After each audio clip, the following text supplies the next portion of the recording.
This heir to his clan goes through hell. His clan members tortured and hung. His sister hung. His home absolutely obliterated. His father straight slaughtered. All by this crazy man, the Blood Demon King. But fate gives him another chance. And vengeance is the only thing on his mind. He's determined to bring his clan to glory. He trains and gains crazy powers to make sure his vengeance will be met. He even got 2 baddies with him. This is how it started. The scene opens with the rhythmic clang of metal on metal. A blacksmith hard at work, hammering away at a piece of glowing steel on his anvil. The sparks fly, illuminating his focused expression as he shapes the raw material with practiced precision.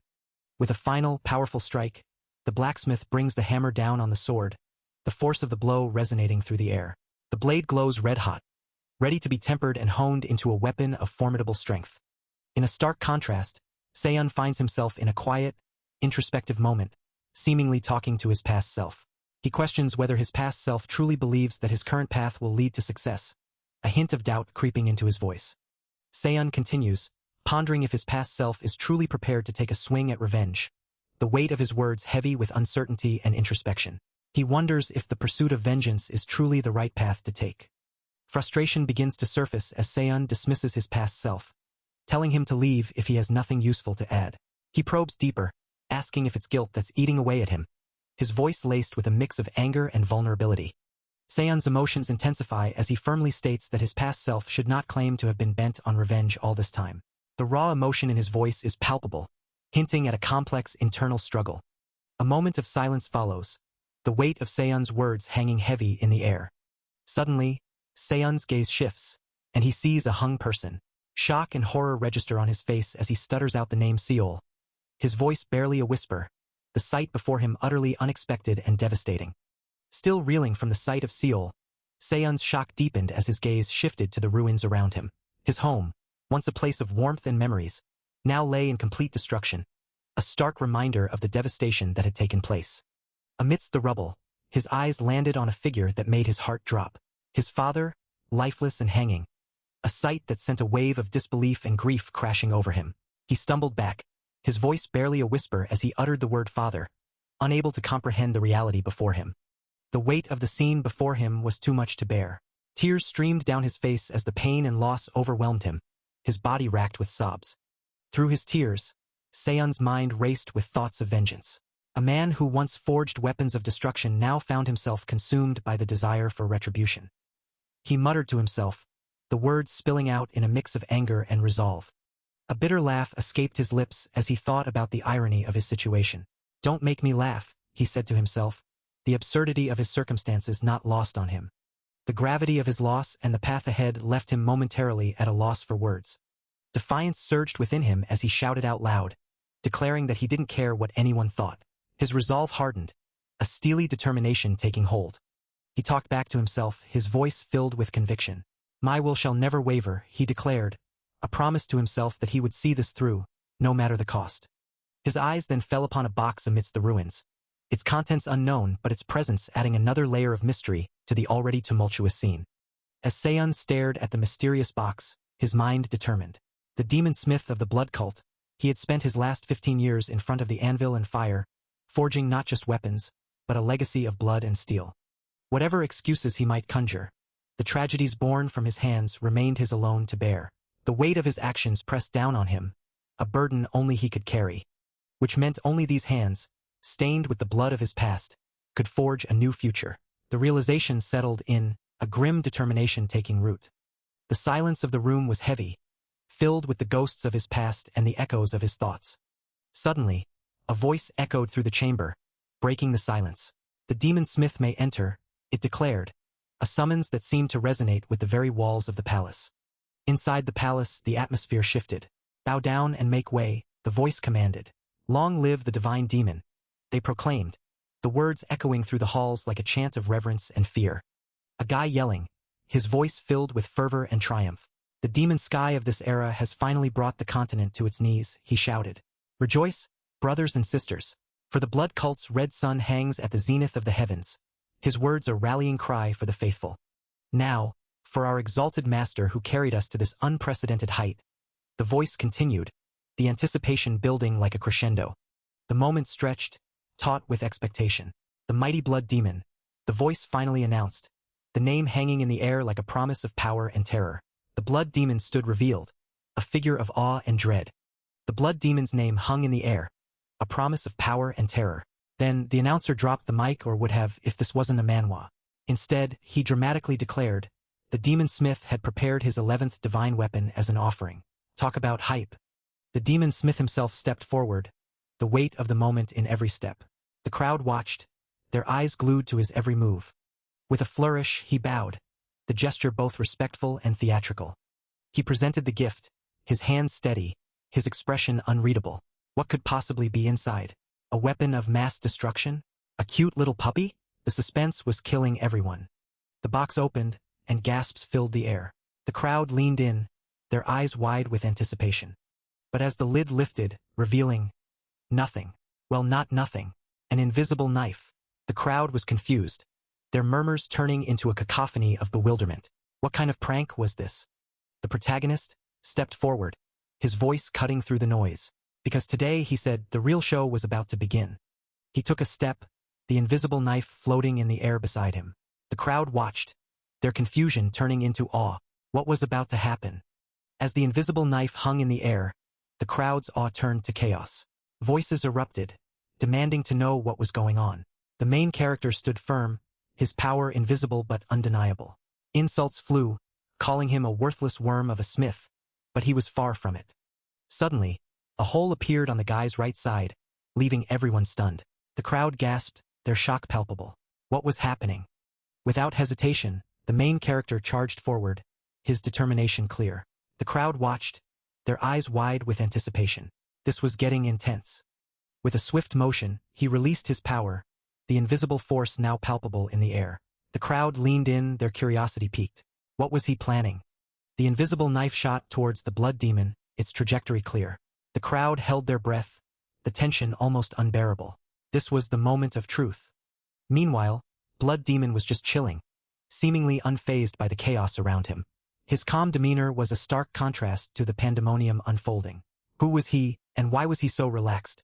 Suddenly, a huge explosion rocked the scene, sending shockwaves through the crowd. The main character's power was on full display, and it was nothing short of spectacular. As the dust settled, the main character huffed, his breath visible in the tense air.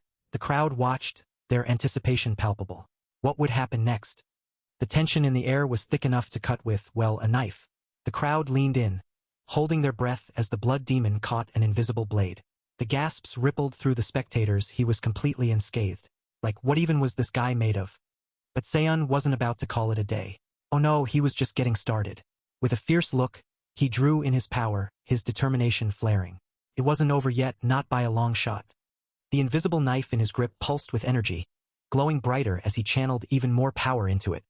Seon's voice cut through the silence like a blade itself. He was calling out the blood demon, his words heavy with resolve. Even if it meant burning through every last bit of his primal chi and every cursed technique he'd ever learned, he wasn't backing down. With a final surge of power, he poured everything into the knife, his voice ringing out with raw intensity. This was it, the moment of truth. He would end this no matter the cost. The knife blazed with an almost blinding light, its power surging far beyond what anyone expected. The sheer force of it sent shockwaves through the air, leaving everyone in awe. This wasn't just any technique, it was something terrifying, something that could change the game entirely. The crowd was left stunned, mouths hanging open. When did he even learn such a terrifying technique?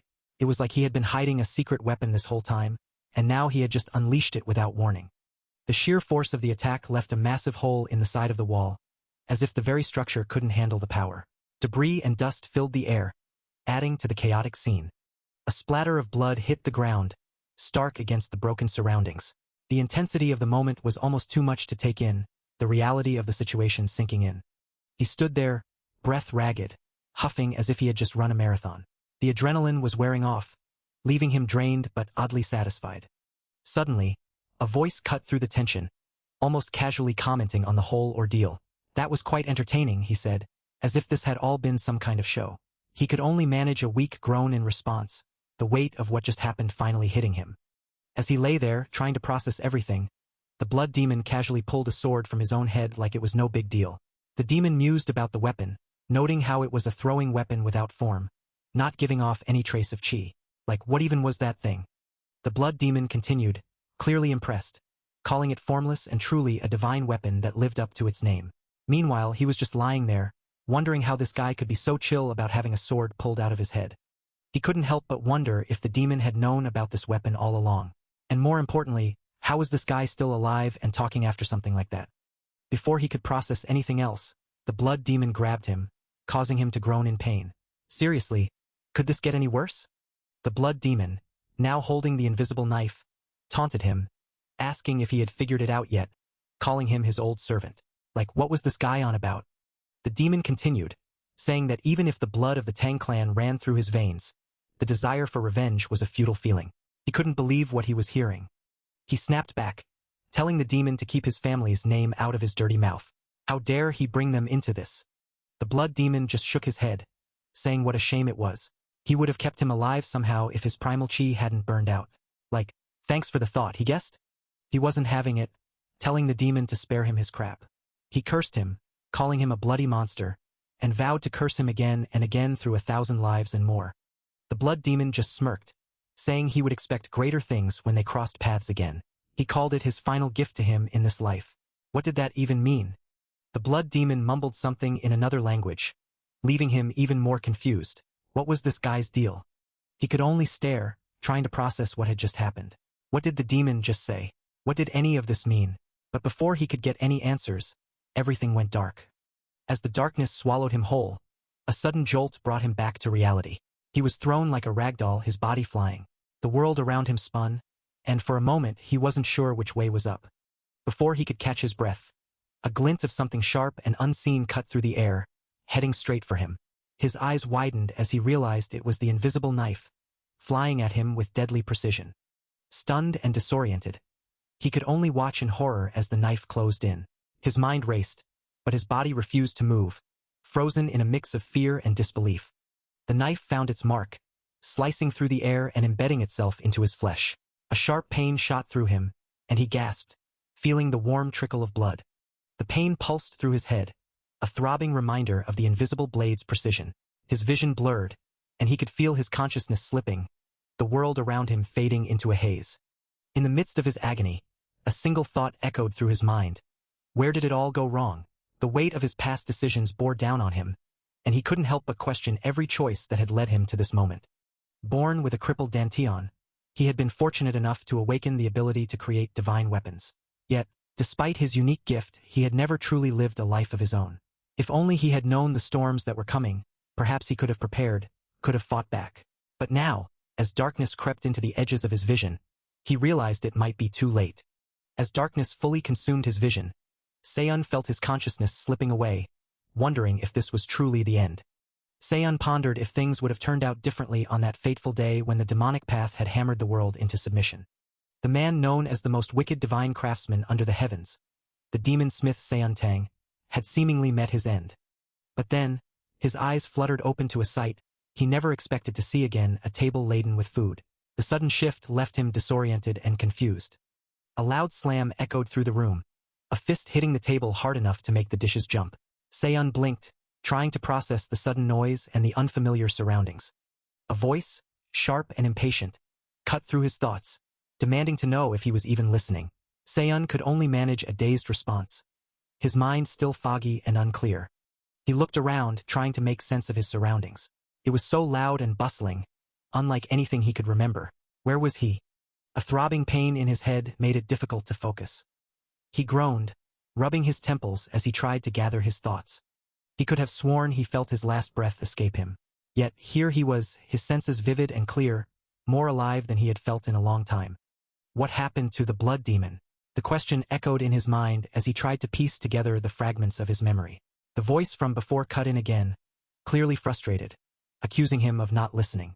Seon could only stare blankly, his mind still struggling to catch up with the reality around him. As Seon struggled to piece together his fragmented memories, a woman's voice cut through the haze, her words sharp with frustration. She demanded he snap out of it, her tone a mix of concern and exasperation. Before he could respond, a guy raised his hand, his expression darkening as he muttered about a mutt that wouldn't behave. Without warning, the guy smacked Seon, his voice rising as he declared that the unruly mutt needed to be beaten. Seon was taken aback, his surprise evident as he struggled to comprehend the sudden turn of events. Suddenly, a familiar voice rang out, Hozong's presence commanding attention as he declared Seon finally back.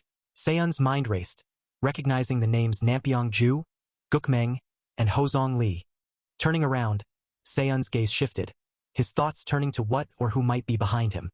There, he saw a woman crying, her body trembling as she whispered, her voice barely audible as she called out to the young lord.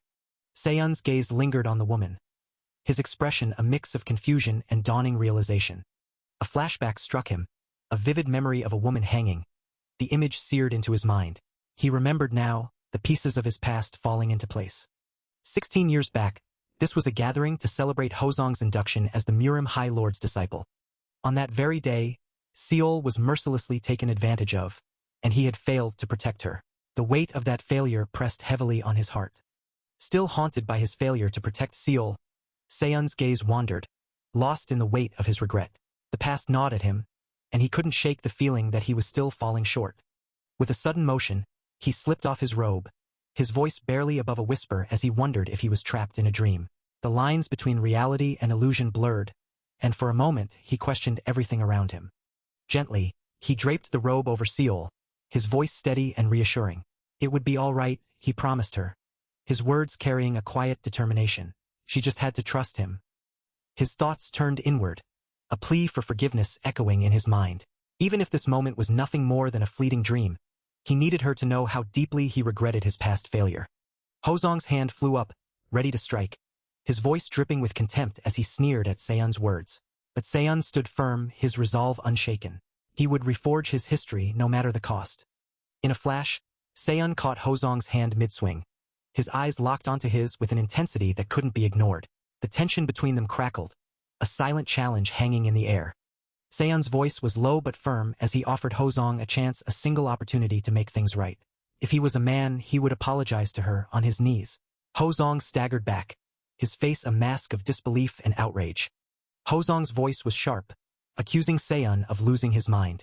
The air between them was thick with tension, each word a spark ready to ignite a firestorm. Hozong's words dripped with venom as he defended his actions, claiming Seol had thrown herself at him. He dared Seon to accuse him of dishonor, his voice rising with each syllable. But Seon remained calm, his words cutting through the noise.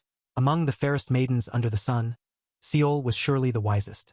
Seon's words hit their mark, a reminder of Seol's rejection of Hozong's marriage proposal. Hozong's face twisted in anger, his voice a low growl as he warned Seon to hold his tongue while he was still being nice. Hozong's anger was barely contained, his patience worn thin. But Seon wasn't done.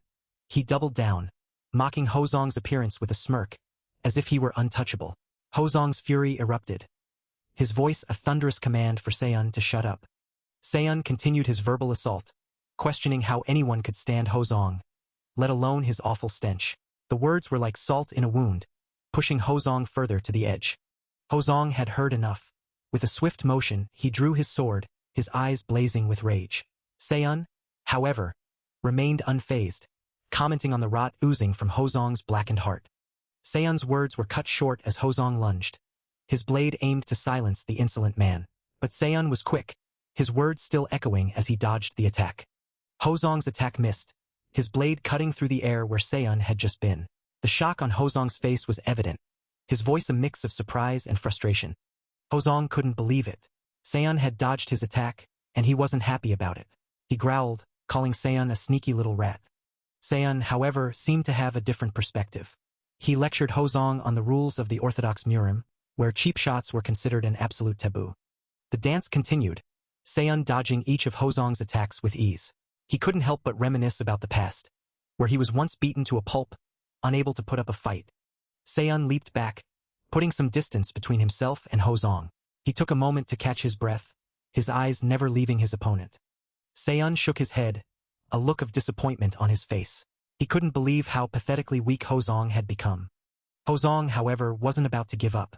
He charged at Seon, his voice filled with anger and determination. He accused Seon of being awfully full of himself for someone who was just scrambling to dodge his attacks. Hozong wasn't done yet. He blocked Seon's attack, his voice echoing with fury, as he declared that Seon wouldn't get lucky twice. With a fierce determination, he prepared to strike again, aiming to end the battle. But Seon was ready. He countered Hozong's attack, leaving Hozong stunned and questioning his own strength. Seon taunted him, asking if he was having trouble with his swing. Hozong couldn't believe it. The lousy opponent had actually blocked his blade. It was impossible, or so he thought. Hozong's surprise grew as Seon deflected his blade with ease. Seon swiftly countered with a powerful kick, sending Hozong flying back. Hozong crashed to the ground, a pained grunt escaping his lips as he struggled to recover. Hozong looked up, his eyes meeting Seon's intense gaze. Seon's eyes bore into Hozong, a chilling stare that seemed to pierce through him. Fear crept into Hozong's heart as he realized the gravity of his situation. In a flash, Seon was in front of Hozong, his presence overwhelming. Hozong, now truly frightened, could only stammer out a plea for Seon to wait. But Seon wasn't having it. Hozong's plea barely left his lips before a swift arm came flying toward him. Hozong hit the ground hard, knees scraping against the rough surface as he let out a scream of pure terror. Seon stood over him, cold and unyielding, shutting down any hope of mercy. Seon made it clear this was far from over, his voice cutting through the tension like a blade. Hozong, desperate and trembling, tried to turn the tables. He spat out accusations, calling Seon a broken reject from the fallen Tang clan, his voice cracking with disbelief. There was no way someone with a shattered dantian could pull off those techniques unless some dark magic was at play.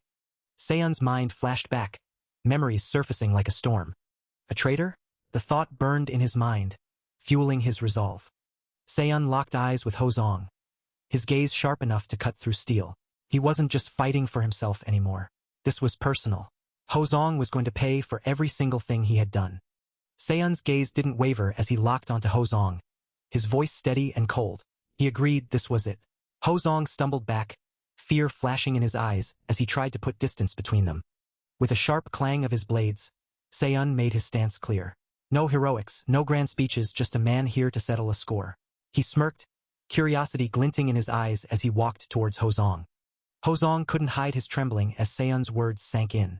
There was no escape now, no talking his way out. Seon's calm demeanor only made it worse, his voice low and deliberate as he prepared for what came next. Seon's focus sharpened, his intent clear. He wasn't just aiming to strike, he was going straight for the heart, both literally and figuratively. Seon's deadly intent hung in the air, but before he could strike, the crowd froze, eyes locked on him in disbelief. How could this even be possible? Hozong, the golden boy, the Murim High Lord's latest prodigy, had just lost. And not just to anyone he lost to him, the guy everyone had written off as a Tang clan reject. The shock waves of disbelief rippled through the crowd. This wasn't just an upset, it was a full-blown plot twist. The Murim High Lord's star pupil versus a Tang clan cast-off? The odds were supposed to be laughable, a foregone conclusion. But now, the crowd's minds were officially blown. Seon's glare could have melted steel. The guy who just spoke? Yeah, he was sweating bullets. Maybe suggesting a timeout wasn't the best idea right now. The dude's face went from, maybe we should stop, to, oh no, we should definitely stop. Seon's vibe was basically a walking, talking do not disturb sign. And just like that, the crowd did the classic cartoon scram, legs moving faster than their brains. They were out of there, promising never to bother Seon again. Spoiler, they probably would. Seon stood there, aura intense enough to power a small city. The message was clear, don't test him. But the real question lingered, what was going through his mind after that explosive victory? But beneath that fierce aura, something was off. A tiny crack in his core like a glitch in the Matrix. Maybe victory wasn't as sweet as he thought. Seon stood there, trying to keep it together. You could cut the silence with a knife, but his thoughts were louder than ever. He had to hold it in, no matter what. Letting his demonic energy slip out now would be a disaster. But keeping it bottled up? Easier said than done. Hozong's name escaped his lips like a curse. The guy had always been a thorn in his side, but this time it was personal. He never cared about the cheap insults or the petty contempt. But this was different. Hozong should have at least had the decency to act like a human being. But no, he had to go and cross the line. And now he was about to face the consequences. Hozong tried to bolt, but it was too late. He screamed at Seon to back off, to get away. But Seon wasn't having it. Not this time. With a flick of his wrist, Seon was ready to strike. Death was all Hozong deserved. The scream that followed was pure terror. Something was about to go down, and he surely deserved it. Suddenly, MC feels a presence. Who was it? What was going to happen next? The suspense was real. It was clear the story was far from over. A man sent MC crashing against the wall. A voice cut through the air, demanding Seon to halt immediately. The moment of truth had arrived, and the stakes were higher than ever.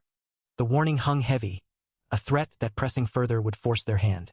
The protagonist began to reveal the gravity of the situation, hinting at the men involved. They were the personal guard unit assigned to every disciple of the High Lord, known as the Dragon's Shadows.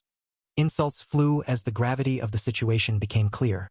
The man in question was none other than Ugon's son, the commander of the guard. Questions arose about the depth of their collaboration. Were Hozong, Ugon, and their warriors already working together this far back? The weight of their actions was clear. They would eventually go down in history as the most notorious traitors of the Murim Alliance. No matter what, the decision was made. They had to be purged without delay. The commander was put on the spot, forced to consider the consequences of his actions. What would happen if his hand was forced? The protagonist's thoughts spiraled as he considered the weight of his actions. After all, the man he and the Dragon's Shadows were sworn to protect hadn't even officially taken his vows for discipleship yet. The tension palpable as the commander grappled with the implications of his predicament. As if MC was reading his mind, Ugon pointed out that Hozong was still in the final testing phase. The commander couldn't help but wonder how he even knew that. The accusations continued, MC dripping with sarcasm. He had stood by and watched as an innocent woman was humiliated, yet claimed he couldn't bring a wicked soul to justice. The commander had heard enough. He snapped back, telling him to watch his mouth, that he had no right to pass judgment on anyone. A sarcastic laugh echoed in response. Was that the standard for the White Path and its so-called justice? The question hung in the air, heavy with implication. The sarcasm continued, MC mocking the commander's supposed upright and impartial nature. The commander's patience snapped. How dare he insult the Grand Murim Alliance? This was his last chance, he said. Kneel at once and beg for forgiveness, or he would gravely suffer for it. The protagonist scoffed. For a commander of the feared guard, he sure was chatty. Did he talk his way up to that position? The commander barely finished his thought before the air cracked with tension. His voice, rough and dripping with fury, cut through the silence like a blade. The arrogance of MC was apparently too much to bear, and he wasn't holding back his feelings. The order was clear and sharp. Take him down. No more talking, no more waiting. But then, another voice chimed in, dropping a bombshell. Ugon had likely reached the peak of supreme mastery. The kind of power that makes you question if you should even be on the same battlefield. As if that wasn't enough to make anyone reconsider their life choices, it turned out Ugon wasn't alone. He had 3 first-rate warriors backing him up. This wasn't just a fight anymore, it was a full-on boss battle with extra health bars. One of them attacked and MC blocked, his blade deflecting. He then kicked one of the warriors. Another warrior attacked from behind. MC barely dodged. The pressure mounting, as 2 more warriors attacked at the same time. MC turns. He then effortlessly evades both of their attacks. Then he thought through the silence, revealing a desperate situation. He was down to his last 2 years of cultivated chi after using the single-point execution. It was like being on your last bar of phone battery, but with more dire consequences. The urgency was clear. There was no time to waste, no room for error. The battle had to be finished as quickly as possible. It was a race against time and the clock was ticking. With the clock ticking down, the tension was at its peak. With a leap, MC smoothly dodged the attack. A groan of pain escaped as the attacker staggered, the sheer power of the counterattack leaving him reeling. This was not going to be a walk in the park. As one of the attacker collapsed, the battle was far from over. MC turns and throws his knife. Suddenly, a gasp of shock and disbelief echoed through the arena. Something unexpected had just happened, and no one saw it coming. The battle had taken a dramatic turn, and no one knew what would happen next. Insults flew like arrows, each word aimed to strike deeper than the last. The fighters were not just battling with their fists, but with their words, each trying to gain the upper hand. The tension was so thick you could cut it with a knife. Literally. A cry of fear and awe rang out as MC was ready to unleash a devastating attack. As the dust settled from the devastating attack, a voice suddenly boomed out, declaring that enough was enough. The fighters stood frozen, the aftermath of the attack still fresh in their minds. Then MC was kicked and sent flying. A guttural sound echoed through the room, breaking the silence. It was clear that the fight was taking a toll on him. The protagonist prepared himself for whatever was coming next. As he grabbed his stomach, a man stepped. Ugon's voice suddenly roared, accusing MC of not knowing his place. The taunts continued, his voice declaring that MC was a third-rate loser and that this was their rightful place. The words were harsh, but they only fueled the fire within the fighters. His voice went on, hoping that the lesson had been learned about rising above one's station. But MC had heard enough, brushing off the words as mere blabber. He couldn't even catch a moment's peace with Ugon barking in his ear. It was clear that this fight was far from over, and the tension was only building. The protagonist declared that this was as far as he could go in his current state. He had no choice left, the words hanging heavy in the air. But then, a sudden realization dawned. He knew what he had to do, even if it meant releasing his upper dantian. The stakes had never been higher. With the decision made, he took a deep breath and prepared for the next move. Ugon, taken aback, demanded to know what trick was being attempted now. Ugon wasn't buying it, accusing the protagonist of trying to pull a fast one. He sneered, claiming the alliance had taught Ugon nothing but how to fight with words. MC had heard enough. It was time to show rather than tell. With a fierce determination, he challenged Ugon to stop talking and bring it on. Ugon laughed, mocking MC's eagerness to court death. But MC stood firm, ready to face whatever came next. If MC wanted it that badly, Ugon would gladly oblige. The tension in the air was palpable as both prepared for the next move. Suddenly, something unexpected happened. The protagonist's eyes widened in shock, a silent gasp escaping his lips. Seon couldn't believe what he was seeing. A formless entity had appeared out of nowhere, leaving him utterly confused and questioning its origins. Seon's mind raced as he tried to make sense of the situation. He wondered if the entity had entered his upper dantian when it struck him, but even so, how was it able to follow him into the past? As Seon grappled with the chaos in his mind, Ugon's thunderous voice echoed, declaring his doom. But just as quickly, MC roared back, claiming victory. The entity was back in his hands, whatever the reason, it was his once again. Seon dropped his weapons there, the weight of the entity's power coursing through him. With a surge of determination, Seon readied himself. He would finish this in one move, the power within him surging, ready to be unleashed. The moment hung in balance, the outcome uncertain. Seon's resolve was firm, but the path ahead was shrouded in mystery. Suddenly, Ugon echoed, filled with confusion and fear. What now? The realization hit hard, limbs refusing to move, betraying the command. Silence fell, the weight of the situation pressing down. A single step echoed in the silence, breaking the tension.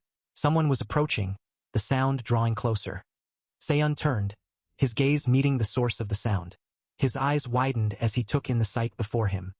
An old man stood there, his hand reaching out to tap Seon on the shoulder. Young man, his voice was steady, carrying the weight of experience. Seon looked stunned, the old man's words hitting home. Such power must not be wielded so recklessly, the old man cautioned. Seon's mind raced, the gravity of the situation sinking in. This man, he thought, who was he? Seon couldn't shake the old man's words.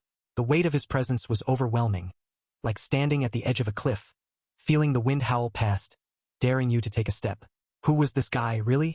The booming voices echoed through the room, shaking the very walls. It was like the universe itself was announcing someone's arrival.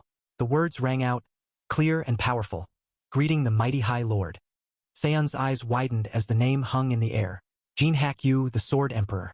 The name alone sent chills down his spine. This was not just any old man, this was a legend, a force to be reckoned with. Seon stood frozen, his mind racing. The weight of the name Jin Hakyu pressed down on him like a mountain. This wasn't just some old guy, this was the Sword Emperor, a legend who had probably forgotten more about swordsmanship than he had ever learned. He glanced down, his thoughts spiraling. What was he even doing here? Standing in front of a legend, feeling like a kid who had just been caught trying to sneak into an adults-only dojo. As the war with the blood cult raged on and the defeat of the IHL alliance became more and more obvious, the weight of the situation bore down on him. Most of the Murim, once proud and unyielding, found themselves kneeling before the cult. The tide of battle had turned, and hope seemed like a distant memory. But amidst the chaos, the High Lord and Wudong, his parent sect, stood defiant. Seon wasn't ready to throw in the towel just yet. Jin Hak, the Sword Emperor, dealt a powerful blow to them. Seon's mind was racing, the weight of the moment pressing down on him. The past was a ghost haunting his thoughts, but he couldn't afford to get lost in memories now. Shaking off the visions, he focused on the present. There was no time for distractions. Fortunately, it seemed his adversary hadn't sensed formless presence. Even Jin Hak was clueless, which was a small win in this high-stakes game. But that led to the next problem. The Sword Emperor was unpredictable, and Seiun needed to be ready for anything. If the Sword Emperor changed his mind and cornered him, would his skills be enough to cut through such a formidable opponent? He had to try moving closer, but the risk was immense. Suddenly, a chilling laugh echoed through the air. Someone had noticed something unusual. Jinhack mused about something remaining completely invisible, something never encountered before. The mystery deepened. It appeared Seiun had an interesting trick up his sleeve. The stakes were higher than ever, and the game was far from over. The tension was palpable, and the next move could change everything. The tension hung heavy, and just as the stage was set for an epic showdown, a voice echoed through the room, mocking the fear that had once gripped the heart of the fallen. How terrified they must have been, but now the tables had turned. The voice continued, soothing yet commanding, assuring that all was fine now, little one. The tone was almost maternal, a stark contrast to the chaos that had just unfolded. Rest a while longer before you rise, the voice urged, as if sensing the exhaustion and turmoil within the hearts of those present. It was an offer of solace, a brief respite before the storm. Confusion rippled through the room as MC questioned the presence of the speaker. He hadn't sensed even the slightest presence entering the building, adding to the mystery and tension. Suddenly, the voice boomed, scolding Jinhack for disappearing without a word, calling him an old goat. The powerful burst of primal chi had given no chance to explain, leaving everyone on edge. An apology followed, directed at someone named Bo Yun. The name hung in the air, and the room buzzed with thoughts. Bo Yun? Wait, it couldn't be that Bo Yun, could it? The revelation hit like a ton of bricks. Bo Yun, the divine nun, former grand abbess of the Ame sect, the indomitable divine healer. The name alone carried weight, and her presence promised a shift in the balance of power. The arrival of such a legendary figure could change everything, and the air was thick with anticipation. The situation had just gone from bad to worse. First the High Lord and now the divine nun. A quarter of an hour ago, the palace had been on the brink of chaos. Haven't they been told 1,000,000 times? The question lingered, a hint of exasperation in the tone. The lingering question seemed to hang in the air, unanswered.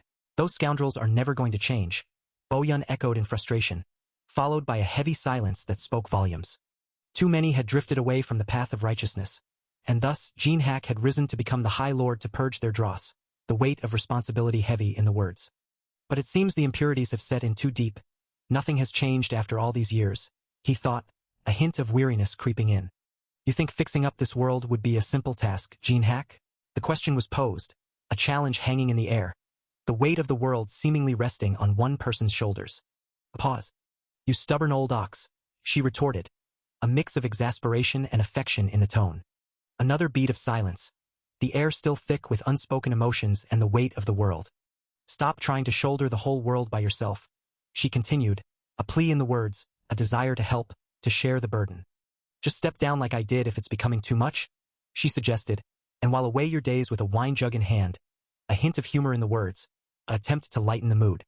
A chuckle, a moment of levity in the heavy conversation, a brief respite from the weight of the world. An emoji, a symbol of the mixed emotions, the laughter and the frustration, the humor and the exasperation. This isn't a laughing matter, she chided, the humor falling flat, the weight of the world crashing back down. If you end up swallowed by your inner demons, the list of people capable of stopping you is utterly empty. She warned, a hint of fear in the words, a fear of what could be. Ugh, why do I put up with him? She exclaimed, a mix of exasperation and affection, the conversation ending on a note of frustration and fondness. Still fuming from the last conversation, she shifted to frustration, calling him an old fool who was too quick for his own good. But then, a glimmer of hope flickered as she wondered if it was possible to mend him. The damage to the flesh was too severe, she lamented. Even if the great immortal sage himself came, it would be impossible to heal. Ugh, how did things end up like this? Ugon groaned, scrambling to think of an excuse to get out of this mess. But tell me, child, she softened, seeking an explanation. The nature of these injuries was far too cruel, she mused. You couldn't possibly have used the forbidden dark arts, she concluded, horrified. The voice trailed off, the weight of the situation sinking in. The pressure of Jinhack made them sit like when you tell a dog to. Teach, that's right, Ugon suddenly exclaimed, the madam's words striking true. Seiun was a mere third-rate warrior, yet he crushed Hosong, a first-rate warrior, without any trouble using the dark arts, he revealed, shocked. Though he did not wish to involve himself, he admitted as a warrior of the White Path, he had no choice. So he says, Gene Hack echoed. Let's hear your side of the story, young man, he prompted, seeking answers. But the young man wasn't having it. There was nothing left to explain or justify, he said. What he used was his clan's martial arts, and that was all there was to it. Gene Hack had asked for his side of the story, but maybe he wasn't ready for the raw, unfiltered truth. He wasn't done. The blood of the Sichuan Tang clan ran through his veins, and even if he had fallen from grace, no one touched his kin without facing the consequences. For someone who dared to do so, this retribution was still lacking. Yikes, talk about a family feud. He had said his piece, and his courtesy towards Gene Hack ended there. From that moment on, even if he stood in his way, he wouldn't hold back. The gloves were off and things were about to get real. His claws would show no mercy.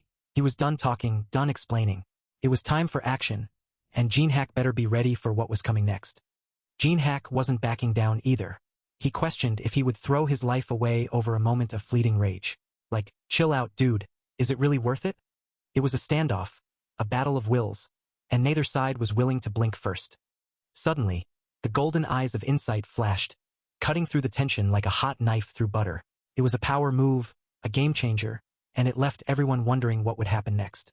The air was thick with anticipation, the golden eyes holding MC in his gaze. It was a moment frozen in time, a snapshot of raw power and unyielding resolve. Gene Hack broke the silence, asking if a hollow vendetta outweighed his very existence. But for him it wasn't hollow. It was everything. He paused, the weight of his words hanging in the air. What he wanted, he thought, was more than just revenge. It was about honor, about family, about everything he had lost. In this second chance at life, he wanted something more, something deeper. He wanted redemption, a chance to make things right. And he wouldn't let anything or anyone stand in his way. With his heart set on redemption, he wasn't just chasing dreams. He was ready to rewrite destiny itself. This wasn't just about fixing a broken world. It was about igniting a revolution, one bold move at a time. And he wasn't playing it safe. Oh no, he was all in, ready to gamble everything, even his own soul, to see this through. But here's the twist. There was this kid, fresh-faced and fearless, ready to dive headfirst into a journey that even Gene Hack had once hesitated to take. If this kid was serious about this noble cause, then maybe, just maybe, he had a shot at pulling it off. The air was thick with tension, the kind that makes you lean in, waiting for the next big move. He could feel the effortless swings of Gene Hack's swordplay. And then, just like that, the energy shifted. He could see the elements move into yin and yang. And then, boom, 1,000 heavenly poles condensed into a single stroke, a move so powerful, so precise. It was like witnessing a masterpiece unfold. They say a single glimpse is all it takes to bring profound enlightenment. And in that moment, it was clear this was something special. But beyond the sheer power and precision, there was something else, something that made it all the more breathtaking. It was simply beautiful. The magnificence of it all was sublime, a sight to behold. Yet, against such a sword, one could not help but feel a sense of finality. For in the face of such beauty and power, there would be no regrets in yielding one's life.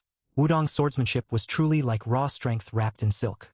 Up and at Hozong Li, Gene Hack echoed, pulling him back from the brink. Master, Hozong was shaky, filled with relief and disbelief. You've arrived. The words tumbled out, a mix of surprise and joy. She did her part as a healer, but it seems like it was all for nothing. Hardly the right thing to say to someone who nearly died, right? Your opponent wagered his life to prove his honor. What then is yours, Hozong? The question was met with a stammer, a hint of realization dawning. It seems he wasted his breath. No, master. Hozong wagered his own life as well. The declaration was bold, but the reasoning was questionable. It's all because of that maid. She threw herself at me and, well, this was going to be interesting. As the dust settled from the maid drama bomb, the room fell into a silence so heavy it could have crushed a lesser man. Gene Hack boomed out, demanding quiet like a librarian on a caffeine high. The air was thick with tension, and the thread of ear rot from foul words hung ominously. The atmosphere shifted as Gene Hack stepped in, offering to take full responsibility. It was like watching a parent step in to save their kid from detention. The young man, still reeling, managed to squeak out an honorific, but his panic was palpable. The great lord wasn't having any of it, though. With a voice colder than a polar vortex, he dropped the truth bomb. He didn't recall ever accepting someone like the young man as his disciple. Ouch. That had to sting more than a lemon in a paper cut. Permission granted to deal with the young man as seen fit. The room was so quiet you could hear a pin drop. The tension was thicker than a bowl of oatmeal. Hozong broke the silence with a shout, telling MC to stay away. His voice was a mix of fear and desperation, like a cornered animal. He wasn't done yet. With his voice shaking like a leaf in a hurricane, MC warned Hozong that killing him would be too merciful. What Hozong deserved was far worse than death. With energy infused in his fist, MC Falcon punched Hozong like he stole the last fry. The punch was heavy, shattering what seems to be Hozong's core. Then Hozong tumbled like a tumbleweed and crashed into the wall. A guttural sound ripped through the air, breaking the tension like a glass shattering. It was raw, visceral, and totally unexpected, like when your phone slips out of your hand and lands screen-side down. MC, cold and dripping with malice, sliced through the room. The words hung there, heavy with threat, promising a fate worse than death. It was the kind of vibe that made your spine tingle, like when your mom uses your full name.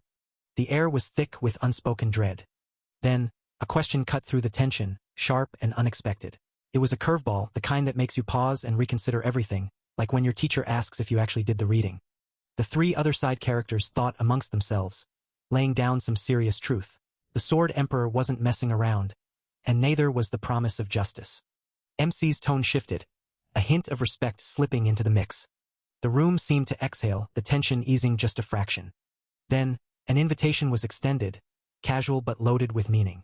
It was the kind of offer you don't refuse, like when your best friend asks if you want to grab food after a long day. The request was simple, but it carried weight. That hint of something more? It turned out to be a full-on plot twist. Seon, with the energy of someone who just found out their favorite cafe has unlimited refills, decided he could spare a moment. Time enough for the Great Lord to sit down and share a cup of tea. Because why not? Even in the middle of chaos, a tea break sounds about right. As the tea grew cold, the scene shifted faster than a TikTok trend. Suddenly, we were in Sichuan, where Mount Tang stood tall like that one friend who always has to be the center of attention. Plot twist: this mountain had a glow-up. It used to go by a different name, but now it's Mount Tang, and honestly, it suits it. Why the name change, you ask? Well, the Tang clan's manor was up there, flexing its architectural glory like it owned the place. And, spoiler alert, it kinda did. But as with all good things, their glory days were over. The Tang clan got kicked out of the Seven Great Families group chat and was now just a mid-tier faction trying to stay relevant. Silence fell, heavy with the weight of history and the awkwardness of a family reunion gone wrong. Then the questions started. Are you sure about this? The patriarch can't know. The tension was as thick as your grandma's famous stew. Suddenly, a voice cut through the drama like a hot knife through butter. Listen up, hidden ones. It was Saran Tang, Seon's older sister, and she was not here to play games. Her priority? Keeping Seon Tang safe. Because, family first and all that jazz. And just like that, they were out. No time to waste, no time to think. Just pure, unadulterated action. Steel your hearts and minds, she said, because things were about to get real. Like really real. And then, a voice rang out, cutting through the tension like a perfectly timed meme. Seon? Seon dropped the mic with his grand return announcement, leaving everyone in a state of shock. And just like that, the meme-worthy moment was complete. Seon scanned the room, his gaze sharp and questioning. Something was off, and he wasn't afraid to call it out. Seon was left standing there, confusion written all over his face. Where had everyone gone? Seon stood alone, the silence around him deafening. He couldn't shake the feeling that something was terribly wrong. His mind raced, trying to piece together what had happened. The last thing he remembered was the battle, the blood demon, and then nothing. First, Seon thought he was dreaming. The idea that he had traveled back in time was just too wild to be real. But as he looked around, taking in the familiar yet changed surroundings, he realized that this was no dream. He had truly returned to the past. A mysterious voice echoed in his mind, promising a future meeting. Seon couldn't help but wonder if this was all part of some grand scheme. He was certain that the voice belonged to the blood demon. But was this really part of the demon's plan? The questions swirled in his mind, each one more unsettling than the last. Seon took a deep breath, trying to calm his racing thoughts. He needed to figure out what was going on, and fast. He didn't care for the blood demon's schemes, but he was determined to make the demon regret sending him back. With a newfound resolve, Seon set out to uncover the truth and take control of his destiny. Seon's determination burned brighter than ever. This time, things would be different. This life would not be a repeat of the past, and he would make sure of it. With a deep breath, he steeled himself for the journey ahead. The path wouldn't be easy, but he was ready. His thoughts raced as he considered his options. He needed a plan, a way to turn the tables in his favor. His eyes fell upon the ancient metallurgical art of the Tang clan, a skill passed down through generations of smiths. It was a starting point, a foundation to build upon. A stain on the forge floor caught his attention. It was a remnant of his past, a memory of his failure. He couldn't help but feel a pang of disappointment. His chi-breathing meditation had failed him in the end. But he couldn't dwell on the past. He needed to focus on the present and the technique before him, the kinetic art of the golden flow. Originally created to aid labor in the forge, it granted accelerated bodily recovery. It was a practical skill, one that could prove useful. However, its efficiency in cultivating chi was extremely poor. It wasn't meant for that purpose, but Seon's impaired dantian treated regular chi as poison. He had no other choice. He had to make the best of what he was given, even if the world had turned its back on this technique. But perhaps, just perhaps, this overlooked art could give him the power to forge miraculous creations that bordered on the divine. The blood demon's heaven-defying chi seemed to be the key, offering a way to break the deadlock he had been facing. He pondered the possibilities, the weight of his thoughts heavy with anticipation. With his impaired dantian, his innate constitution had always been a barrier he could never overcome, a wall that seemed insurmountable. And it was the same even now, the frustration gnawing at him like an old wound. But a glimmer of hope shone through the gloom, a small but persistent light. Though the road ahead would be shorter now, at least the path clearer than it had ever been. He took a moment to gather his thoughts, the weight of his decision settling in. Time has passed to nighttime. Some time later, MC was still training. Good, the fine meridians throughout his entire body were perfectly linked to the upper dantian, a harmony he had never felt before. The churning energy within him had finally settled down, a calm after the storm that had raged within him for so long. With the storm within finally settled, he took stock of his abilities. His golden flow had reached 5-star mastery, a pinnacle of achievement. Yet, the blood demon's heaven-defying chi lingered around a single star, a stark contrast that left him contemplative. The two martial arts were intrinsically linked, both utilizing the upper dantian and the practitioner's primal chi. The golden flow replenished the soul's fire, a steady and nurturing energy. His primal chi, on the other hand, fanned the flames, amplifying the power at his disposal. It was an incredible feat, one that defied conventional understanding. The ability to unleash primal chi as if it were an unending spring was something most would struggle to believe, even if they witnessed it firsthand. But, well, there it was. His abilities were undeniable, a testament to his unique prowess. Yet, amidst all this power, a mundane concern crept in. In his efforts to conceal his presence, he had walled off his energy, ensuring no one could detect him. But, in doing so, he had also trapped his bodily odor. A slight grimace crossed his face as he realized he should probably slip into a clean robe. A quick change of clothes later, he pushed the minor inconvenience aside, focusing on more pressing matters. Why had Formless come with him to the past? The question nagged at him, a mystery that demanded his attention. Setting aside the immediate concerns, he delved deeper into his thoughts, seeking answers to the enigmatic presence of Formless. The question lingered, a puzzle that needed solving. Why had Formless accompanied him on this journey through time? As he pondered, a sense of determination washed over him. He would find the answers no matter what it took. With his resolve set, he stood in quiet contemplation, the weight of his determination hanging in the air. But the silence was about to be broken. Suddenly, a flustered servant burst in, tripping over his own words in a mix of fear and urgency. The young lord was being summoned by his father to the Hall of 1,000 Rains, and the servant seemed like he'd rather be anywhere else but delivering this message. The servant stammered, clearly disturbed by having to interrupt whatever was going on. But the young lord waved it off, almost as if he had been expecting this summons all along. The young lord's gaze sharpened as he asked for the servant's name, Jang. The poor guy looked like he was about to faint, clearly not used to being in the spotlight. Jang confirmed his name, still trembling, but the young lord wasn't done. There was a hint of something softer in his tone, a rare moment of warmth breaking through his usual cold demeanor. He admitted he was simply happy to see the servant again, a statement so unexpected it left Jang looking even more confused than before. Whatever was coming next, it was clear this wasn't just any ordinary summons. The air was thick with tension, the kind that made you wonder if the walls themselves were holding their breath. The Hall of 1,000 Rains loomed ahead, its name alone carrying the weight of whatever drama was about to unfold. You could practically hear the ominous background music kicking in. Inside, voices clashed like storm clouds colliding. Someone called out the absurdity of whatever plan was being thrown around, while another shot back with a challenge. If it was so ridiculous, why not offer a better solution? Whatever was about to go down, it wasn't going to be pretty. Silence fell again, but this time it was different charged, like the calm before a storm. You could almost see the sparks flying, ready to ignite the next explosion of drama. The silence lingered, thick and heavy, like the last beat before the bass drops. Everyone in the room could feel it, the kind of quiet that makes you want to scream just to break the tension. And then, like a record scratch, the mood shifted. The air was so still you could hear a pin drop, but the vibes? Oh, they were loud. MC stood there, soaking in the weight of the moment. And then, just like that, a flashback to the past. With every single step, he would recall memories of when his dad was murdered. With an intense knee down, the name hung in the air like a tweet going viral. Seon Tang, deputy leader of the Tang clan. The pain of losing his father. And then the plot thickened. Seon Tang had come to answer the Lord Patriarch's summons. The tension was at an all-time high. Seon Tang was here, and everyone knew this was the moment they'd been waiting for.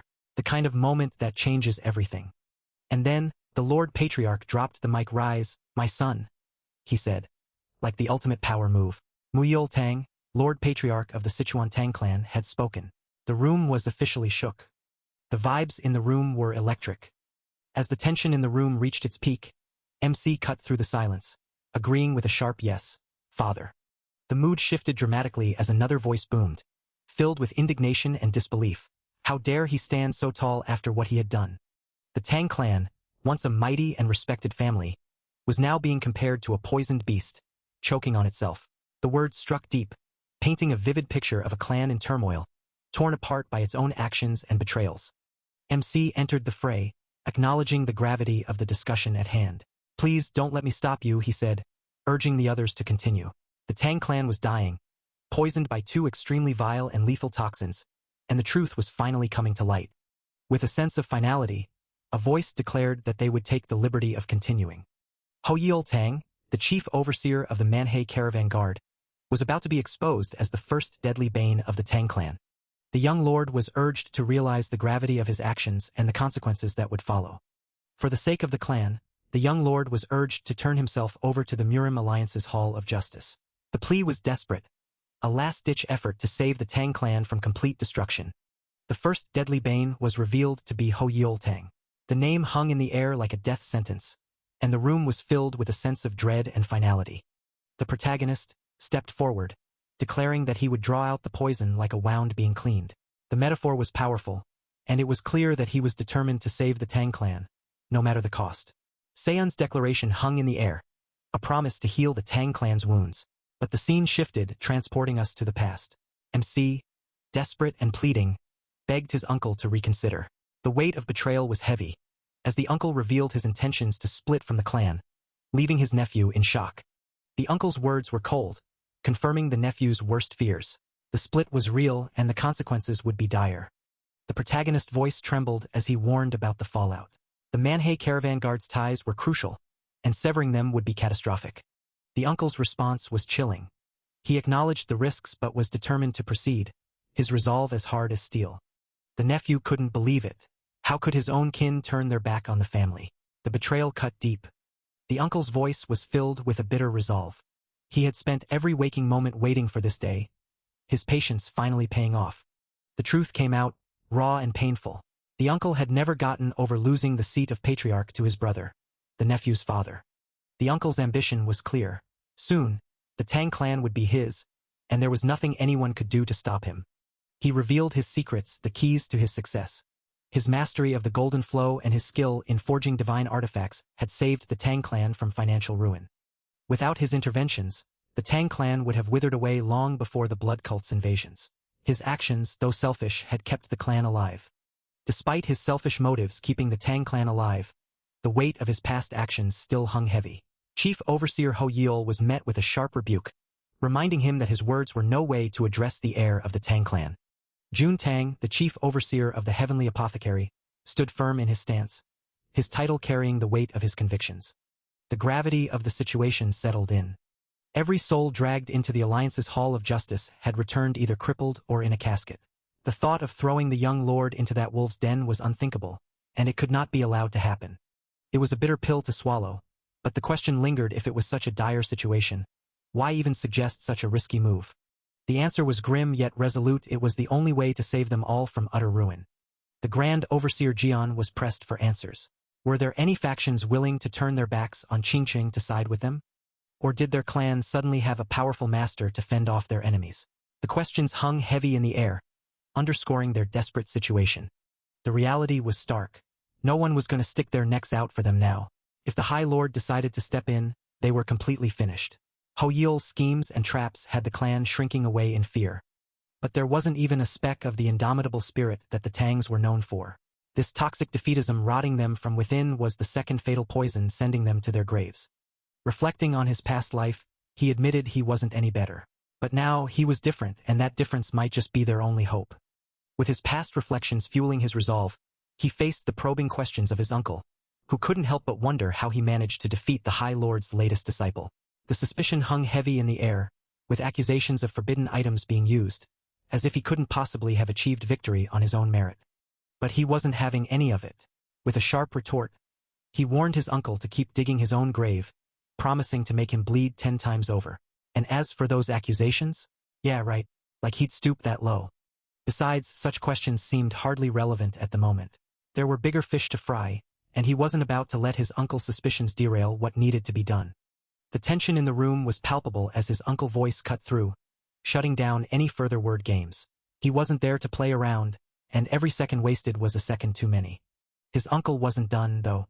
Admitting he had no clue how he defeated Hozong of Qingqing, he still couldn't resist getting in a dig, calling him a third-rate warrior at best.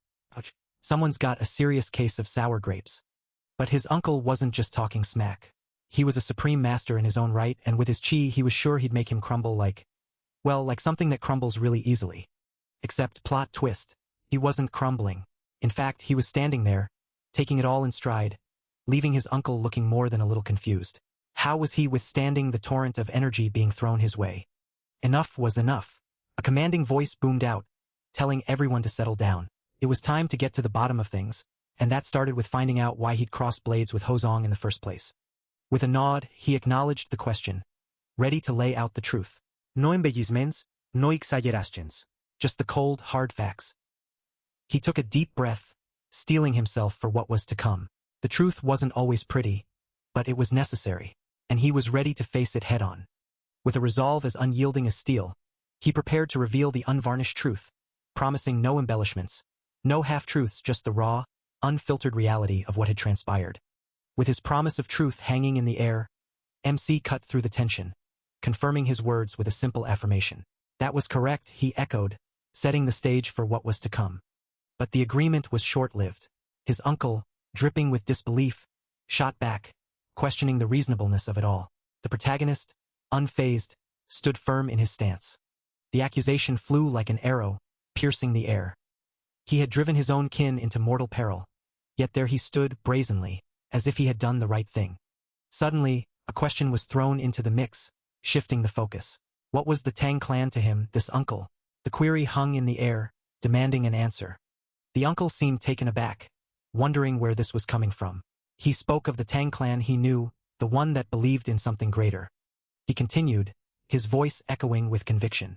All who belonged to this great house were the foundation upon which the Tang clan stood. Whatever calamity may descend upon them, they were to remember this. Let each of them become the shield that guards one another. That was the final will of the former patriarch, he declared. To save their own, no matter the cost. The weight of his words settled heavily in the room. A Tang never shies away from the grave, he asserted. That was the true spirit of the Sichuan Tang clan. His voice rang with a mix of pride and defiance. The words caught the patriarch. Then, a question cut through the silence, demanding to know what exactly had happened to them. The MC echoed, seeking answers in the heavy atmosphere. The question hung in the air, but before it could be answered, a fiery retort shot back. The tension spiked as accusations flew, questioning whether standing by and doing nothing would have been the better choice. The uncle's voice was calm but firm, redirecting the conversation to a more pressing matter. He probed about the suspicions of relying on something forbidden, his words deliberate and measured. The tension in the room shifted, the focus now on a different, perhaps darker, revelation. A simple statement cut through the tension, almost casual in its delivery. It was as if a secret had been revealed, something unexpected and intriguing. The room waited with bated breath for the explanation. Disbelief echoed through the room. The revelation that training daggers had been used against a High Lord's disciple was met with shock. It was an unthinkable act, one that defied logic and expectation. The mystery deepened as the young lord explained his use of primal chi. It was a dangerous power, one that consumed life itself. The room buzzed with murmurs, some questioning the truth, others piecing together how he managed to stand against a formidable foe. Whispers filled the air, some expressing concern for the young lord's well-being, others acknowledging the gravity of his actions. It seemed he had truly upheld the late patriarch's final will, a fact that added weight to the already heavy atmosphere. The young lord's gaze was steady as he asked if this revelation dispelled his uncle's curiosity. It was a moment of truth, a turning point in the conversation. A beat of silence passed, the weight of the revelation settling over the room. It was a moment of reflection, a pause in the storm of accusations and revelations. The question hung in the air, raw and unfiltered. Had he truly risked everything, his very life, to stand against Hozong? It was a query that cut to the core, demanding an answer that could change everything. Doubt crept into the patriarch's voice as he questioned the young lord's claim. He wasn't convinced, his words laced with skepticism. The harmony of his meridians told a different story, one that contradicted the young lord's assertion. The young lord's explanation was swift and sure. By heaven's fortune, High Lord Jinhak and Bo Yun the divine healer had appeared just in time. Their intervention had mended the stagnation of his vessels, a fact that added a layer of complexity to the unfolding narrative. The uncle's patience was wearing thin, his words sharp and cutting. He warned against further fabrications, his tone leaving no room for argument. But before he could finish, a voice interrupted, a plea for mercy or perhaps a cry for help. Just as the uncle's patience was about to snap, a voice cut through the tension, stammering as if struggling to find the right words. The air grew thick with anticipation, and then the words came crashing down like a ton of bricks. There was great trouble brewing. The voice was urgent, almost frantic, as it blurted out that the High Lord needed to be informed right now. It was like someone had just dropped a major plot twist, and everyone was left scrambling to keep up. Silence hung in the air, heavy and suffocating. The weight of the words seemed to press down on everyone, leaving them speechless and frozen in place. Then, out of nowhere, a laugh echoed through the room, sharp and biting. It was like someone had just dropped a mic, leaving everyone to wonder what on earth was going on. The tension was suddenly broken by a booming announcement: the Murim High Lord had arrived. The room seemed to vibrate with the weight of his presence. He greeted the young man, his voice carrying a mix of authority and something almost fatherly. Muyil Tang, the patriarch of the Tang clan, stepped forward, his voice steady and respectful. He greeted the High Lord, his words laced with a sense of honor and duty. Muyil apologized for not inviting the High Lord sooner, his words carrying a weight of regret. But the High Lord brushed it off, his response casual and almost dismissive, as if such trivialities were beneath his notice. The patriarch continued, his voice filled with gratitude and respect. He spoke of the honor the High Lord's presence brought, his words painting a picture of a man deeply humbled by the High Lord's grace. The High Lord responded, his voice carrying a mix of amusement and authority. He brushed off the patriarch's concerns, his words carrying a sense of finality that left no room for argument. MC's uncle spoke up, his voice filled with shock and disbelief. He couldn't believe what the High Lord had just said, his words carrying a sense of awe and reverence. He insisted that the High Lord's presence alone was cause for a grand celebration. Hoyil Tang, the chief overseer of the Manhwa Caravan Guard, stepped forward. His voice was filled with pride and respect as he introduced himself, his words carrying a sense of deep honor. But before he could finish, the High Lord cut him off, his voice carrying a mix of amusement and authority. The High Lord's words left Hoyil Tang flustered, his pride crumbling as he hastily apologized, his voice barely above a stutter.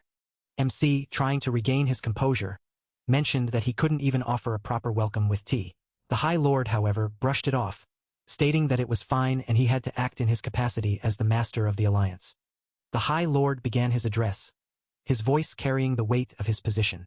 He started by acknowledging Patriarch Muyil and every soul of the Tang clan. He extended his formal apologies on behalf of the entire martial alliance, his words heavy with regret. The High Lord admitted that he should have instilled absolute discipline in Hozong beforehand. He acknowledged his failure as a mentor, stating that this was the bitter fruit of his own negligence.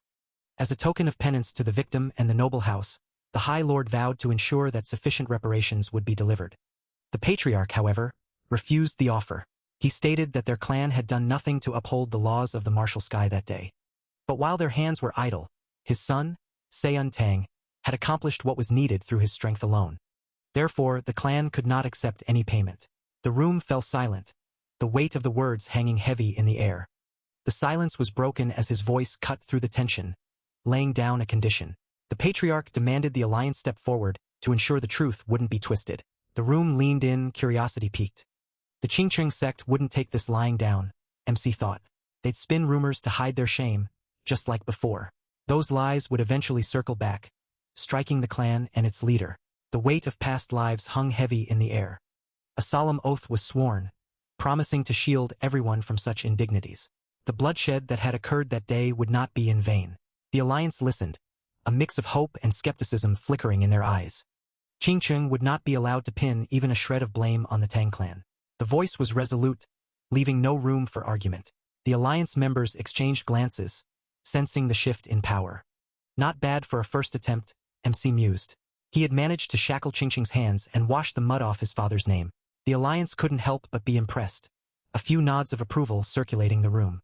Now then, there was one final matter to discuss. The room leaned in, anticipation thick in the air. What else could there be?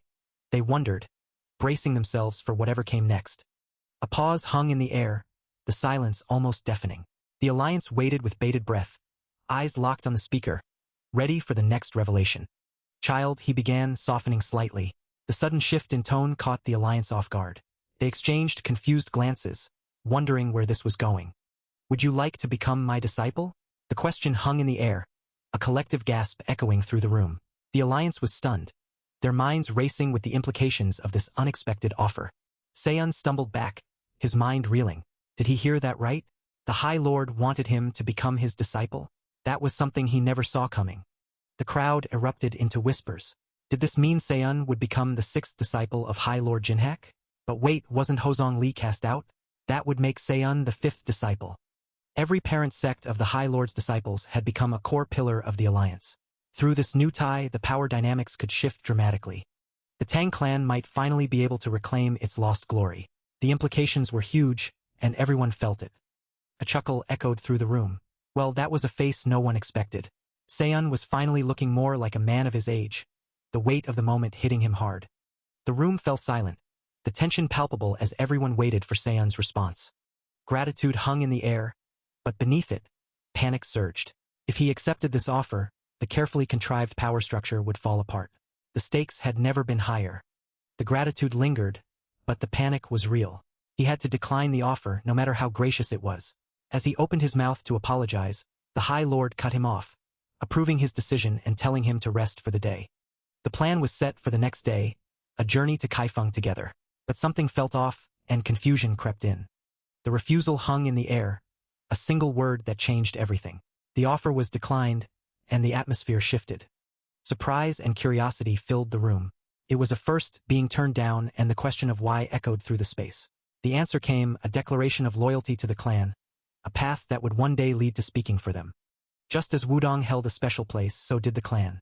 It was a bond that couldn't be broken, a path that had to be followed. The declaration was clear, the path was set. The clan was the beginning and the end, the only way forward. A moment of silence passed, the weight of the decision settling in. The point was fair and relief washed over. There was gratitude too, a sense of danger avoided, a secret kept safe. The rewards were tempting, but the risk was too great. One look into the soul, and everything would be over. It was a poisoned chalice, a trap that couldn't be fallen into. It was a shame, a talent like that slipping away. But the truth was, it was the same for everyone. A single lesson was enough to open eyes, to see the endless depth of Wudong's arts. The way a single stroke captured the infinite layers of the heavenly poles was beyond imagination. It left him humbled, in awe of the endless depth of Wudong's arts. As the High Lord marveled at the profound depth of Wudong's arts, a sudden realization hit him. The young warrior had gained such deep insight from just a single viewing, leaving him in disbelief. He chuckled, finding himself in quite the dilemma. The young warrior's talent was undeniable, and the urge to take him under his wing grew even stronger. The patriarch was praised for raising such an exceptional talent. The young warrior's skills were a testament to his teaching. Muyul humbly accepted the praise, but noted that the young warrior had his own reasons for his actions. Still, the kind words were appreciated. The figure acknowledged that he couldn't force the young warrior to come along, but he couldn't go back empty-handed either. The crescent moon emblem on the High Lord's attire caught his eye. It was a symbol he couldn't ignore. Considering it a small investment for the next generation of dragons, the High Lord decided to bestow a gift upon the young warrior. He presented the parting moon, a sword of mystic power. It was a blade that would surely aid the young warrior in his journey. The parting moon was no ordinary blade. It was forged from iron recovered from a fallen star, a divine artifact of immense power. Bestowing such a gift was more than a mere offering of steel. It was an official acknowledgement of the young warrior, Seon. To think that the materials to forge a divine artifact would fall into his lap so easily. It was a stroke of luck that couldn't be ignored. Fortune truly favored him this day. The protagonist's future was looking brighter than ever. With fortune smiling down on him, the young warrior couldn't help but feel like he was on top of the world. But the surprises weren't over yet. A magnificent gesture was extended his way, one he couldn't possibly decline. Gratefully he accepted, promising to treasure it forever. The giver was just as pleased, chuckling at his acceptance. But wait, there was more. A personal gift, a token of favor that came with a promise. If ever in need, presenting this would summon aid from across the continent. This wasn't just any token. It was a High Lord's token, a symbol of power that would make anyone treat the bearer's requests as if they were the High Lord's own. Meanwhile, elsewhere, jaws were dropping. First the sword, now the High Lord's token? What was going on? Why was he showing such blatant favoritism? The questions kept coming, each more heated than the last. What the hell made that brat so special? Elsewhere, a drink being poured. Darn it all to hell, the outburst echoed, raw and unfiltered. It was all because of that prick, that miserable swine. The words were spat out, each one dripping with venom. All of Sichuan was in an uproar thanks to the Tang clan. But if the High Lord's eye for talent was still good, the Tangs just might claw their way back to their former glory. As the Tang clan's reputation spread like wildfire through Sichuan, whispers of the Dragon's Shadow's severe punishment and their commander's exile to the Xinjiang branch added fuel to the fire. The High Lord's eye for talent might just be their ticket back to the top. But the drama was far from over. Xinjiang, really? That's basically the middle of nowhere. No one knew the exact details, but one thing was clear: his days of sitting in high seats were done and gone. It was painfully obvious that someone had used the dark arts, but why was he the one paying the price for it? The injustice of it all was enough to make anyone's blood boil.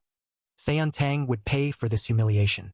The vow echoed through the halls, a promise of revenge that hung heavy in the air. The Sichuan Tang clan, a name that carried weight and history, was at the center of it all. Their actions rippled through the land, setting the stage for what was to come. Silence fell, a brief moment of calm in the storm, but it was the kind of silence that hinted at the chaos brewing just beneath the surface. Each second stretching out as if time itself was holding its breath, waiting for the next move. Indeed, he really did worry way too much. The weight of his concerns was almost tangible, a heavy burden that seemed to grow with each passing moment. Orders were clear: double the watch for a potential ambush and absolutely forbid Seon from setting foot outside. Moderation might not be his father's thing, but caution was the name of the game. He didn't wish to be an unfilial son who ignored his father's commands. The internal struggle was real, a battle between duty and desire. Silence again, a brief respite in the storm. But it was a silence filled with contemplation, each second ticking by with the weight of 1,000 thoughts. But he couldn't just sit there and waste his valuable time. Could he?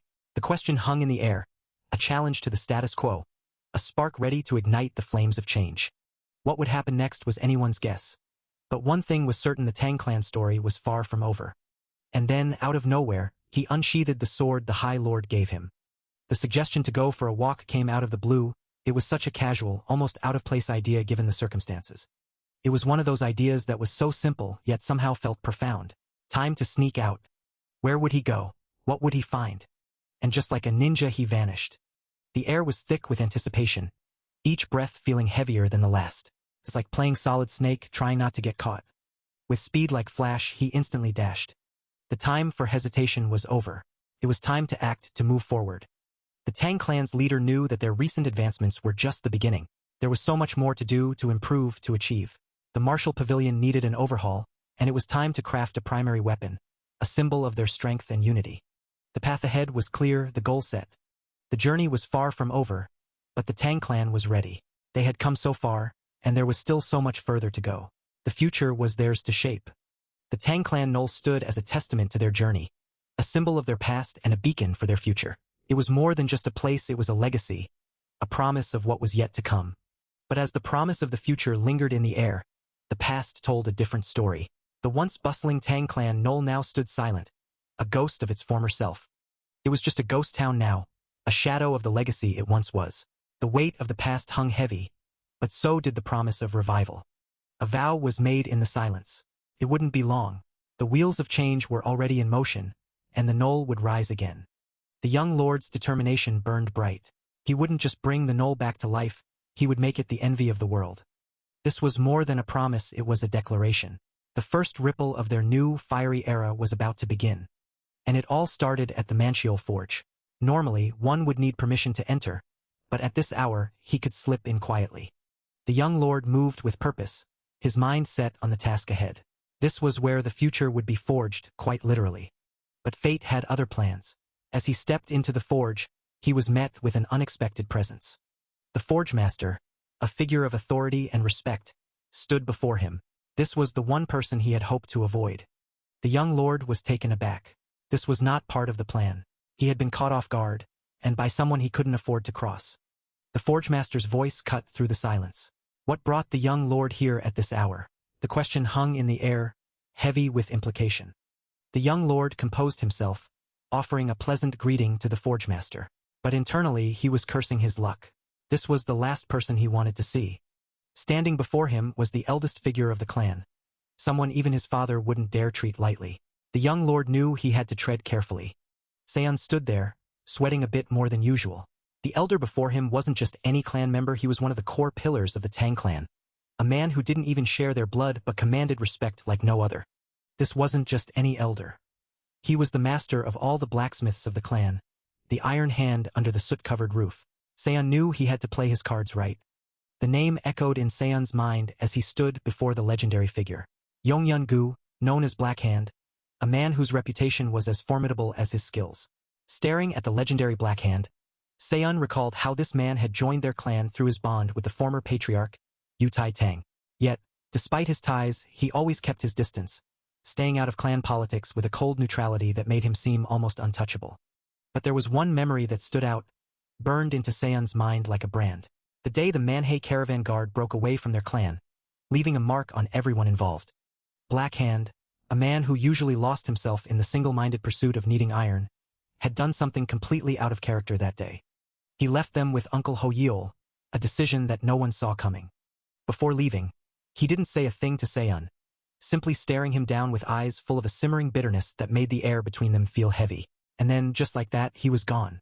Seon couldn't understand why Black Hand harbored such a deep grudge against him when they barely even crossed paths. But the pain in his eyes was unmistakable, the kind of betrayal that couldn't be mended with a simple apology. It was a shame, but Seon knew he'd have to push his plans back for now. With Black Hand's grudge weighing on his mind, Seon decided to push it aside for now. He had a sudden urge to visit the forge, a place where he could focus his thoughts. Apologizing for the late hour, he stepped into the forge, seeking solace in the familiar surroundings. As Seon entered the forge, a sudden spark of inspiration struck him. He couldn't contain the urge to bring his new idea to life, feeling a rush of excitement at the prospect of creating something amazing. Yongyang, the forge master, noticed Seon's enthusiasm and gave him a nod of approval. Without a word, he gestured for Seon to proceed, sensing the young lord's determination. Seon looked at Yongyang, a bit surprised by his permission.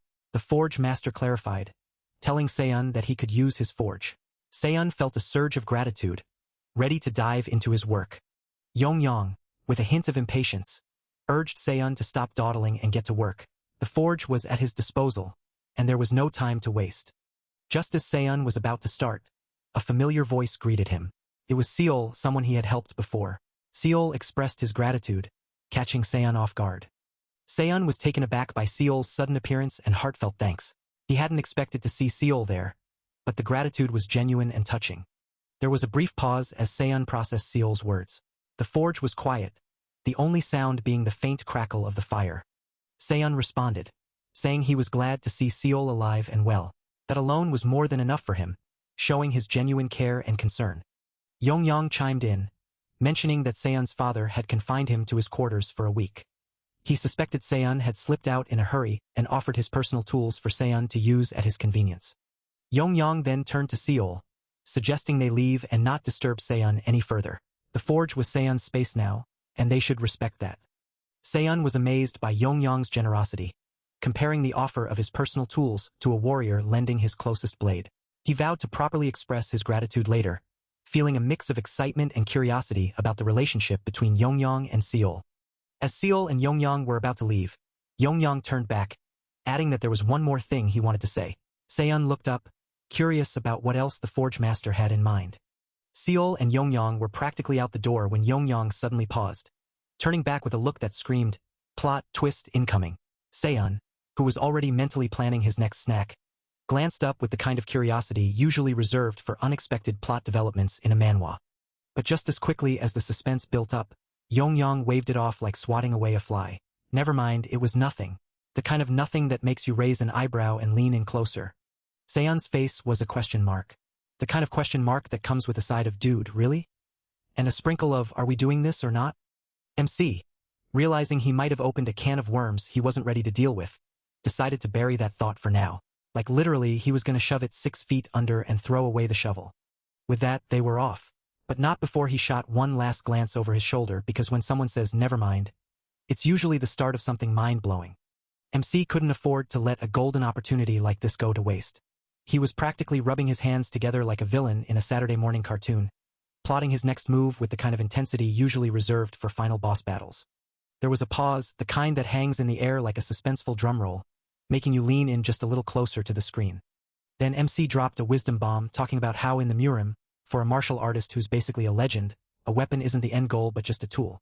The kind of deep thought that makes you nod your head and pretend you totally get it. But he wasn't having it. He called it out for what it was: laughable nonsense. The kind of nonsense that makes you snort laugh into your drink. Because whoever came up with that saying clearly had no idea about divine artifacts that were basically the Avengers of the weapon world, soaring past the limits of martial arts like they were breaking the sound barrier. And as for the so-called premium quality work of the Manchiol Forge, he wasn't impressed. It was like expecting a Michelin star meal and getting a microwave dinner instead. With that, he grabbed a weapon, dissecting a piece crafted by the legendary Yongyang, the kind of guy who probably irons his socks and calls it a warm-up. But hold up, this masterpiece? Apparently it's not even hitting the mark. Like, it's good, but not wow, this is life-changing good. Just your average, run-of-the-mill masterwork, no big deal. And then he drops a bombshell. Even without the 10 divine creations, the blood cult is out here flexing with ghost blades and demon steel like it's going out of style. Talk about overachievers. Sure, they might not be on the level of the 10 great weapons of the demon way, but let's be real, those weapons are steeped in blood and all sorts of nasty stuff. Not exactly the kind of thing you'd want lying around. So what's a guy to do when faced with such accursed weapons? Well, find something that measures up, of course. Or, just go ahead and surpass it. No biggie. Normally, shadow leather gloves aren't needed for your everyday forge work. I mean, who needs extra protection when you're just hammering out a simple sword, right? But what is he about to get into? Well, that's a whole different story. It's like comparing a butter knife to a lightsaber. What exactly is he about to get into?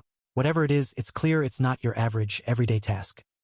Something big is coming, especially when the fire burns like that. Whatever it is, it's anything but ordinary. Like, forget ordinary, we're diving into the extraordinary here. With a saddened look. The scene shifts, transporting us to Seon's distant past.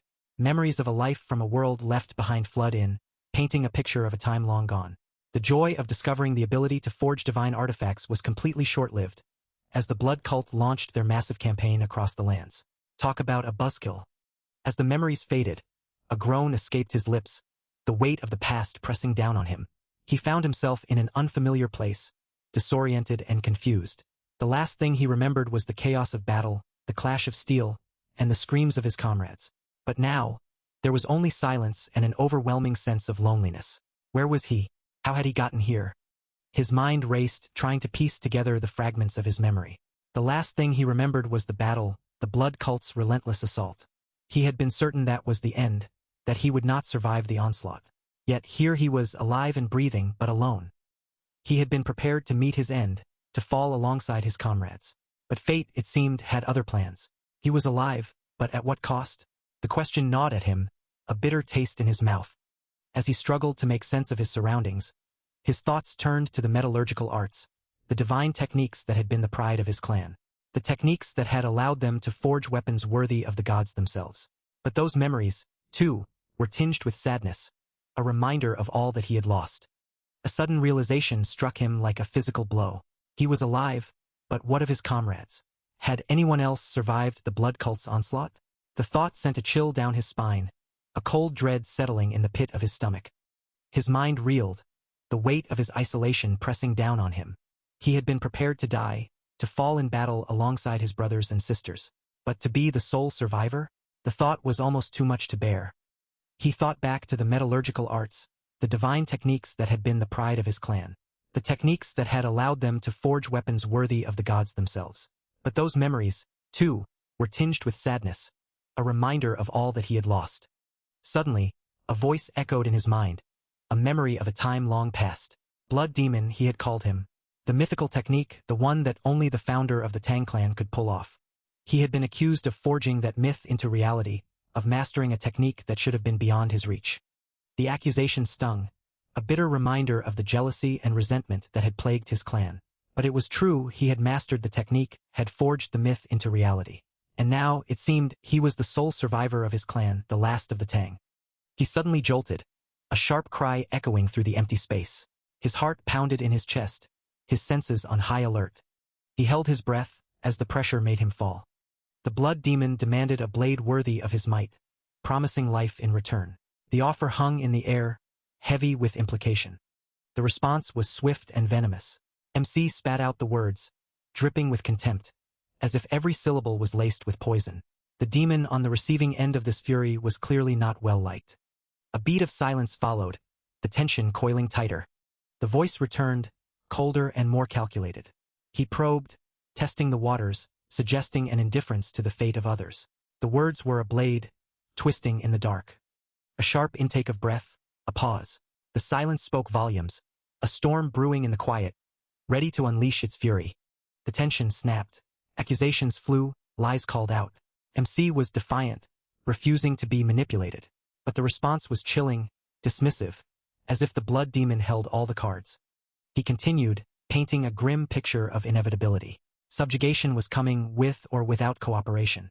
The threat was clear, the future seemingly set in stone. The final threat was delivered with icy precision. Heads would roll literally. The Blood Demon promised a gruesome gift, a reminder of the power at play. The reality of the situation began to sink in. The protagonist grappled with the possibility, the hope that family might still be alive.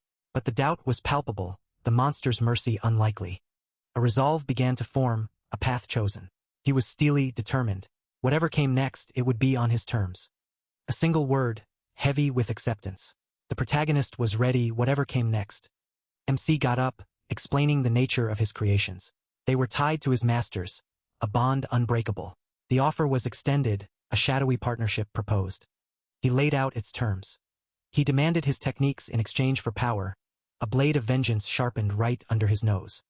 Over the course of 15 long years, 10 weapons of war were forged. In return, 10 powerful techniques were received from the Blood Demon, including the heaven-defying chi. The pact was sealed, the bond unbreakable. These armaments would come to be known as the 10 great weapons of the Demon Way, each one a testament to the dark partnership forged in the shadows. The forge before him was inadequate, its heat paltry compared to the task at hand. Melting down Starfall iron seemed impossible, but the challenge only fueled his determination. With the power of the golden flow at his disposal, he was confident he could get the job done. The forge blazed to life, its heat intensifying under his command. The flames danced and roared, a symphony of heat and light. The Starfall iron began to glow, its resistance slowly giving way to the relentless power of the golden flow. As the iron melted, it took on a new form, its essence being reshaped by the intense heat. The process was meticulous, each moment bringing him closer to his goal. The molten iron was poured into molds, its liquid form taking on the shape of the weapon he envisioned. The craftsmanship was precise, each detail carefully considered. As the weapon cooled, it solidified, its surface gleaming with a dark luster. The weapon was nearly complete, its form a testament to the power that had shaped it. The final product was a cloth designed to fend off any blow while tearing through any defense. It was a weapon unlike any other, a testament to the power of the Demon Way. This masterpiece wasn't just any cloth, it was the signature weapon of Surin Seo, the Demon Empress of the Crimson Satin. But more than that, it was the fourth of the legendary 10 armaments, a collection of weapons that could shake the heavens themselves. The original Heavenly Weave was said to be made up of 9 separate sheets, each one a marvel in its own right. But with limited resources, crafting even a single sheet was an achievement worth flexing about. Not that any of that mattered, though, because what Seon was aiming for wasn't just a replica of the Heavenly Weave. Seon's ambition was far greater. He wasn't just trying to recreate the past, he was aiming to surpass it. What he sought wasn't the Heavenly Weave itself, but something even more extraordinary. He envisioned a string far thinner and more durable than anything across the continent. A creation so remarkable that it would put the legendary Heavenly Fine Silk to shame. The heavenly threads seemed to shimmer with potential, each one a testament to the power that Seon was about to unleash. But before he could revel in his creation, a shadowy figure sprang, poised to attack. The tension in the air was palpable, and Seon knew that his true test was about to begin. The shadowy figure wasted no time, lunging at Seon with deadly intent. The tension that had been building now erupted into action, and Seon braced himself for the impact. But just as suddenly as it began, the attack halted. The figure froze in mid-air, suspended by some unseen force. The attacker was stuck, unable to move. The attacker could sense the threads of energy holding him in place, but the question was, who or what was controlling them?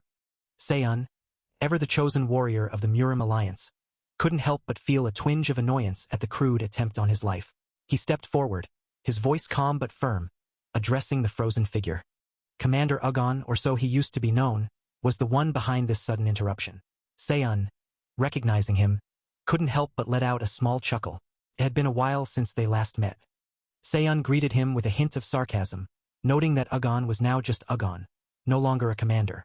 But despite the past, he was glad to see him, even if the circumstances were less than ideal. With a smirk, Seon revealed his true intent. He had been itching for a good fight, and Ugon's sudden appearance seemed like the perfect opportunity to break in his new skills. Seon wasn't just ready for a fight, he was practically vibrating with excitement. Ugon had just handed him the perfect opportunity to test his skills, and he wasn't about to waste it. With a smirk, he thanked Ugon for saving him the trouble of finding a test subject. Ugon wasn't having it, though. He snapped back, telling Seon not to get ahead of himself. With a fierce determination, he declared he'd cut the thread, connecting them in a heartbeat. The tension was rising, and Ugon doubled down, his voice echoing with resolve as he finished his threat. Seon, ever the cool customer, shot back with a dismissive retort, making it clear he wasn't intimidated. And just like that, Ugon's sword shattered, leaving him weaponless and vulnerable. The stakes had just gotten a whole lot higher. MC took a moment to size up Ugon's situation, noticing the makeshift weapon in his hand. It was clear he had grabbed whatever he could find, probably to cover his tracks. Seon couldn't help but call him out on it, pointing out that Ugon was clearly improvising. This wasn't his usual gear, and it showed. With a challenge in his voice, Seon taunted Ugon, wondering just how much longer he could hold out without his real weapon. Seon wasn't playing around anymore. Ugon could feel the shift in the air, like the calm before a storm you know is going to wreck your whole day. Ugon was on edge, his usual confidence shaking like a phone on vibrate.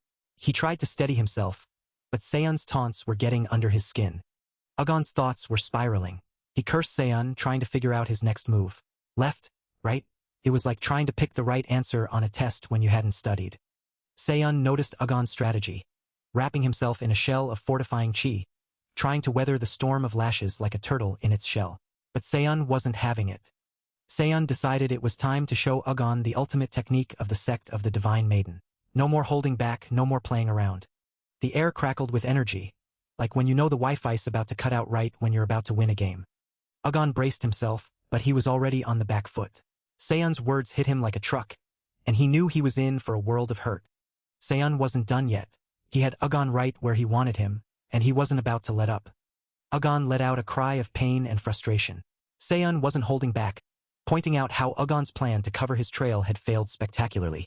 Seon taunted Ugon, saying he should have drawn his blade before his face ended up looking so lopsided. Ugon was feeling the burn, literally and figuratively. The battle was intense, and Ugon was struggling to keep up. Seon was in his zone, and Ugon was just trying not to get left in the dust. Seon pressed on, his technique leaving Ugon barely able to keep up. Ugon was on the ropes, and Seon wasn't about to let him catch his breath. Seon's relentless assault pushed Ugon to the brink, leaving him barely able to keep up. The battle's intensity reached new heights as Seon's technique seemed almost unstoppable. The crowd watched in awe, realizing that a fully unleashed sword chi could only be countered by another sword chi. Agon, however, hadn't even begun to tap into his true potential. With Seon's dominance on full display, victory seemed within his grasp. The momentum had shifted, and Agon's struggle to counter Seon's technique made the outcome appear inevitable. Seon's confidence grew with each passing moment, his technique leaving Agon scrambling for a response. Agon's desperation was palpable as he tried to counter Seon's relentless assault. The crowd watched with bated breath, wondering if Agon could turn the tide or if Seon's victory was truly inevitable. The battle reached a fever pitch, with Seon's technique leaving Agon crashing. MC, seemingly out of options, managed to counter Agon's technique with an improvised shield made of threads. Agon gasped in disbelief, wondering what had just transpired. The shockwave of MC's counter reverberated through the arena. Agon, caught off guard, struggled to comprehend how a shield cobbled together from mere threads could halt his technique. Agon's confusion was evident as he tried to process the turn of events. A shield made of threads had stopped him in his tracks, leaving him questioning how such a feat was possible. MC, seizing the moment, taunted Agon, suggesting that his sword was too weak. He wasn't done yet. He revealed that he was just getting started, introducing the Divine Maiden's Seamless Veil, a technique that went beyond mere hardening like the iron-wrought skin. The Divine Maiden's Seamless Veil wasn't just about toughening the skin. It reinforced whatever MC was wearing, turning it into armor as hard as plated steel. MC's threads, though appearing flimsy, possessed the raw strength of the heavenly weave, forged from starfall iron.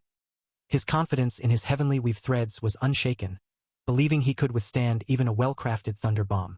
But the raw power of the attack sent a jolt of pain through Agon, making him stagger back in shock. A guttural sound escaped him as he struggled to maintain his footing, the pain threatening to overwhelm him. Agon couldn't believe his eyes. The man who was supposed to be invincible was crumbling, his power seemingly no match for the terrifying force he faced. Silence fell over the battlefield as the reality of the situation sank in. Agon's grand ambitions seemed to be slipping away. He murmured in disbelief. So much for his grand ambitions, he thought. The monster before him was unstoppable. How could someone so young, who had yet to reach the first peak of mastery, wield such terrifying power? The protagonist assured that death wasn't on the table.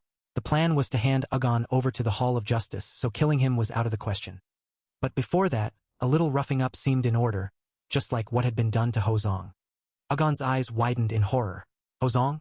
He'd rather die than suffer the same fate. The thought of living with a shattered dantian was unbearable. He refused to accept such a fate. Silence fell once more as Agon grappled with his despair, the weight of his situation crushing him. The protagonist watched, waiting for Agon's next move, the tension palpable. There was an expectation of more struggle, but Agon seemed to have reached his limit, the fight draining out of him. Agon's strength was fading, and what was once a formidable opponent now felt like an annoying pest that wouldn't go away. The once mighty warrior was reduced to fleeing, his pride wounded as he ran like a scared dog with its tail tucked. But those eyes, they haunted him, a reminder of the power that still pursued him relentlessly. He had exhausted every ounce of his energy to quicken his escape, pushing his body to its very limits. Logic dictated that his pursuer shouldn't be able to track him at this distance, not with his vastly superior chi reserves. Yet, the real headache was figuring out where to go from here, his options dwindling as quickly as his strength. The Alliance would surely shut its gates to him now, leaving him to consider following the Yangtze and seeking refuge with the dark factions.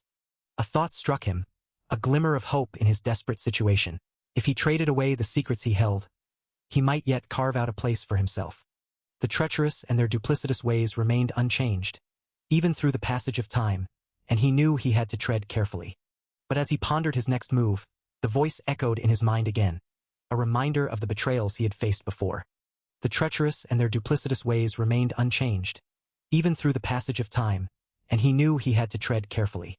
The treacherous and their duplicitous ways remained unchanged, even through the passage of time, and he knew he had to tread carefully.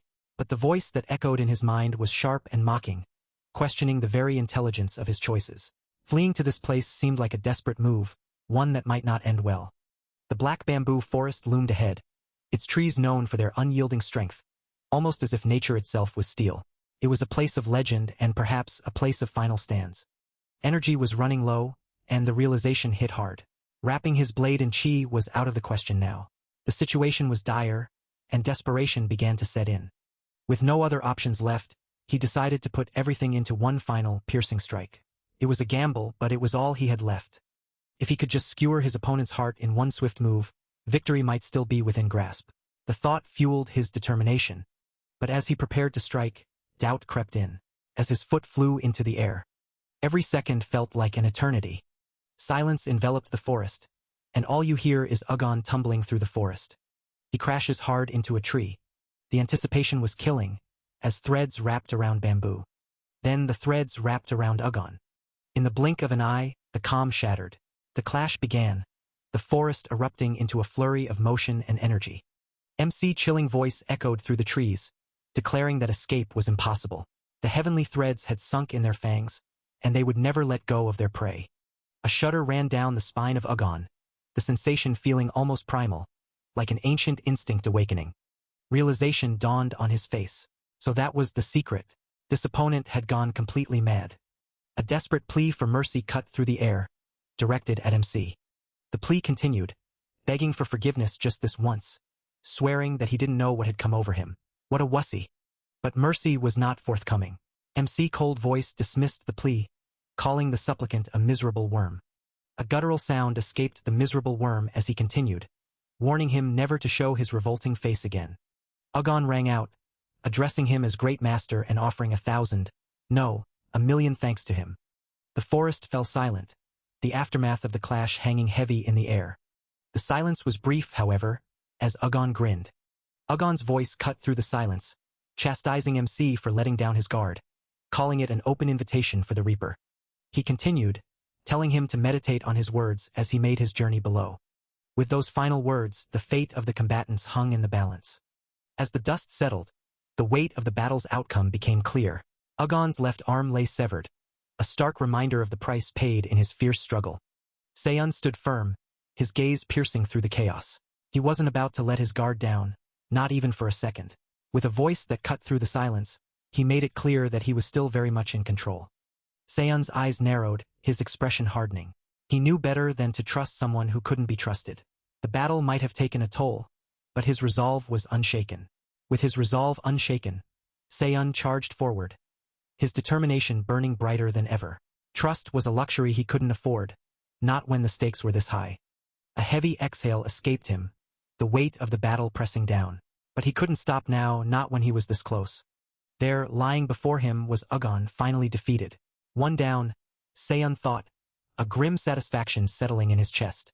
Meanwhile, chaos unfolded elsewhere. The commander of the Dragon's Shadows had apparently attempted to assassinate MC. The news sent shockwaves through the crowd, disbelief and outrage erupting in equal measure. If only they had listened to the High Lord's command and punished the E-Guard from the start, perhaps this mess could have been avoided. The regret hung heavy in the air, the weight of their inaction now painfully clear. The weight of regret still hung in the air as voices began to rise, demanding answers. How could they possibly explain the chaos that had unfolded? No one had seen this coming, and now they were all left scrambling to pick up the pieces. The elder was called to step up, tasked with the monumental responsibility of making things right for the Tangs. The pressure was on, and the stakes couldn't have been higher. Seiyun's actions had sent shockwaves through the Orthodox Murim, and now, in the quiet of Ho Yil Tang's chamber, the gravity of the situation settled in. A low murmur of contemplation filled the room as the reality of their predicament became clear. The question lingered in the air, heavy with anticipation. Had they finally reached a decision? The silence stretched on, thick with tension. The room fell silent, the weight of the moment pressing down on everyone present. The air was thick with uncertainty as they grappled with the gravity of their next move. Dal Jiang, deputy overseer of the Hall of Governance, voiced his concerns. Hiring top-tier sellswords seemed like a solid plan, but was it really foolproof? The unease in his voice was palpable. The idea of diverting the Alliance's reparations for their own gain didn't sit right with everyone. The moral weight of the decision bore down on them, making the path forward anything but clear. But in the end, none of that mattered. With a supreme master on their side, what could possibly go wrong? The reassurance seemed to calm the nerves in the room, at least for the moment. Besides, they were moving in secret. What could possibly go wrong? The confidence in the room seemed to grow, the earlier doubts momentarily forgotten. A leader with grand ambitions needed a heart wide enough to hold a grander vision. The words echoed in the chamber, a reminder of the stakes they were playing for. Deputy Overseer Dal felt the weight of those words more than anyone. The promise was made, the die was cast. Once the delivery was complete, the current Tang clan would be brought to ruin. In its place, a new Tang clan's caravan guard would rise, with the high seat promised to someone new. The room buzzed with a mix of anticipation and trepidation. The pieces were set, the players ready. All that was left was to see how the game would unfold. As the game began to unfold, the atmosphere was thick with anticipation, each moment carrying the weight of decisions yet to be revealed. The MC's uncle echoed with satisfaction, praising the choice made, as if everything was going exactly according to plan. Laughter filled the air, a mix of relief and triumph. The meddling of an unknown troublemaker had nearly thrown a wrench in the works, but fate had a funny way of turning things around. What seemed like a disaster turned into an unexpected windfall, leaving him gloating over his sudden stroke of luck. Meanwhile, at the protagonist residence, MC training doing Pilates. With a speed that shook the air, he punched down. He raises his hand, and with an even stronger power, punched down. That must be a workout because man is he sweating. The recovery phase was underway, the pieces of the puzzle falling into place, setting the stage for what was to come. Time had passed, the kind of time that feels like an eternity when you're waiting for something big to happen. The aftermath of pushing beyond limits was taking its toll. Pain radiated from within, a fierce and unforgiving reminder of the cost of power. It started from a deep, crippled core and spread outward, a relentless wave of agony that touched every part of the body. The pain was next level, like 100 invisible knives hacking away at the flesh. The agony was so intense that consciousness flickered in and out, a cruel game of fade to black. Pushing to the absolute limit to test the current mastery had backfired. The primal energy had been abused too soon after the divine forging, and the body was paying the price. There was no need to go all out, using the threads of pursuit against a small fry like Ugon. Overkill was an understatement. Surin Seo, the demon empress of the Crimson Satin, true to her origins in the sect of the Divine Maiden, was one of the finest practitioners of the mystic arts across the lands. Each of her 9 blood silks, the heavenly weaves, was imbued with unique spells. Her ring finger, too, was enchanted. The only secret art currently unsealed was the threads of pursuit, imbued into her ring finger. Its power to never lose a target remained intact, but the energy reserve was running low. Recovery was essential. Every second counted. After all, Ugon, who had fully reached the realm of supreme mastery, was worth less than a common foot soldier in the blood cult. But against the deputy cult commander, who was at the early true supreme stage, it would be a different story. And against a cult commander of one of their halls, who was a full true supreme master, 50 exchanges would be the absolute limit. The odds were stacked, and the clock was ticking. But the story changes with Formless, the demonic weapon of divine slaughter. It was a game-changer, a wild card that could turn the tables. But there was a catch. For now, it could only be used for a quarter of a quarter hour. 15 minutes. That was all the time there was to turn the tide. The countdown had begun.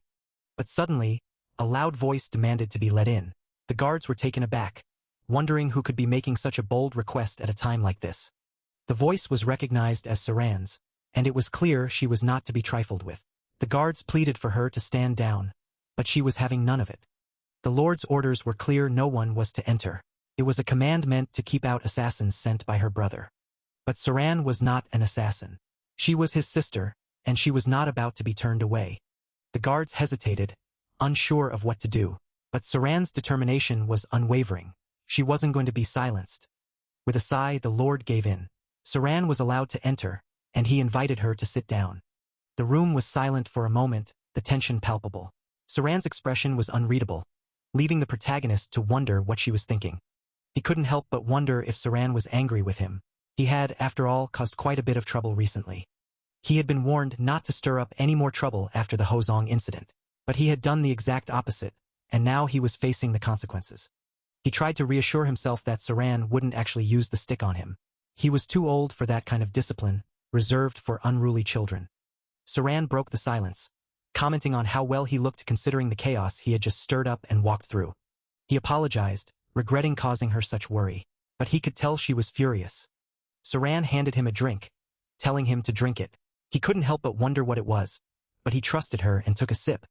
After taking a sip, Saran revealed that the drink was a century-old snow ginseng that she had brewed for 2 days. She mentioned that it should do wonders for his battered body.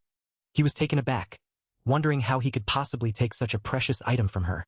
Saran insisted that he had earned it as his prize at the Dragon Phoenix Summit. He was confused and asked why she would even offer it to him in the first place. Saran jokingly replied that she figured she would finally get rid of it since it was only collecting dust in the cellars. He thought to himself that Saran was lying. He remembered how she fought tooth and nail alone to stand among her generation's 9 dragons and 4 phoenixes. Yet right now, Saran had been stuck in a mire in terms of her progress. He recalled the look in her eyes and how happy she was that the ginseng helped her overcome her limits.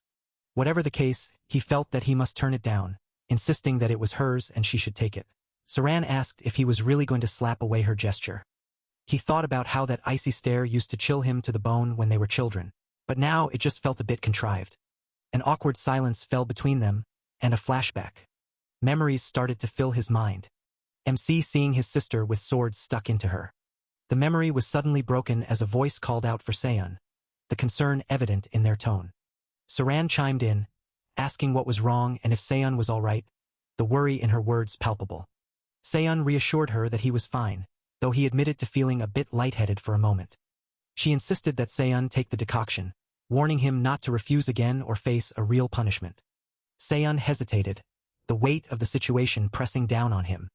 Realizing that trying to bend her iron will was a fool's errand, he decided to accept her grace and guide her to a realm she could only dream of. With a deep breath, he asked her to guard him as he absorbed the decoction. Sometime later, night fell. Time seemed to stretch on, each second feeling like an eternity. Saran admitted that she hadn't thought Seon could gain any chi from the decoction, hoping it would merely facilitate his body's healing. But as she observed, it became clear that this was far beyond what the century-old snow ginseng could offer. Seon had absorbed at least 15 years of cultivated chi from it. As the process came to an end, Seon felt a sense of lightness wash over him, the weight of his previous injuries lifted. Feeling lighter than he had in ages, Seon couldn't help but acknowledge how much the process had truly helped. With a grateful heart, he thanked Saran for her assistance. Curiosity sparked as the conversation shifted to his weapon of choice, with a question about his trusty iron fan. It was vintage, but it worked. Seon confirmed it with a nod. Yes, the iron fan was indeed his go-to. An invitation was extended for a visit to the forge once his protective confinement was over. Seon began to consider the offer, but before he could fully commit, suddenly, the atmosphere shifted as the Lord Patriarch made his entrance. Seon's eyes widened in surprise. Father was here. First Saran, now his father. What was happening today? The surprises just kept on coming. Respects were paid to the Patriarch, but it was clear that Saran hadn't been expecting him either. A brief pause hung in the air, the weight of the moment settling in. Panic set in as Saran realized she had taken the ginseng out without her father's knowledge. She stumbled over her words, trying to explain that it wasn't what it looked like. The Patriarch dismissed Saran, telling her to leave them for now. She thanked him and quickly exited the scene. As Saran ran out, Seon couldn't help but feel a pang of betrayal. Traitor, he thought, the weight of the word heavy on his heart. The Patriarch's voice cut through the tension, calling out Seon's name with a firm, commanding tone. Seon stood tall, responding with a respectful and steady yes, father. The air grew thick with tension as his father's gaze bore into him, the weight of his words hanging heavy. I know, he began, his voice low and measured, that you, my son. A dramatic pause filled the space between them, the kind that could make your heart skip a beat or two. Are hiding something from me? His father finally dropped the bomb, leaving Seon sweating bullets.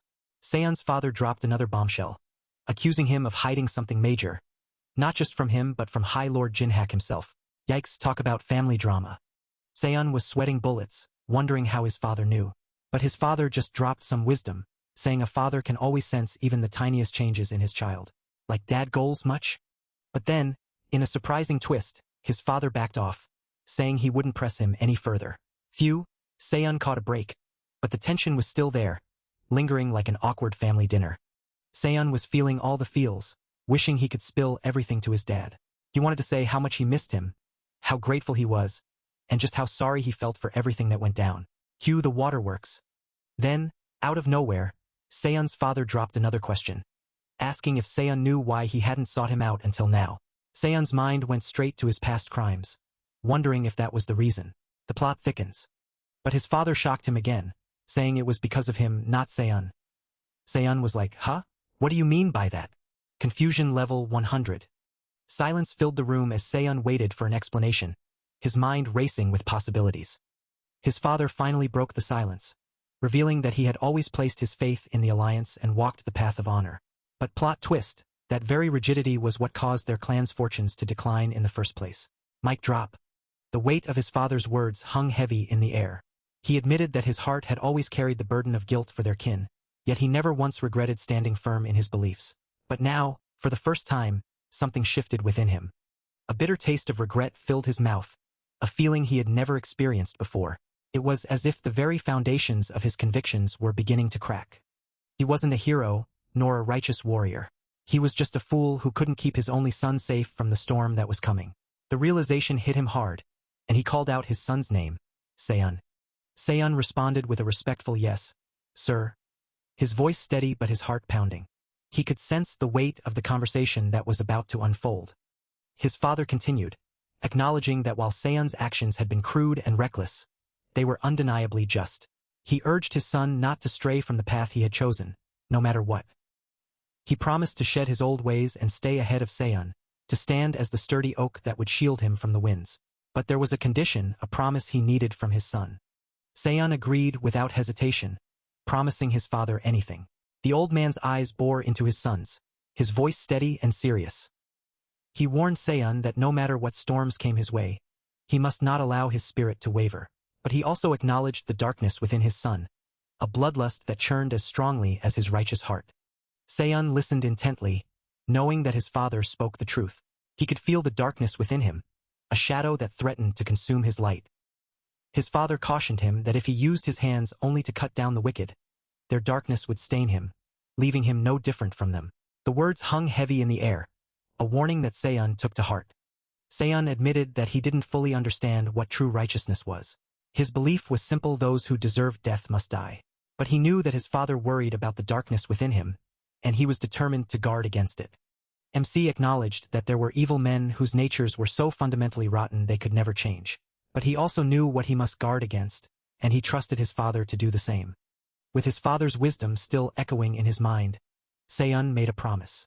Just once, he would give any wicked soul a chance to redeem themselves. But that chance would only be given if they weren't monsters who truly deserved their fate. No capítulo. His father nodded, satisfied with his resolution. Felt like the right call. With his thoughts settled, he moved forward, ready to face whatever came next. A fortnight later, a carriage moving, ready for whatever adventure awaited. The voices had expected a quiet countryside, but the town before him was bustling with life. This place was lit. A stern voice quickly scolded her, reminding her to mind her words. That was a major L for not watching what she said. Chongyunjin, the first disciple, tried to defend herself, pointing out what she was seeing. But the grand disciple of the Ame sect, Hyang, wasn't having it. She shrugged, thinking that even if it came off as rude, who would dare scold the great Ame sect? But her senior sister's warning clearly meant nothing to her, and she was about to find out the consequences. The Grand Abbess Gumwa, head of the Ame sect, ordered her to assume the horse stance until they reached their destination. The body's toil would discipline her mind, she said. This was going to be a long journey. As she grappled with her thoughts, the town continued to surprise her. A murmur of awe spread through the crowd, her curiosity piqued by the unusual sight before them. The Tang Clan Knoll, once a place of obscurity, was now the center of attention. The crowd buzzed with whispers of its past, their breaths visible in the cold air. Amidst the jostling crowd, tempers flared. Accusations of pushing and cutting in line filled the air, adding to the chaos of the gathering. The sheer number of people was staggering. It seemed as if every sick person in the region had gathered here, far outnumbering those on Mount Ame. Rumors spread like wildfire. Who could have guessed that the young lord possessed the hands of a divine healer? Word had it that there wasn't a sickness he couldn't cure with a single needle. Some even whispered that the divine healer herself had taught him the craft. The Manhwa caravan guard might be what they were known for now, but the Tang were healers and smiths first in the old days. With the line this long, some wondered if it wouldn't be better to seek the help of the Ame sect. Surely they were more capable in the healing arts than these people. Ame was where the rich folks went. Commoners like them couldn't even get their pulses read. Besides, unless you got the divine healer's touch, their young lord was a far smarter choice. Just the other day, he supposedly fixed up someone that even Ame had given up as a lost cause. The crowd buzzed with excitement and hope. Amidst the chatter, a voice of dissent rose. Chongyunjin couldn't believe the rumors, silencing the crowd with a stern warning. But the accusations continued. This man was openly dragging their sect's name through the mud. Had the Grandmaster's warnings slipped right out of their heads? The accusations were stinging, but the sect had a mission to focus on. Representatives of the Murim Alliance were being sent to make amends with the Tang clan. The rightful heir of the Tang clan surely had much to teach them, and they were to carry themselves with the proper dignity of a Mei. Caution was key here. There could be no friction, no trouble. If even a whisper of conflict reached their ears, the punishment would be severe, even for the successor. Haeong offered to announce their arrival to the Tang clan, but the master had other ideas. This could be a good opportunity to learn new medical techniques from them. The next patient was called in, and the observers were eager to see if his skills truly rivaled those of their sect. Patient after patient was called in, the pace was relentless. The speed at which he was seeing patients was astonishing. How was he treating them so quickly? It seemed impossible. The next patient was called, and the master couldn't help but comment on the speed. It was preposterous. They speculated that he likely numbed the patient's pain to give them the illusion of being cured. In other words, a fraudulent practice. A sigh of relief was heard. An apology was offered for the wait. The next patient had been waiting quite a while. They were kindly asked to follow. As the patients settled in, the atmosphere grew tense. Taking their silver was one thing, but robbing them of the time they had left to seek real help was the most despicable sin a healer could commit. Determination flared within her. She wouldn't let this injustice slide. The patient was asked to wait for a moment as the young lord would come for the examination. The patients expressed gratitude, hoping for some relief. Silence hung in the air, heavy with anticipation and unspoken thoughts. The tension was palpable as the healer slightly creaked the door open. The focus turned to the security of the place, or rather, the lack thereof. They didn't put much effort into security there. Plus, the person in charge looked quite sleazy, which didn't help the situation. The plan was set. The moment they locked down a shred of evidence, they would pounce. A mother pleaded for help for her child, who tried to comfort her. The protagonist assured them he would do all he could to relieve her affliction. He asked the child what brought her to his door. She revealed that other healers had said she would never walk again. The healer questioned if she had recently cast herself out of harm's way. The mother explained that about 3 months back, she had dove out of the way of a runaway carriage. The protagonist suspected as much. It was a case of foot drop. The nerve near the shin was damaged, leading to acute muscle paralysis. Despite the accurate diagnosis, skepticism filled the air. The man's methods seemed questionable, almost as if he was improvising the entire treatment on the spot. Yet, the diagnosis was confirmed swiftly, leaving everyone in awe of the man's medical prowess. His diagnosis was spot on, and the room buzzed with a mix of surprise and curiosity. The atmosphere shifted as the focus turned to the young girl's condition and the possibility of her recovery. Questions arose about the treatability of her condition, and hope flickered in the eyes of those present. Confidence filled the room as MC assured everyone that he planned to send her home that very day, fully cured. Murmurs of disbelief and unease spread through the crowd. The needle he used was as dark and twisted as his reputation, creeping her out. A tense silence fell over the room as the needle's eerie appearance left everyone on edge. Despite its thin appearance, the needle held up under an immense amount of chi, defying everyone's expectations. The silver-hair needles crafted at the Bikya Forge paled in comparison. This needle was something else entirely, possibly even a divine artifact. Strange vibes filled the air as if the needle and its wielder were ignoring her, adding to the mystery. We have ourselves an attention whore, folks. Suddenly, a joyful exclamation broke the tension.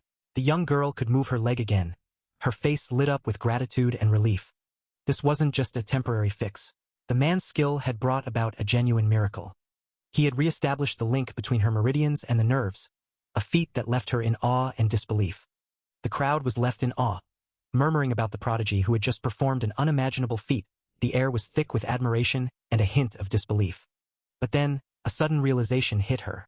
If what they had just witnessed was true, then their current actions seemed rather questionable. Especially Gumwa, who was known for her fiery temper. She needed to keep it in check, or else their situation could escalate quickly. They were, after all, acting suspiciously, like rats sneaking around the Tang clan's treasure. As the young girl prepared to leave, promising to visit again, MC sternly warned her against returning. Her healing days were over, and she needed to stay away from healing houses. The girl expressed her longing, but the protagonist lightened the mood, inviting her to return any time for the clan's famous sweets. A moment of silence passed, the weight of the situation settling in. Alas, the reality of their circumstances was inescapable. The elder sighed, blaming himself for the predicament they found themselves in. It would be wise to come clean and plead for forgiveness, but the tension was palpable. A brief pause hung in the air, and a flash of light. Suddenly, a sharp gasp echoed through the room, breaking the silence. Everyone jumped, startled by the sudden outburst. The protagonist explained that he had prioritized the patient's well-being, letting the others off the hook for a while. But now, it was time to face the consequences of their actions, especially for prying into the family's secret arts. The weight of their actions hung heavy in the air, and Seon's voice cut through the tension like a knife. He wasn't playing around anymore. None of them were walking out of there alive, his tone chillingly final. Moments ago, in a flash, a weapon hurtled through the air, aimed straight for the spy. The tension was palpable as the projectile closed in, leaving no time to react. The weapon struck the wall with a resounding thud, missing its target by mere inches. The impact sent debris flying, adding to the chaos of the scene. As if guided by an unseen force, the weapon suddenly changed direction, recalling back towards its owner with an eerie precision. The weapon continued its trajectory, swiftly retracing its path through the air with an almost supernatural grace. In a final, fluid motion, the weapon settled back into the main character's hands, as if it had never left. The spies, still in shock, could only watch in disbelief. As the main character strode through the door, a voice echoed with disbelief, questioning the impossible technique that had just unfolded. Haeyoung stood nearby, her mind racing. Only masters of the transcendent realm could pull off such a feat, yet here was a second-rate martial artist wielding it with ease. The confusion was evident on her face as she tried to make sense of the situation. The elder attempted to calm the main character, her voice steady and reassuring. She introduced herself as being from the Ame, but her words were abruptly cut off by a furious outburst. Chong Yinjin's anger flared as she confronted, accusing MC of ambushing her. The protagonist responded with a calm but firm voice, quoting the wise saying that no soul comes knocking without an agenda. His words carried a weight that silenced the room, the truth of his statement hanging heavy in the air. The woman, her patience worn thin, launched into an attack. She declared that her tempest-scattering sword art would have him on his face in the dirt. The clash was imminent, the room filled with the promise of a fierce battle. The main character looked on, his gaze steady and unyielding. He watched the woman's movements with a calm focus, ready to respond to her attack. In a swift and decisive motion, a hand countered the woman's attack with a powerful karate chop. The strike was precise and effective, leaving the woman stunned and defeated. But the victory was short-lived, as the elder suddenly appeared and knocked her out cold with a single blow. She grabbed her, her grip firm and unyielding. With a swift motion, she threw her across the room, her body crashing against the wall. But he was already in motion, his body coiled like a spring ready to unleash. She barely blocked his strike in time, the force of his blow echoing through the room. It was too late to dodge his strike, she realized, her eyes widening in surprise. But Haeyoung caught Chong Yinjin just in time. She cried out to her master, her voice filled with urgency and concern. The main character and her master clashed, their movements a blur of speed and precision. The elder blocked his attack, her expression one of surprise and admiration. The boy surely felt the vast disparity in their martial prowess, yet he refused to yield. His foundation was anything but shallow, his skills honed to a fine edge. He leaped into the air, his body moving with a grace and agility that belied his youth. He threw his weapon sheath, the movement swift and precise. Could it be that his healing arts weren't the only thing their master wanted them to see? As the weapon sheath soared through the air, the old lady swiftly dodged, her eyes narrowing with realization. He was forcing her into a trap, using the flying knife to limit her movements. The main character stood poised, his gaze locked onto his target. There was only one obvious move left, and he was ready to make it. But then, something unexpected happened. A smile crept across his face, sending a chill down her spine. What was he planning? The Haeyoung's eyes widened in shock as she called out for her master, her voice echoing with desperation. Her heart pounded as she noticed the knife that had flown past her somehow returning, defying all logic. With a swift movement, the main character attacked, his strike precise and powerful. The old lady gasped, caught off guard by his sudden advance. She quickly grabbed his arm, her grip firm and unyielding, trying to gain the upper hand.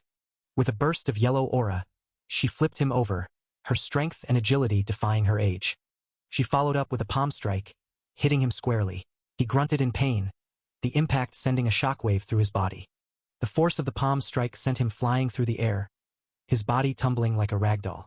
The impact was brutal, leaving him disoriented and struggling to regain his footing.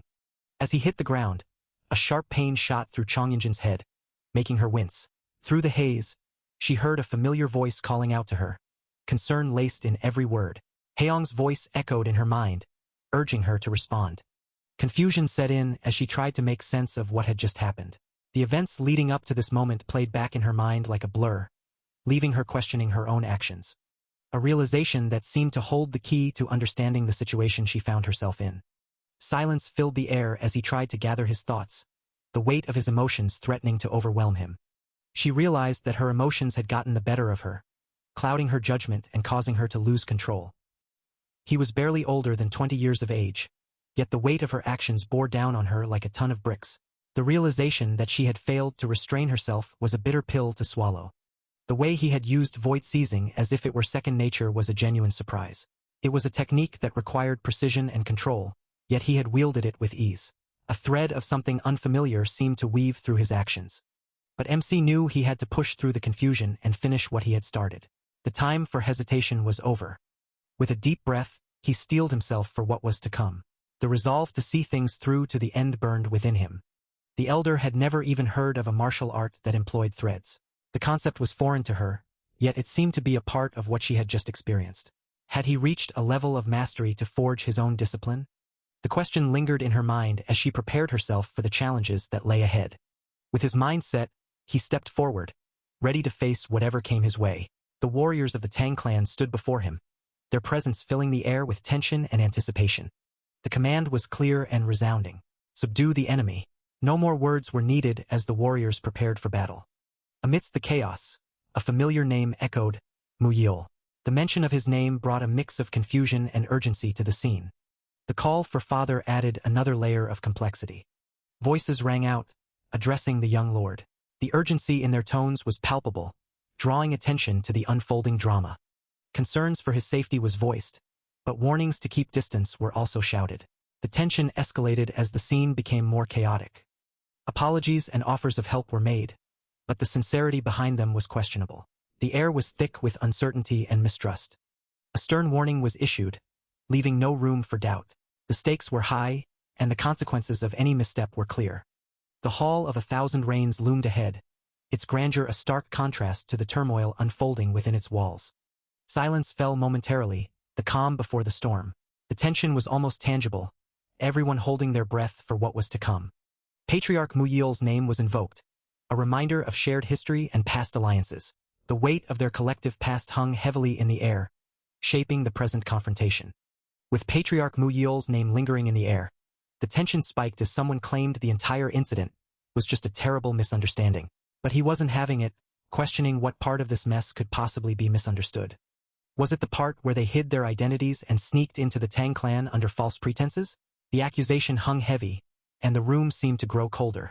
Or maybe it was the part where suspicion clouded every interaction, especially after seeing the sick lining up at their doors. The past was a tangled web, and every word pulled at another thread. The elder stumbled over her words, trying to smooth things over with an old friend. But the damage was done, and the air was thick with unspoken grievances. The question was fired back, sharp and unyielding. If not that, then what was it? The room was on edge, and the confrontation was reaching its boiling point. The Grand Abbess of Amay had struck with deadly intent, leaving his son with internal injuries. This was far from a simple misunderstanding, and the stakes were higher than ever. The question was posed, cutting through the tension. Were they here to finish what Ugon couldn't? The implication sent a chill down everyone's spines. A plea was made, calling the accusation absurd. But the damage was done, and the room was left in a state of uneasy silence. The weight of the situation crashed down, with Chongyunjin admitting it was all her fault. If only she hadn't charged in blindly, maybe things would be different. Haeyoung hopes were thought for the man's recovery, praying his injuries weren't too severe. The room was filled with a mix of concern and regret. A moment of silence passed, the weight of the confrontation lingering in the air. The tension was palpable, and everyone was left with their thoughts.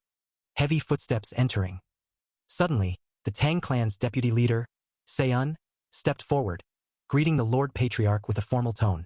The atmosphere shifted slightly, but the tension remained.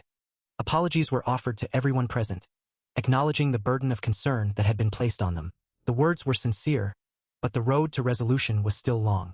The weight of the apology still hung in the air, But the mood shifted as concern took over. The patriarch, laced with worry, asked if he was truly all right. He nodded, insisting that a quick nap had done wonders and he was as good as new. He admitted to pushing himself too hard lately, the fatigue finally catching up with him. The room seemed to exhale a collective sigh of relief, the tension easing slightly. But then, a question hung in the air, laced with disbelief. Fatigue? Was that all it was? The implication that there might be more beneath the surface sent a ripple of unease through the room. The question was met with confusion. Internal injury?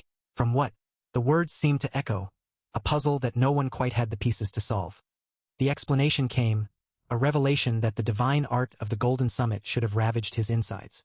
Yet he stood there seemingly unscathed. A misunderstanding, it seemed, had taken place.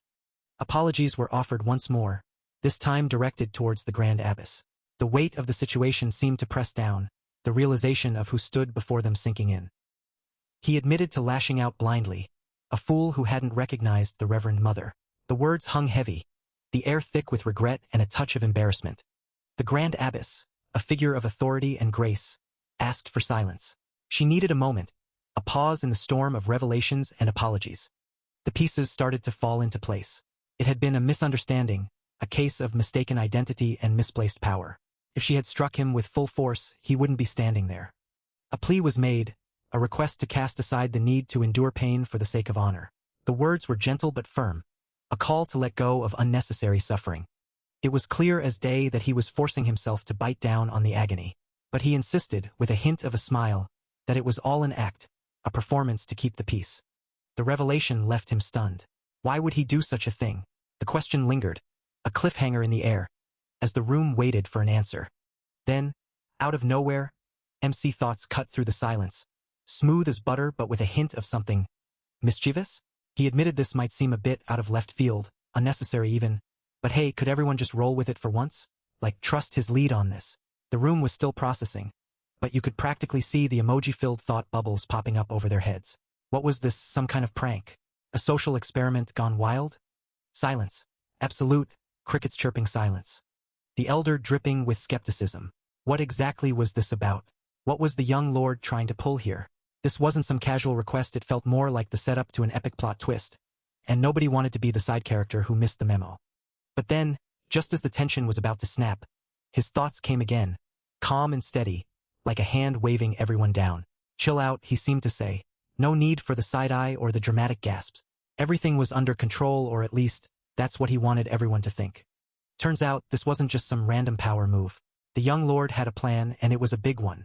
He was about to settle the score between two massive factions.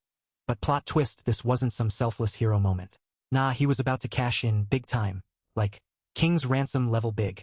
And suddenly, the room wasn't just stunned, they were on the edge of their seats, wondering just how this wild ride was about to unfold. And just like that, the room was left speechless.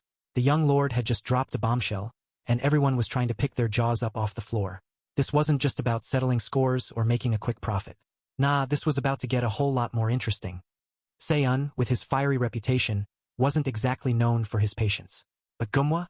She saw right through him from the start. No surprises there, this woman had eyes like a hawk and a mind to match. With a single, smooth move, Seon had just played his hand, and it was a doozy. He'd basically just put Gumwa, one of the big shots from the 10 Great Sects, in his debt. And not just any debt, but the kind you can't just shrug off. Gumwa wasn't about to just roll over, though. She had a plan of her own, and she wasn't shy about laying it out. Seon? He was all ears, ready to play along for now. Gumwa cleared her throat, trying to smooth things over. She'd wanted to test his skills without all the baggage of her reputation getting in the way.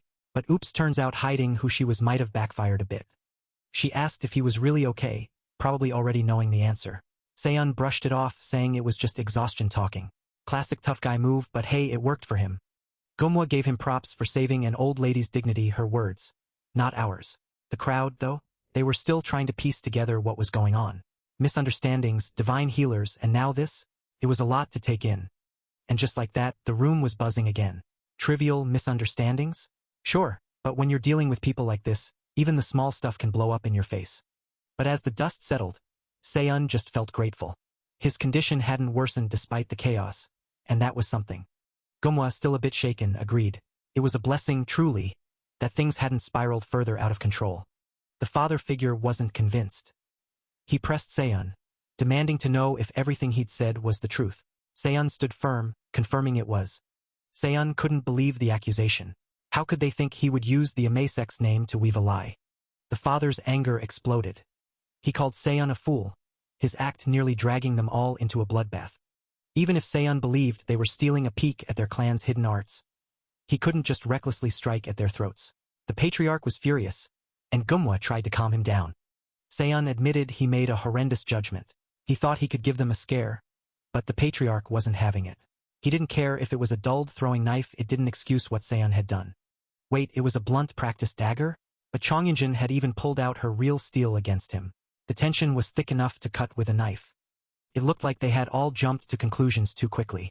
An apology was offered for how they responded that day. Please do not trouble yourself. The disciple was equally responsible for jumping in. Forgive me, Lord Patriarch. Amaze Sword Maiden was kneeling before him. Just what could she have done to beg like that? The room fell silent, the weight of the situation hanging heavy in the air. Since when do disciples of the great Orthodox sects throw their knees away so easily? The Tang clan might be ruthless when it comes to holding grudges. The Tang clan may hold grudges, but they don't force a woman to her knees over a few sharp words. Was he seriously trying to downplay an assassination attempt as just a few barbed words? The realization hit hard. How could they have been so blind as to attack a man like this? Thankfulness and regret filled the air. Forgiveness was sought, and gratitude was expressed for the young lord's understanding. The blood of youth runs hot, sometimes boiling over before one can stop it. But dropping to one's knees isn't enough to wipe the slate clean. The young lord was praised as the very image of his father's noble spirit. Humility and gratitude filled the room as old friends reminisced and exchanged heartfelt words. With the cobwebs of past misunderstandings swept away, it was time to get down to business. The Alliance's message, previously forgotten, was brought back into focus. In the spirit of peace, a generous offer was made. 3 requests from the young lord would be granted. A moment of silence hung in the air, as he grinned. Reflecting on the past, Haeong for sense of deep perception was revealed, seeing beyond the surface and into the hearts of people. Her memories of being driven out by frightened villagers, accused of being possessed, surfaced with a hint of sorrow. The weight of those memories still lingered as Gumwa's voice echoed in her mind, calling her condition a blessing, a gift of golden eyes meant for greatness. But something felt off, like the man before her had shifted, his righteous demeanor slipping away like a mask. Questions swirled in her mind. Which face was real, and why had he chosen this place of all places?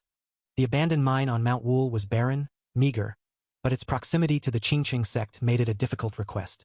A sudden pain in his dantian made him wince, but he pushed through, knowing the Amei sect would step in if needed. Next, he asked for the Alliance's main forge, a request that subtly preyed upon their guilt. The response was hesitant. The permission of the Great Old One, the Alliance's master smith, was required, and a sudden throbbing pain shot through his left arm.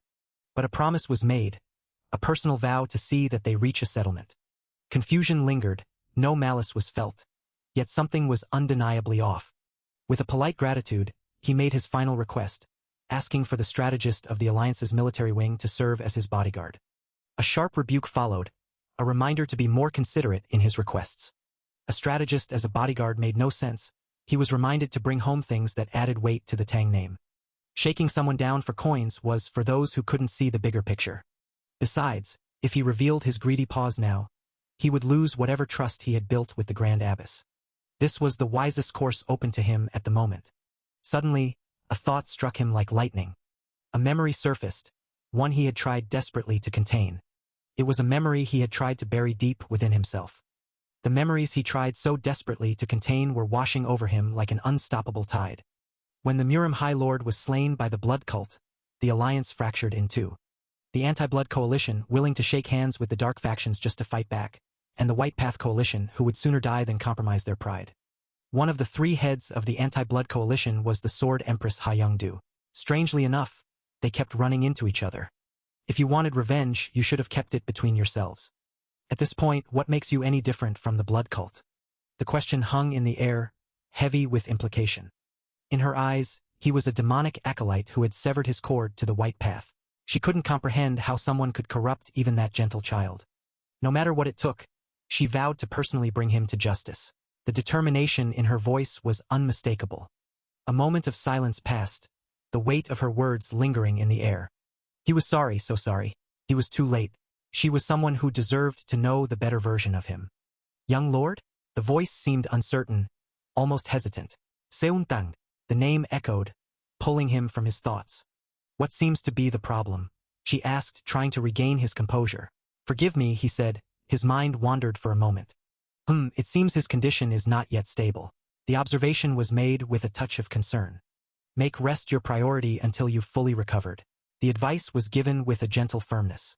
She shall now relay the alliance's official stance and reparations. The tone shifted, becoming more formal and serious.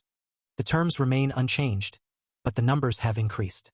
The announcement was met with a sense of anticipation. You may either undertake 2 additional mid-tier escort missions or choose 20 lower-tier commissions. The options were laid out clearly. Did she just say we are already engaged in a mid-tier escort? The question was asked with a hint of surprise. Indeed was the response. Didn't the Manhwa caravan guard depart 7 days ago? The confusion was palpable. The confusion deepened as the realization hit that the caravan should have nearly arrived by now. Suddenly, a frantic voice cut through the tension, declaring there was trouble. Heavy breathing filled the air as someone struggled to speak, barely managing to utter the name Bane. The baneful demon, a name that sent shivers down the spine, was mentioned with a mix of fear and dread. A plea for mercy echoed, as someone desperately begged to be spared. It was revealed that the baneful demon had plundered the caravan's goods, leaving devastation in its wake. The gravity of the situation became clear as it was declared the Alliance caravan raid incident. The very event where an entire escort guard vanished without a trace, and it was suspected that So's hand was behind it. Amidst the chaos, a glimmer of hope emerged with the possibility of more survivors. Orders were swiftly given to prepare for immediate departure, leaving only the bare minimum to guard the manor. Gomwa volunteered to join, declaring that the baneful demon was a plague to the world that the righteous path could not ignore. With companions by his side, the leader expressed gratitude to the Ame sect for their support in the battle ahead. The weight of responsibility was clear, but so was the determination to see this through.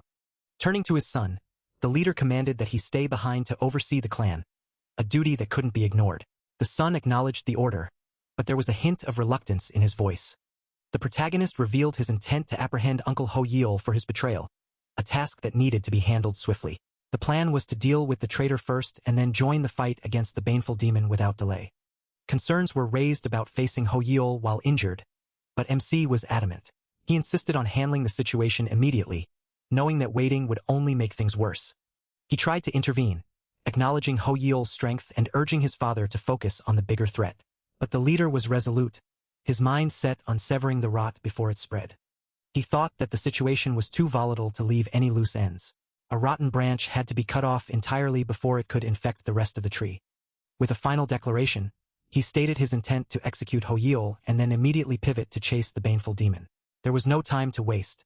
Meanwhile, in Ho Yeol's chamber, the tension was palpable. The traitor knew that time was running out, and the walls seemed to close in around him. Ho Yeol muttered to himself, realizing that once the Grand Abyss connected the dots, there would be no escape. The clock was ticking, and he needed to act fast. He planned to grab as many promissory notes and jewels as he could and flee before anyone could stop him. But as he turned, a sudden blast shook the room, leaving his fate hanging in the balance. The blast echoed through the chamber, a sudden and violent interruption. Ho Yeol's plans were shattered in an instant, leaving only chaos in its wake. As the dust settled, Ho Yeol could barely process what had just happened. His mind raced, confusion and panic setting in as he stumbled over his words, demanding to know who this mysterious figure, Inox, was. But the intruder wasn't interested in answering questions. With a smirk, he commented on Ho Yeol's surprisingly spry condition, given the circumstances. The intruder's words echoed in Ho Yeol's mind, his confusion only growing deeper. Ho Yeol's smirk faded as he uttered a single, cryptic word, the protagonist. The atmosphere shifted, MC's demeanor turning cold and serious. He addressed Ho Yeol as uncle, his voice echoing with a sense of finality. It was time, he declared, for Ho Yeol to pay for his sins. Seon's voice echoed with a chilling finality, declaring that the time had come for Ho Yeol to pay for his sins. Ho Yeol stumbled back, his voice trembling as he questioned what Seon meant. With a nervous chuckle, he claimed to have no idea what his nephew was talking about. Ho Yeol's eyes darted around, desperately trying to come up with an excuse. He pointed at a nearby figure, suggesting that Seon must have misunderstood the situation. He began to explain that someone had sent an assassin after him, But MC cut him off, refusing to hear any more excuses. Seon's gaze was steady and unyielding.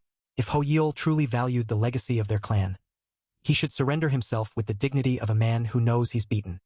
A tense silence filled the room, the weight of Seon's words hanging heavily in the air. Hoyeol let out a sigh, a hint of resignation in his voice. Fair enough, he muttered, as if finally accepting the inevitability of the situation. Hoyeol's demeanor shifted, his tone turning cold and hard. He supposed they were both done playing nice. The atmosphere in the room grew even more tense, the air thick with anticipation and unresolved conflict. Seon evaded, his resolve unwavering as he faced his uncle, ready for whatever came next. Hoyeol's eyes narrowed as he studied Seon, his voice dripping with sarcasm. He asked Seon if this newfound arrogance of his was something to be proud of. Hoyeol's sarcasm hung in the air as he questioned if Seon was really propped up by the worthless petals behind him, his tone dripping with skepticism. Before Seon could respond, Chongyunjin's voice cut through the tension, commanding silence and calling Hoyeol evil scum. Haeong quickly followed, warning Chongyunjin not to let her temper get the best of her. Despite the Tang clan's fall into ruin, she reminded everyone not to underestimate Hoyeol Tang, the poison toad, his reputation still striking fear. She noted that their master had been right to send them with Seon, acknowledging that at the very least, he stood within the same realm of mastery as they did. The abbess had likely headed straight for the fray, and fortune, it seemed, was dining at his table that day. Their master's absence changed nothing for Hoyeol, the tension in the air thickening as the standoff continued. Hoyeol was urged to yield, just as his men had done, with the promise that he might be spared if he did so. The demand for surrender hung in the air, and it was clear that the others had already fled as suspected. MC observed how Hoyeol concealed his malice with a pensive brow, waiting for them to drop their guard, his dirty ways unchanged. Frustration filled the air as Hoyeol dismissed their words as wasted breath. But then a pause, a realization that the weapon Hoyeol possessed could drop even a supreme master. The weight of the situation sinking in as everyone considered their next move. Hoyeol decided to start with one of them, the confrontation reaching its peak. Chongyunjin called out to Haeong, trying to reassure her that she didn't need to worry. But a blade was fastly approaching her. Out of nowhere, threads appeared. Then, she questioned if the concern was really about her. Suddenly, she was wrapped in threads and pulled away. She screamed, adding to the chaos and confusion of the moment. Amidst the chaos, she wondered aloud when the attack had been launched, and what those mysterious threads were. It was realized that this must be the young lord's main weapon, and without those threads, the attack would have been devastating. Hoyeol chimed in, expressing pity and a desire to send at least one of them below. Haeong retorted, questioning the lack of shame, and Hoyeol responded to her of acting like a child who hadn't learned the Murim's oldest adage. He ominously stated that dead men or women tell no tales. The phrase hung in the air, a grim reminder of the stakes at hand. Haeong exclaimed about the incredible speed of the attack, catching everyone off guard. It was clear that the attacker was not in the lower ranks of supreme mastery, but at least 2 or 3 peaks higher, leaving everyone in awe and fear. With the attacker's strength far surpassing initial expectations, she knew coordination was key to survival. He stepped up, taking charge with a plan forming in his mind. He declared his intent to lead, calling the shots in this high-stakes battle. But then he paused, offering an unexpected alternative. If anyone disagreed with his leadership, they could step aside and he would face the formidable foe alone. Shock rippled through the group. Alone? What did he mean by that? The tension spiked as they grappled with his bold declaration.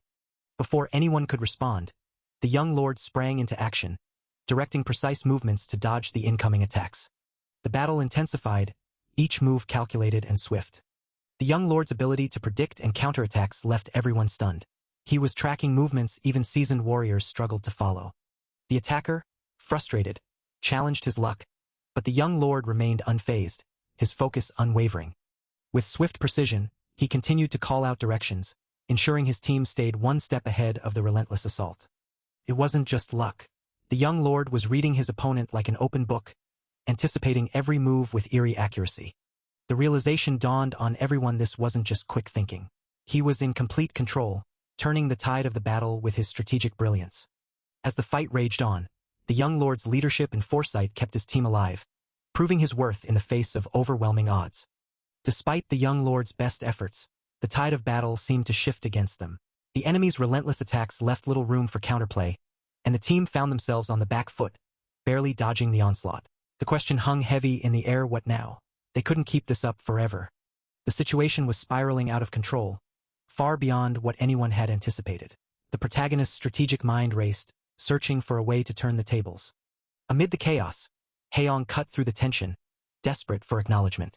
It was clear they were struggling to keep up, and the offer to take command was met with a mix of frustration and urgency. Reflecting on past battles, it was hard to believe how much they had all grown. The once inexperienced team had faced countless challenges, but this was different. This was a fight for survival. The enemy, sensing his advantage, struck with renewed vigor, aiming to end the battle once and for all. The tension reached its peak as the young lord's team braced for impact. A warning cry echoed through the battlefield, a desperate attempt to save a comrade from an unseen threat. The enemy's cunning tactics were on full display, masking their true intentions beneath a veil of deception. The realization hit hard. The enemy had hidden their true attack beneath the chaos, and it was too late to react. The trap had been sprung, and the team was left vulnerable. The tables had turned, and it was clear who was now in danger. The young lord's team was on the brink, and the enemy was poised to strike the final blow. A cry of pain pierced the air, a stark reminder of the stakes. The battle had taken its toll, and the team was struggling to keep up. Amid the chaos, a moment of gratitude shone through. Chongyunjin acknowledged a debt, a rare moment of vulnerability in the heat of battle. There was a hint of nostalgia, a longing for the simpler times when they were just starting out. The enemy, sensing victory, taunted them, his words dripping with contempt. He mocked the team's survival tactics, comparing them to vermin scurrying for cover. The team's pride flared in response, their loyalty to their master unshaken.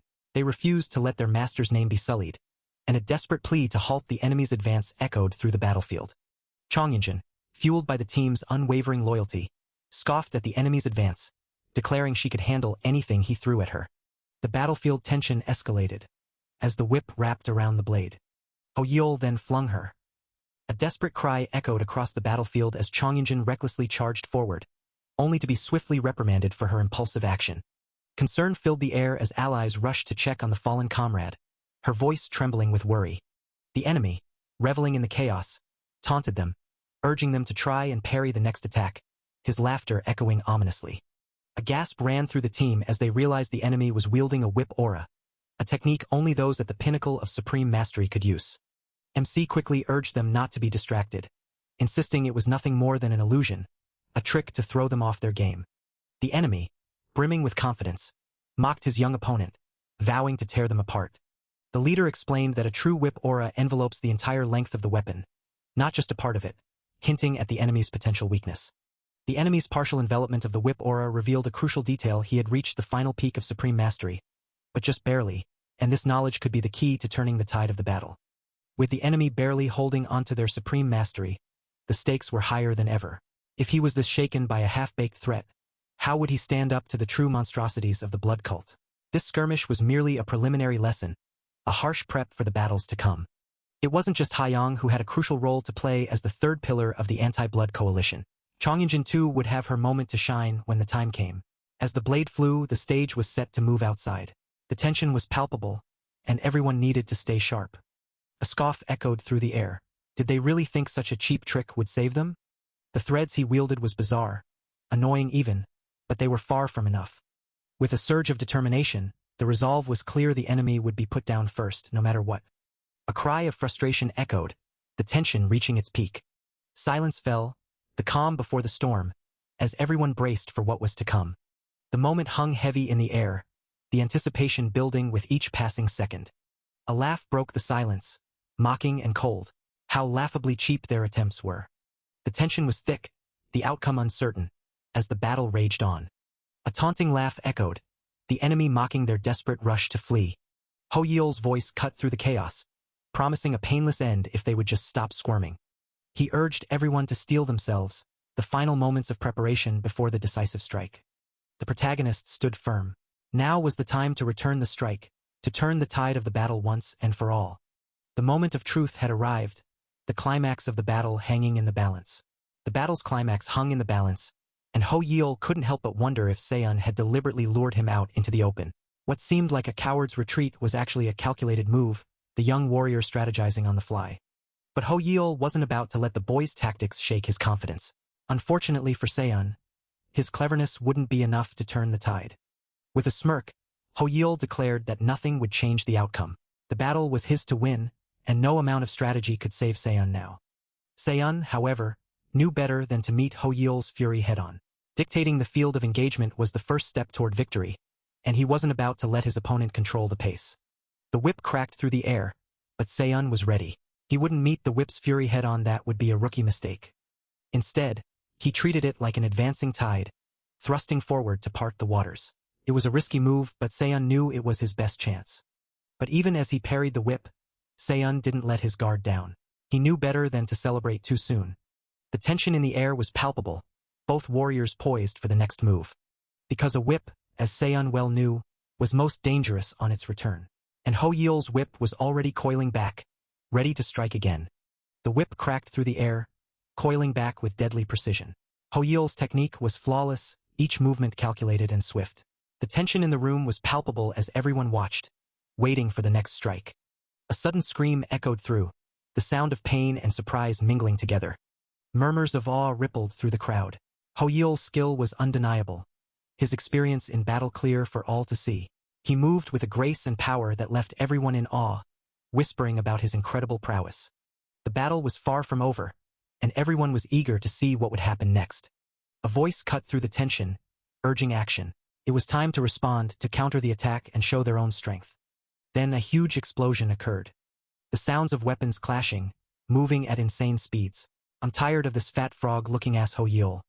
With a sudden cry of effort sliced through the air, clearly irritated. Hoyul wasn't done, his voice booming with frustration, declaring he'd had enough of the struggle. They could feel the fury rolling off them in waves. With a final snarl, he pressed his advantage, declaring them finished. For a moment there was stillness, the calm after the storm. But then Chongyunjin appeared behind him. A sudden cry of pain echoed through the arena, barely dodging. The fighters circled him, the air thick with anticipation. A sharp sound of frustration cut through the air, his annoyance clear.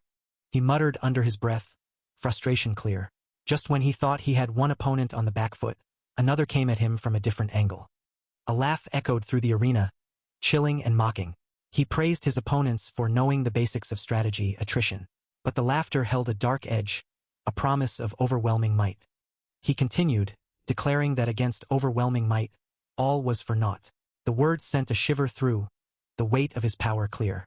With a battle cry he lunged, his power on full display. He urged his opponents to rip and tear, to howl in their despair.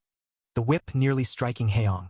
But our MVP was ready, not allowing disaster to fall them. A surge of energy rippled through the air, and threads gripping. The combatants stood poised, because our MVP was not going to let them get hurt. Hoyul couldn't believe his eyes. How had these rookies managed to dodge his attacks? And to make matters worse, one of them had even launched a counterattack while being off balance. His mind raced, trying to comprehend the impossible. His confusion was evident, his brow furrowed in disbelief. He had never encountered such skill, such defiance, from opponents so young. With anger on his face, he readied his whip. The battle had taken an unexpected turn, and no one knew what would happen next. Suddenly, a strange phenomenon caught his eye. Threads, shimmering and ethereal, began to weave through the air. He couldn't believe what he was seeing. His eyes widened as he realized what the threads might mean. Could it be? Was his nephew involved in this? Before he could finish his thought, a voice rang out, clear and confident. It was his nephew, greeting him with a calm and collected demeanor. He let out a cry of frustration and shock. His nephew's sudden appearance and the mysterious threads had thrown him off guard. As the dust settled, he struggled to process the chaos unfolding before him. His nephew's sudden arrival and the enigmatic threads had turned the tide of the battle, leaving him grappling with the unexpected turn of events. A taunting voice echoed, questioning if he was having trouble keeping up, adding fuel to the already intense situation. Hoyul's mind raced, trying to piece together the puzzle that had just been thrown at him. The battlefield seemed to freeze for a moment, the tension palpable as he awaited the next move. He continued, hinting at little pieces of something, leaving him even more confused and on edge. His frustration grew, his mind scrambling to make sense of the cryptic messages and the sudden shift in the battle. In a sudden outburst, he cursed, his emotions getting the better of him as the situation spiraled further out of control. Just then, MC yanked his threads with a purpose. Everyone held their breath. What was this? A sudden scream, sending a jolt through the battlefield and leaving everyone on high alert once again. Ho Yeol braced himself, knowing that whatever came next would change the course of the battle and perhaps his life forever. MC, calm and collected, watched as the attack approached. A huge blast, shaking the battlefield. Suddenly, a cry of pain, followed by a desperate shout. The young lord had fallen, his fate hanging in the balance. Ho Yeol echoed through the battlefield, cold and triumphant. One pesky little thorn had been removed, but he knew this was far from over. He, sensing victory, declared his intention to flee for now, but his words carried a promise of return, a vow to claim everything and leave no one standing. His grip tightened on his weapon, determination burning in his eyes. Confusion rippled through the battlefield as the enemy's words sank in. He couldn't help but wonder what this meant for the future. He stood amidst the chaos, his mind racing with thoughts of why his foot is not attached to his leg. His retreat was a tactical move, but it was cut short and he tumbled through. He then finally crashed. With a deep breath, MC released more threads. A loud boom and smoke followed. He barely had a moment to catch his breath when a sudden wave of disorientation hit him. The world around him seemed to spin, and he stumbled, barely managing to stay on his feet. He groaned in pain and confusion, trying to make sense of what had just happened. As he tried to regain his bearings, MC's voice echoed through the battlefield, seemingly from nowhere. It was a voice he hadn't thought to hear, and it sent a chill down his spine. The protagonist was calm, almost mocking, and it seemed to be coming from all directions at once.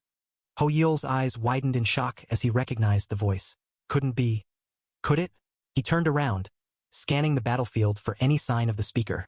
His mind raced as he tried to process what was happening. He had seen some crazy things on the battlefield, but this was on a whole new level. He couldn't believe what he was seeing, and he couldn't help but wonder if he had somehow managed to deflect every single noxious cloud of the crane's bane. He spoke, this time pleading.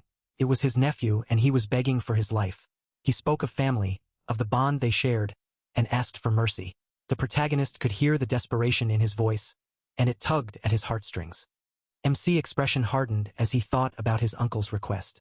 He remembered the promise he had made to his father, a promise to give everyone a chance to turn over a new leaf, no matter how dark their past. But then he remembered the atrocities his uncle had committed, the lives he had ruined, and the pain he had caused. He thought about the promise he had made to his father, and he knew that some people were beyond redemption. The protagonist's eyes narrowed as he came to a realization. His uncle was one of those people, and he knew what he had to do. He steeled himself, ready to face his uncle and bring an end to the madness. His voice was cold and final as he spoke. He told his uncle that he was well past the point of redemption, and that the grave was the only end for him. The protagonist stood firm, his resolve unshaken. He was ready to face his uncle, ready to end the cycle of pain and suffering. The wind howled through the battlefield, carrying with it the weight of his resolve. But just as steel met steel, a desperate plea cut through the tension. Uncle was trying to stop the inevitable, his voice barely audible over the chaos. The pleas grew more urgent, a last-ditch effort to halt the violence. The protagonist stood firm, his breath steady, his heart resolute. He finally killed the frog-ass Ho Yeol. Ho Yeol's voice cut through, a bitter curse escaping his lips. Even in the depths of despair, his fury was unrelenting, a vow of vengeance echoing in the hollowed ruins. His words were a promise, a dark oath that hung in the air. The battlefield fell silent once more, the echoes of Ho Yeol's curse lingering like a specter. The MC's resolve remained unshaken, his focus unwavering. The cruelty of the moment was stark, the MC's actions seemingly devoid of emotion. It was a chilling display, one that could easily be mistaken for the work of a cold-blooded killer, a man lost to the demon way. Yet, there was a glimmer of hope. Seon wouldn't give in to such darkness, but the truth had to be seen firsthand. His actions were a mystery, a puzzle that needed solving. A true mad soul would be reveling in the thrill of the kill, soaking in the chaos. But he stood silent, his actions speaking louder than words. His resolve was a beacon in the darkness, a testament to his unyielding spirit. Was it all an act? His hardened exterior hinted at a life of brutality, a man numbed by the weight of his past. His actions were a puzzle, his true intentions hidden behind a mask of stoicism. The weight of his past was a burden, one that couldn't be easily understood. The protagonist's enigmatic aura left her questioning. What was it about him that seemed so familiar yet so distant? His stoic mask hinted at a story untold, a past that whispered rather than spoke. His gaze met hers, a connection that felt almost eerie, like recognizing a ghost from a past life. The intensity in his eyes was unnerving, as if he held secrets that time itself had forgotten. His presence was a puzzle, one that everyone felt compelled to solve. As the weight of unanswered questions lingered in the air, the atmosphere shifted subtly. The puzzle of the uncle's presence remained, but something else was about to unfold, something that would leave everyone even more perplexed. Seon stood there, his gaze fixed on the lifeless body before him. The reality of the situation sunk in, and a cold, hard truth echoed in his mind: he's gone. With a shrug, Seon figured he might as well make the most of the situation. A little looting never hurt anyone, right? He began to gather the fallen warrior's belongings, stuffing them into his pockets. As he sifted through the items, his mind wandered. The gravity of what he had just done seemed to fade into the background, overshadowed by the potential gains. His eyes widened as he examined the spoils. Crane's Bane, the most potent plant-based poison, and the forbidden hidden weapon, Soulseeker. Not a bad haul, all things considered. Seon continued to pocket the items, his movements mechanical, almost detached. The clink of the objects hitting the bottom of his pockets echoed the hollowness he felt inside. A heavy silence fell over him. This was what he had become, entirely numb to the act of taking a life. The realization hit him like a ton of bricks, but he pushed it aside, focusing instead on the task at hand.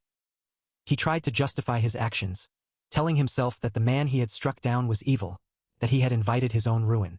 But the justification rang hollow, even to his own ears. Yet, there he was, already weighing the benefits of his actions, calculating the gains and losses like a merchant at a market stall. The coldness of his own thoughts surprised even him. It was no different from how a demonic acolyte might think, he realized. The thought sent a shiver down his spine, but he quickly brushed it off, focusing instead on the items he had acquired. As he stood there, lost in thought, the world around him seemed to fade away. The gravity of his actions, the potential consequences, all of it seemed distant, almost surreal. But the silence was not to last. Something was about to shatter the stillness, something unexpected and jarring. Suddenly, a loud, guttural sound echoed through the room. It was a sound that seemed to come from nowhere and everywhere at once, a sound that sent a chill down Seon's spine. As the eerie sound faded, a voice cut through the tension, asking if she was all right. Chong Yinjin, still shaken, managed to reply that she was fine, just a little rattled. The Tang clan's way of dealing with traitors was not for the faint-hearted. It was clear that the outsiders were not prepared for such a display. Apologies were offered, acknowledging the severity of the situation. It was explained that anyone caught using forbidden techniques like Soulseeker or Crane's Bane was immediately marked for execution, even by the Alliance. The gravity of the situation was not lost on anyone present. Seon, still processing the information, admitted that he had not known the extent of these rules. The weight of his ignorance was evident, but there was no time to dwell on it. A moment of silence passed as everyone collected their thoughts. Haeong-du, the grand disciple of the Ame sect, broke the silence. She expressed her gratitude, vowing not to forget the noble grace shown in saving their lives. The sincerity in her voice was unmistakable. Chongyinjin of Ame echoed the sentiment, offering her thanks as well. Seon, however, brushed off the praise, feeling unworthy of such high regard. The humility in his response was genuine. Haeong-du insisted, pointing out that without Seon's intervention, they wouldn't even be standing there. The debt of gratitude was clear, and Seon's modesty only highlighted his noble character. Seon, still uncomfortable with the praise, quoted an old saying about a cup that overflows being no different from an empty one. He felt they were flattering him too much, but the gratitude in the room was undeniable. The others insisted that they were not mistaken. They had been in a tight spot, and Seon's aid had been crucial. The debate over the extent of his help continued, but Seon remained modest. It was noted that many sought Haeong's favor, yet here was Seon, waving off the title of her savior as if it were nothing. The contrast was striking, and it didn't go unnoticed. The situation was equally strange for Haeong. Known for her cold demeanor, her reaction to Seon's modesty was unexpected. It was a side of her that few had seen before. Finally, Seon accepted their thanks, albeit reluctantly. He mentioned that a carriage had been prepared and urged them to make haste and rejoin the Grand Abbess. As they prepared to leave, a question hung in the air: would Seon be joining them? As the question of Seon joining them lingered, he made his stance clear. He had no intention of pursuing the enemy alone, setting the tone for what was to come. With a resigned sigh, the senior sister accepted his decision, and just as she was about to speak, the other chimed in, declaring their intention to accompany Seon as well. Seon was taken aback, his eyes widening in surprise. He hadn't expected them to join him, and the realization that he wouldn't be going alone seemed to shake him slightly. Knowing how stubborn Seon could be, it was clear that there would be no talking him out of this. His mind was made up, and he was ready to face whatever came next. Seon stated that he had no objection to their company, but made it clear that he wouldn't be keeping an eye on them. This left them wondering what he meant by that. It quickly became apparent that if they fell behind, they would be on their own. Seon wasn't going to slow down for anyone. It was clear that Seon was trying to shoulder all the burden by himself, not wanting to rely on or be responsible for anyone else. A moment of silence passed as everyone considered their positions, the weight of the journey ahead settling in. Despite Seon's warnings, Haeong declared that she was still coming with him, determined to be an asset rather than a liability. With a nod, Seon agreed to move out without further ado. But the question of why they would leave behind a perfectly sound carriage hung in the air, unanswered. As they began to move, Chong Yinjin called out, urging them to wait. It seemed that not everyone was quite ready to leave just yet. The group set off, their determination palpable, each step taking them further into the unknown, their resolve unshaken. Their journey continued, the group pushing forward with heavy breaths echoing their exhaustion. The unknown loomed ahead, but their determination didn't waver, each step a testament to their resolve. And holy shit, they are climbing like it's normal thing to do. One of them looked particularly worn out, her face contorted in a mix of fatigue and determination. She was clearly struggling, but the thought of giving up never crossed her mind. The struggle intensified, Chong Yinjin feeling like she was on the verge of collapse. The thought of falling behind was terrifying, but the fear of failure was even worse. Her mind warning that a fall from this height would be disastrous. I'm with you, Chong Yinjin. She, barely keeping up, called out for a slower pace. The climb was taking its toll, and she needed a moment to catch her breath. It was clear that Lady Chong Yinjin was reaching her limit. The protagonist noticed her struggle, concern etched on his faces. A suggestion was made for Haeong to descend and rejoin the group below. The concern was genuine, but the mission was far from over. She appreciated the concern but refused to back down. As a disciple of Ame, she had a duty to pursue the baneful demon, a task of great importance. She wouldn't call out for something as trivial as fatigue. Her determination was unwavering, and she made it clear that her call for help was due to the gravity of their mission. Chong Yinjin, trying to lighten the mood, confirmed they were on the right path. Assurance came from an unexpected source. MC had been guiding them by reading tree rings. It was a peculiar skill, but it had kept them on track. With a renewed sense of direction, they continued their ascent. The mountain was unforgiving, but their resolve was stronger. Questions arose about her guide's knowledge of the mountains. Was he an herbalist? How did he know the terrain so well? The mystery added to the intrigue. The protagonist's stamina seemed endless, leaving the others in awe. They couldn't help but wonder at his boundless energy. As they reached a critical point, the decision was made to split up and cover more ground. The search for the baneful demon was far from over, and every moment counted. With the team splitting up, the urgency of the hunt for the baneful demon weighed heavily on their minds. Each member set off in different directions, determined to scout their assigned sectors thoroughly. The plan was clear: gather intel, and reconvene in an hour to share their findings. Like ninjas, they immediately dispersed. This distance should be far enough to cover ground efficiently. His thoughts echoing as he pushed forward, eyes scanning for any sign of the demon. The fundamental rule of tracking was ingrained in his mind: observe one's surroundings with surgical precision. Every rustle, every snapped twig, could be a clue. His senses was heightened, each breath measured as he moved silently through the undergrowth. Anything artificial, anything out of place was treated with suspicion. The tracks of wild beasts littered the ground, but it was the footprints of a commoner, someone with no knowledge of martial arts, that caught high attention. Sung Yayul, the baneful demon, was somewhere out there, and he was determined to hunt him down. A sudden hobble recall, followed by a maniacal laughter that sent shivers down his spines. He, the sound echoed, raising the hairs on the back of his neck. The voice of a hidden figure rang out, praising the craftsmanship of the ink-scale rings. Dearest disciple, your smithing skills truly deserve to be called peerless across the ages. The rings, it seemed, were a work of true brilliance, granting the wearer poison immunity and the ability to expel and manipulate internal toxins at will. The ink-scale rings, a marvel of smithing, were indeed a work of true brilliance. Their properties were almost mythical, offering protection and power beyond imagination. It was clear why the demon had spared the life of the smith. The craftsmanship was too valuable to waste. But if the demon hadn't held the remnants of the smith's clan over their head, the outcome might have been very different. But the smith's defiance was far from over.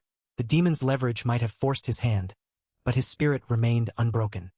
With a burst of defiance, the smith declared he would never have crafted such vile instruments for the demon. The demon's laughter echoed, taunting the smith about his regrets. The demon continued, certain that the smith had felt the true weight of the poison and healing arts he had traded. The martial arts he had given him, he said, fit him like a glove.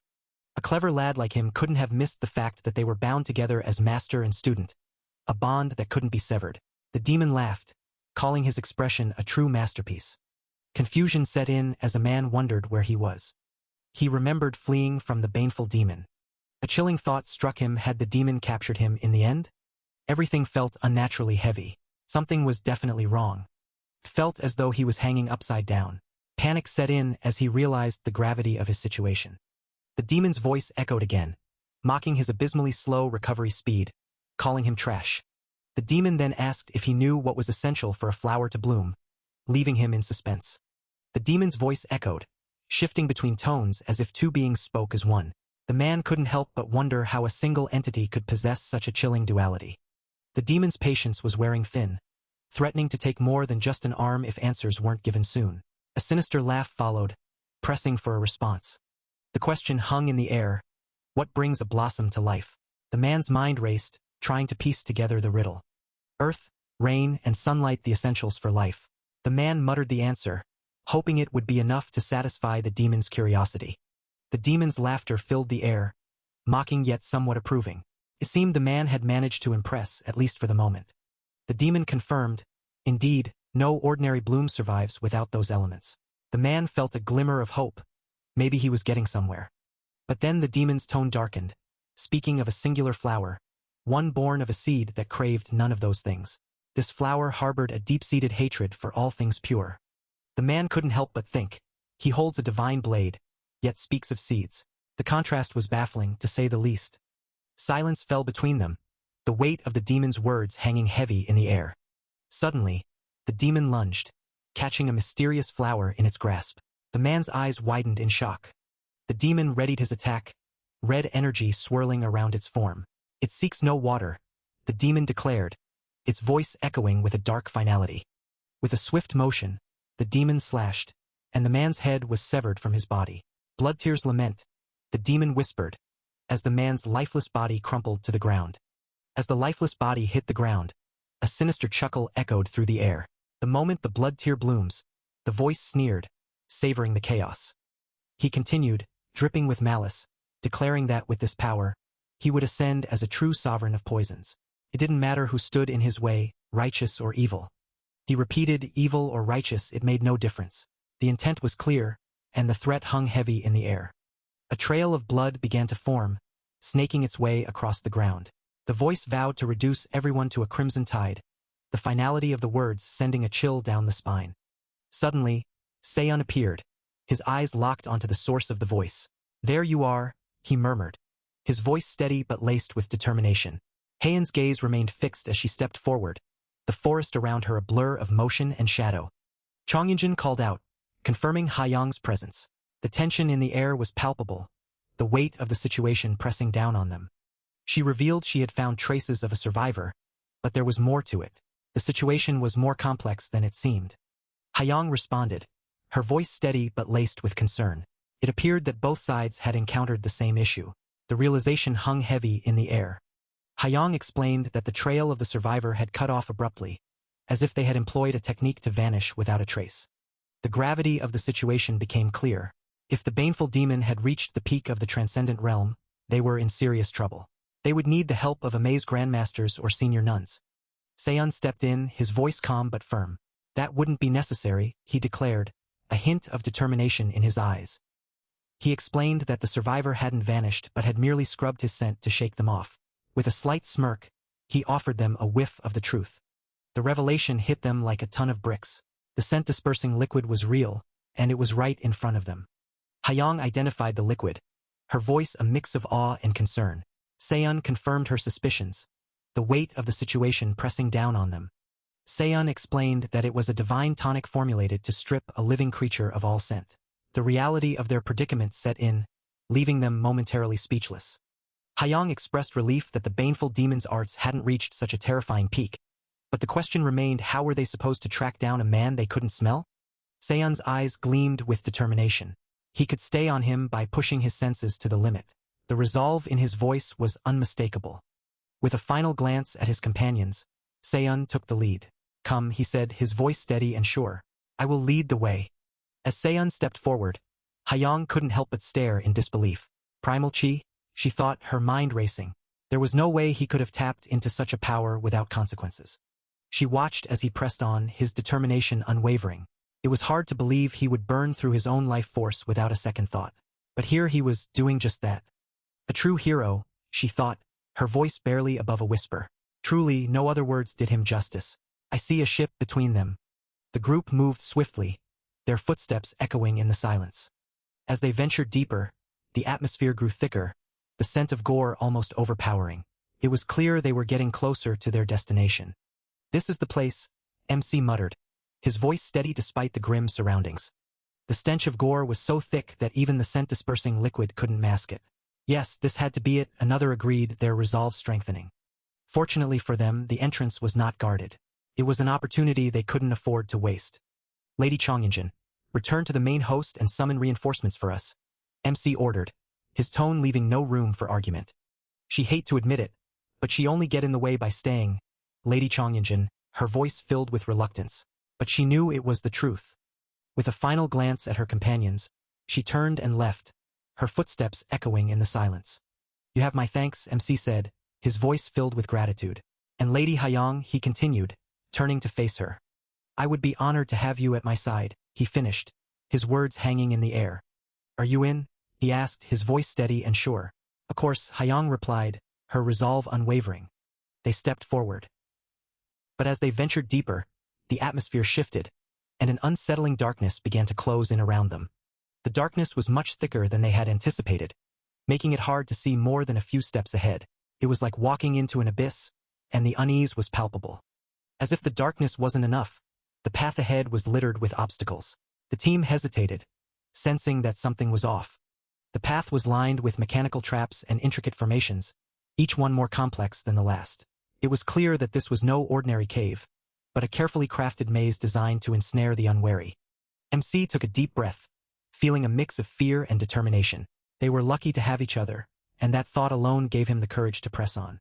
Suddenly, a sharp voice cut through the silence, halting the group in their tracks. There was an urgency in the tone that made everyone freeze. A trap lay right in front of them, hidden in the shadows. It was almost too late, but the warning had come just in time. The situation was far from good. One wrong move could spell disaster, and the tension was thick enough to cut with a knife. A firm command echoed through the group. No one was to touch anything. The traps were more intricate than they had initially thought. Even the hollowed-out rock was a trap, rigged to release a volley of bolts at the slightest touch. The group exchanged nervous glances, realizing the gravity of their situation. A frustrated voice piped up, asking for a little more warning next time. The response was a nervous stammer, an apology laced with fear. She suggested using chi transmission to sense any nearby presence, but it was clear that the traps were not their only concern. The group decided to pick up the pace, moving carefully but swiftly through the treacherous path. They relied on each other to guide them through the traps, their bond growing stronger with each step. With their bond stronger than ever, the group pushed forward with renewed determination. The path before them was a maze of hidden dangers, each step a potential trigger for disaster. They moved with caution, their eyes scanning the ground for any sign of traps. Suddenly, a voice echoed in their minds, warning them of the peril beneath their feet. The entire ground was rigged with traps. They were instructed to utilize the stones protruding 3 thumb widths and traverse the driest ones overhead. 3 paces ahead, they were warned to avoid the second stone on the left. It was like a high-stakes game of hopscotch, but with way higher consequences. As they navigated the treacherous path, MC couldn't help but reflect on the power that once threatened him. That power was dreadful when he had to face her as an enemy, but now it was more dependable than ever. Her dragon eyes, capable of perceiving the hidden order of all things, were a force to be reckoned with. It was a power that once hunted him down, but now it was his guiding light. The memory of being pursued by those very eyes sent a shiver down his spines. It was a stark reminder of how far they had come and how much they had overcome. For a moment, there was silence as they each reflected on their journey. The silence was broken by a soft sigh, a reminder that they were still in the baneful demon's lair. As they looked up, bloody bodies hung all around the ceilings. As they ventured deeper, Haeyoung couldn't help but wonder how anyone could create such a treacherous path. How could anyone do something like this? She thought, her mind boggled by the sheer malice of it all. The question hung in the air, unanswered. They knew they might never understand the mind behind such cruelty, but they couldn't let it distract them. They had to keep moving. With a deep breath, they steeled themselves for what lay ahead. There were survivors, and they would face whatever came their way with courage and determination. The first priority was clear. The child had to be rescued no matter what. Haeyoung moved swiftly, her determination pushing them forward through the chaos. Every second counted, and they knew they had to act fast to save the child. Their hearts pounded with urgency, but they couldn't afford to waste any time. Suddenly, they noticed the child had lost too much blood. This was bad, he needed immediate attention. A scream of agony echoed through the air, sending chills down their spines. Something was terribly wrong. Confusion set in as they tried to understand what was happening around them. The situation was spiraling out of control, and they needed to find a way to regain control. Amidst the chaos, they couldn't help but feel a sense of unease, as if something more sinister was at play. A sudden burst of energy surged through the air. This could only mean one thing: Bloodtear's lament had gone berserk. The realization hit them hard. They had to act fast before the situation worsened. MC called out for Haeyoung, his voice filled with concern and urgency. Amidst the red energy wave, she protected the child. Something strange was happening. The shock wave they expected seemed delayed, adding to their confusion. As they waited for the inevitable impact, a sense of dread washed over them. They whispered amongst themselves, trying to make sense of the unfolding chaos. As they braced for the worst, a voice cut through the tension, trembling with regret. Haeyoung was sorry, really sorry. The weight of those words hung in the air, heavy and raw. Then urgency took over. A child needed to be taken to safety, but the unspoken question lingered: what about the person making the plea? The stakes were high, and time was running out. This was it, the moment they had been waiting for. The chance to take down their enemy was finally here, and there wasn't a second to waste. The tension was palpable, the kind of tension that made your heart race and your palms sweat. The child's fate was placed into the hands of Lady Haeyoung.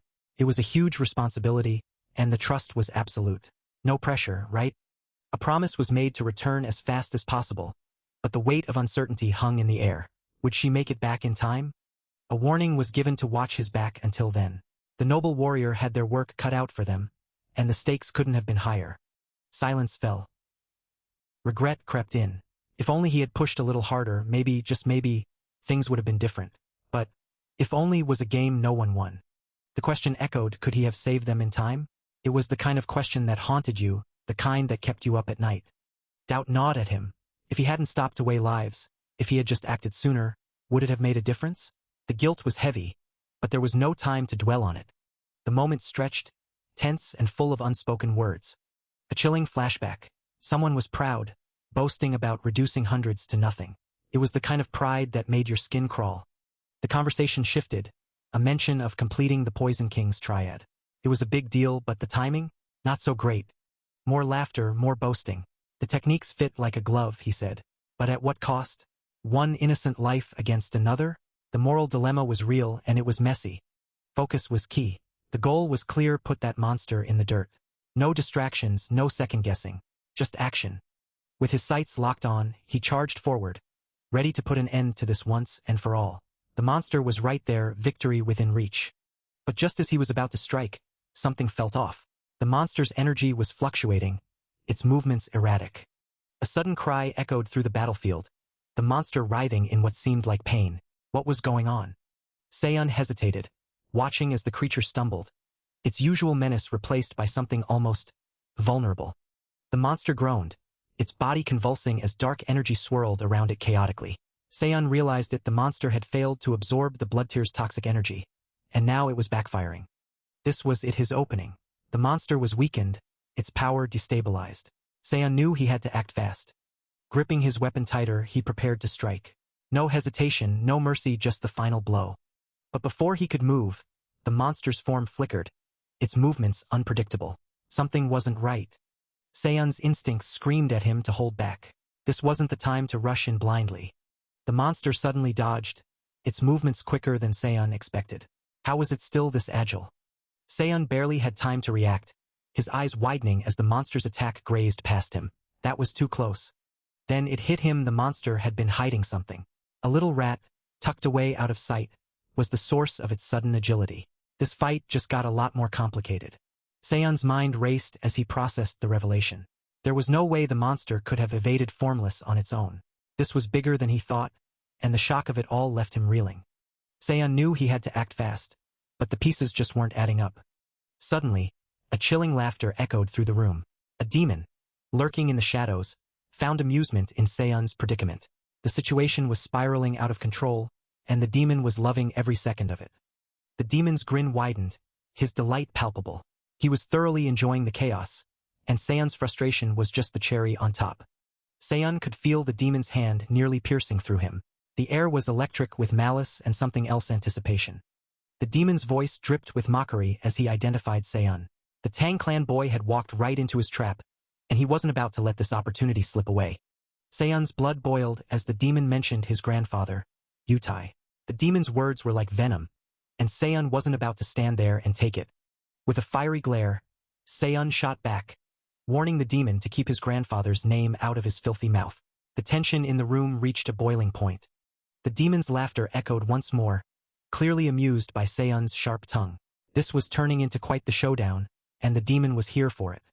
Seon stood his ground, his resolve unwavering. He knew he had to tread carefully, but he wasn't about to back down.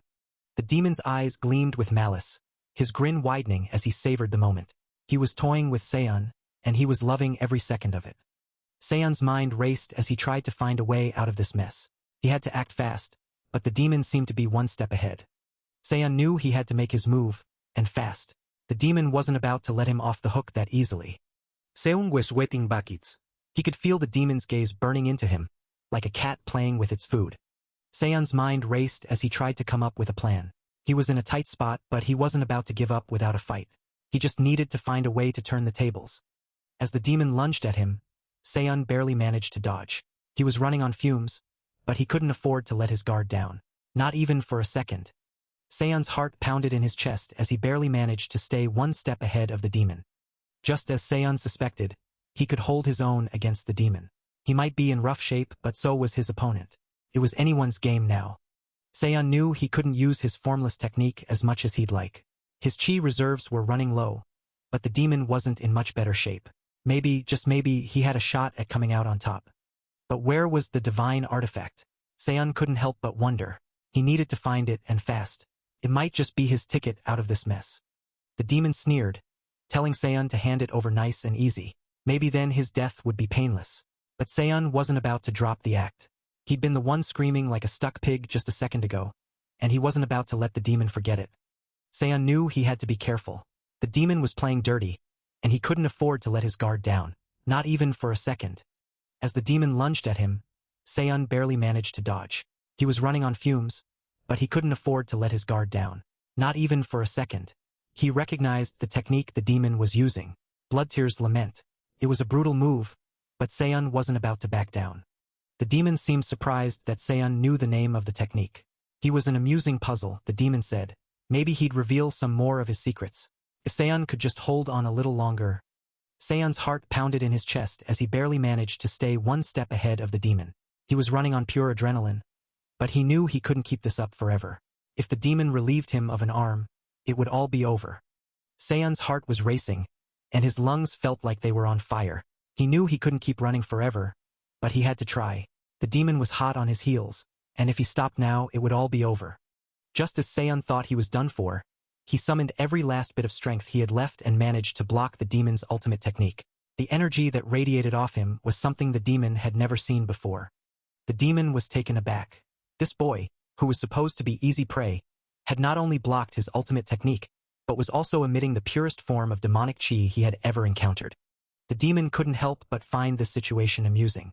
He had been chasing Seon, expecting an easy victory, but now he was genuinely intrigued. The demon was shocked. How did this boy block his ultimate technique? And the energy coming off him was unlike anything he had ever seen. The demon couldn't believe it. This was the purest form of demonic chi he had ever seen. He was genuinely impressed. The demon found this situation endlessly amusing. This boy was full of surprises, and he couldn't help but be entertained. The demon had made a decision.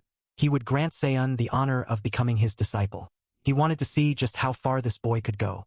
Seon, however, was not interested. He had a policy against being taught by fools, especially those who had lost their arms due to their own incompetence. The demon couldn't help but laugh. This boy had a sharp tongue, and he was genuinely amused by his boldness. The demon decided that he would teach Seon a lesson. He would start with the stick, and he was looking forward to seeing how this barb-tongued pupil would fare. Seon braced himself, ready for whatever the demon had in store. He knew it wouldn't be easy, but he was determined to stand his ground. The demon lunged at Seon, his stick aimed right at him. Seon barely had time to react, but he was ready.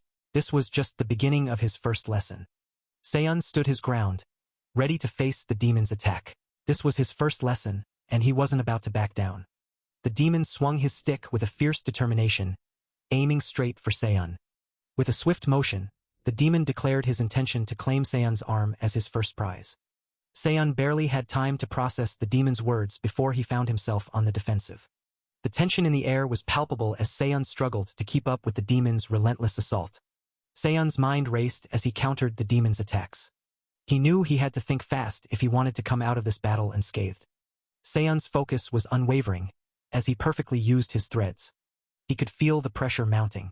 The baneful demon's panic set in as he realized his chi conversion wasn't fast enough to keep up with MC's defense. He desperately tried to find a way to defend himself, but MC's threads was overwhelming. His mind raced, searching for a solution as MC's threads grew more intense. Cutting fingers. In a flash of insight, Seon remembered the teachings of the immortal sage, focusing on defense and incapacitating the enemy without direct strikes. With the immortal sage's teachings fresh in his mind, Seon realized the art itself suited his nature perfectly. But for the kind of vengeance he craved, he needed something far more aggressive. The technique he had been using was tougher than diamond, but it wasn't enough. A fascinating little thread, indeed, but not quite what he needed. He needed a martial art forged solely to wipe out and destroy the enemy. And so, he began to reshape the seamless veil of the immortal sage into its polar opposite, a technique designed for pure destruction. The transformation was not going to be easy, but Seon was determined. The path to vengeance was clear, and he was ready to walk it no matter the cost. A sinister laugh echoed in his mind as he realized the potential of the new technique. The power was intoxicating. Demon couldn't believe it. MC had been sitting on a secret technique all this time, and now it was his. The irony was not lost on him. The new technique was forming, a dark mirror of the seamless veil. It was brutal, aggressive, and perfect for his needs. Seon could feel the power surging within him. This was what he had been searching for, a way to exact his revenge. The transformation was complete. The seamless veil of the immortal sage was no more, replaced by something far more sinister. Seon stood there, the new technique humming within him. He was ready to unleash it on his enemy. The stage was set, and the time for vengeance was at hand. Seon's journey had led him to this moment, and he was ready to embrace it. The moment of reckoning had arrived, and the intensity of the situation was almost palpable. Seon stood there, ready to unleash his vengeance, but what unfolded next was truly incredible, beyond anyone's wildest imagination. The revelation about the left hand left everyone in shock. It was something no one saw coming. With a newfound determination, the baneful demon realized he had to make his opponent his own, no matter the cost. The battle was heating up, and the tension was through the roof. The fight was getting brutal, with both combatants pushing their limits. Even if it meant dissolving into a puddle of blood and gore, neither was willing to back down. Like the flash, the demon became a blur. He was not holding back anymore. He was going to pummel every last bit of power his opponent had, determined to emerge victorious. The battle raged on, each moment more intense than the last. The sheer force of his attacks was shaking the very foundations of the arena. Both fighters were giving it their all, their movements a blur of speed and power. The outcome of this battle would change everything. The intensity of the fight was reaching its peak. Every punch, every kick, was a testament to their unyielding spirit and determination. The adrenaline was pumping, like hellfire rushing through his veins. The thrill of the battle was intoxicating, driving them to push beyond their limits. Despite the odds, Seon's opponent was not only holding his own but getting quicker. Finding a moment, MC countered the baneful demon's strikes. He then flipped back onto the ceiling. While on the ceiling, he threw a knife. With no effort, the demon had deflected the knife, sending it crashing to the ground. The demon energy loomed over, his eyes gleaming with a mix of curiosity and malice. He wanted to understand his opponent's strength, to unravel the secrets of his power. With a smirk, he praised MC's cultivation and the artifact he possessed. He acknowledged that MC's skills were formidable, and that he would surely be counted among the masters of poisons. But the battle wasn't over yet. He taunted his opponent, urging him not to give up so easily. He wanted more. He wanted to see what his opponent was truly capable of. The demon groaned, his body racked with pain, but he wasn't ready to throw in the towel just yet. He gritted his teeth, determined to give it his all. With a sudden burst of energy, MC launched a counterattack. The demon blocked the attack, his eyes gleaming with excitement. He wanted more. He wanted to see what his opponent was truly capable of. The battle raged on, the demon slashed upwards. And MC dropped his weapon and dropped to his knees. The demon smirked, his eyes gleaming with a mix of curiosity and malice. He acknowledged the beauty of the poison he possessed, a deadly and beautiful substance. He revealed the name of the poison that had paralyzed his opponent, the crane's red crest, one of the 8 supreme poisons under the sun. His voice echoed through the tension, demanding to know what he would do next. A brief pause hung in the air, the weight of the moment pressing down. The atmosphere shifted as MC raised his hand. He then shot something towards the demon. The demon voice, cold and sharp, cut through the quiet, dismissing the previous trick as a waste of time. The demon's voice slithered through the air, declaring it was time to pay the price for failing. With a dramatic flair, the demon announced the introduction of the second of the 8 supreme poisons. The demon's voice dripped with menace as he revealed the name, the ichor of the bloodied dove. The weight of the demon's words sinking in. The demon's voice softened slightly, but his words were no less chilling, reminding MC never to forget what he had carved into his flesh that day. The demon's chilling reminder still hung in the air as he let out a sinister chuckle, admitting he had been holding back his full power to avoid killing MC. He couldn't help but acknowledge the surprising resilience of his opponent's body, which had withstood more than he had anticipated. With a taunting edge, the demon called out, wondering if Utai was watching the unfolding scene, relishing in the control he had over the situation. He reminded that his precious grandson was at his mercy, a cruel twist of fate that he seemed to enjoy. Suddenly, the demon let out a pained grunt, his body convulsing as if struck by an unseen force. The demon gasped, realizing that the backlash of using the true blood body fortification technique was hitting him sooner than expected. Confusion and pain flashed across his face as he struggled to understand why the effects were manifesting so quickly.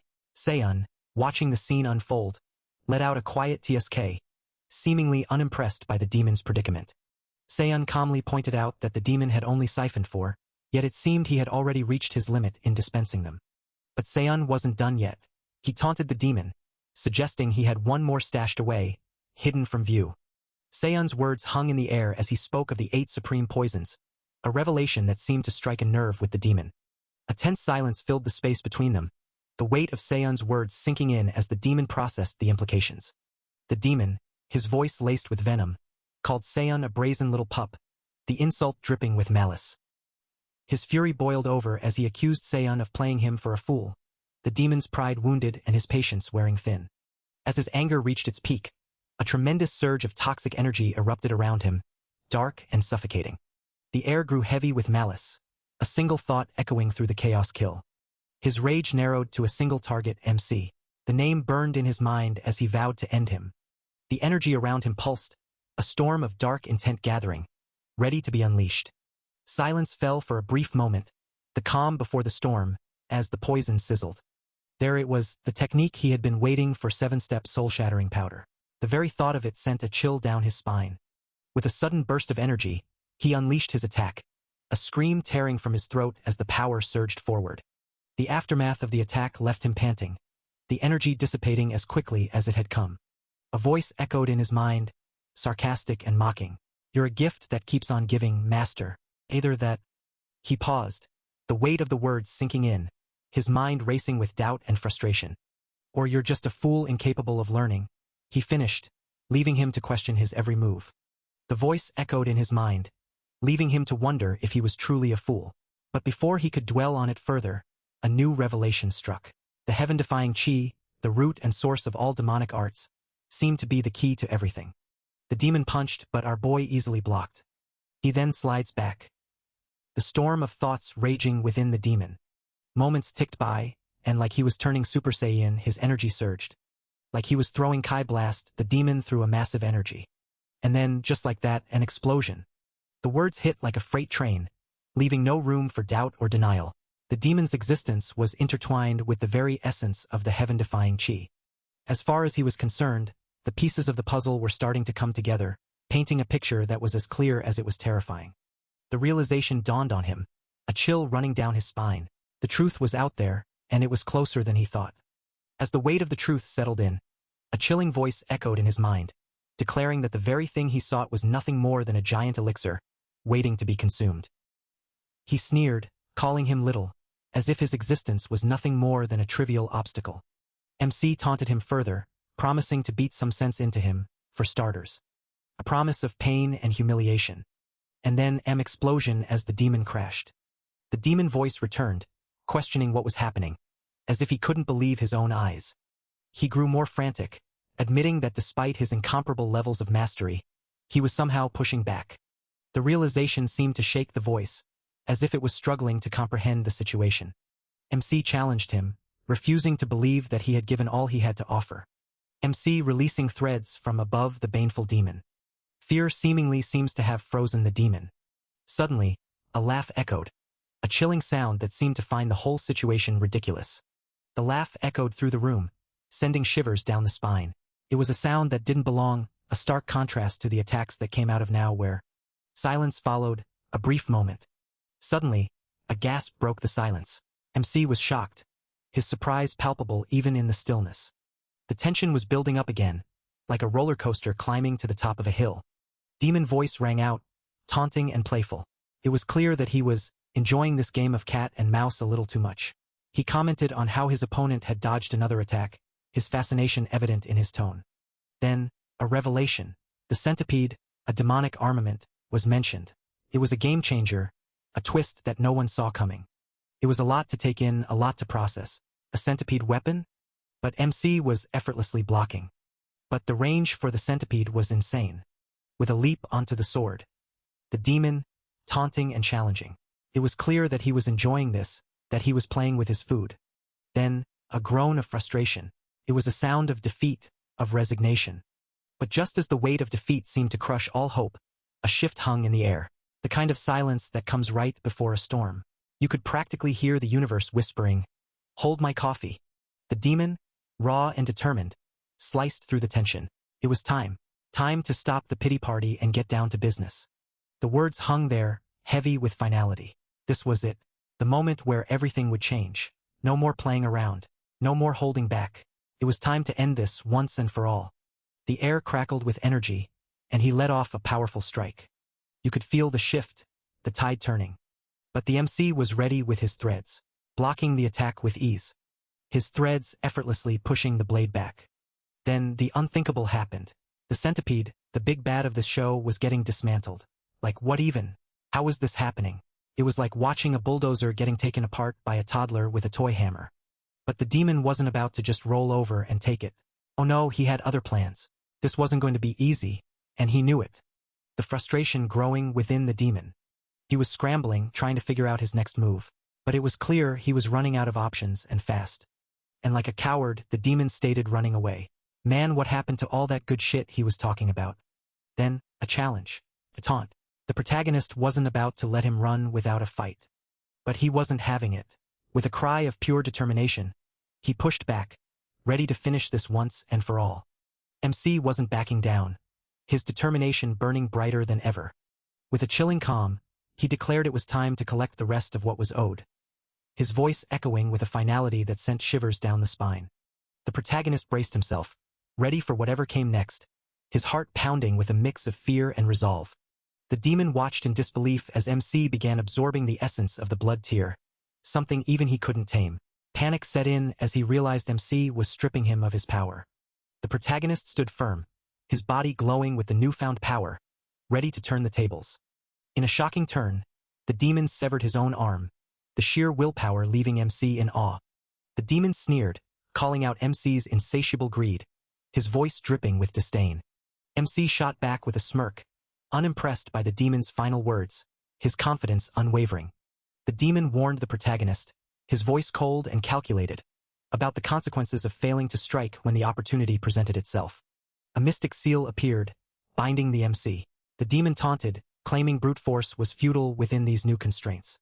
MC realized this was the demon's backup plan all along, his mind racing for a way out. He conceded, for now, his voice laced with venom as he promised to leave the demon with a parting gift. He called it a gift to his esteemed master, who wasn't worth his salt, his words dripping with sarcasm. He revealed his true intent, leaving the demon with a curse instead of poison, knowing it would only strengthen him.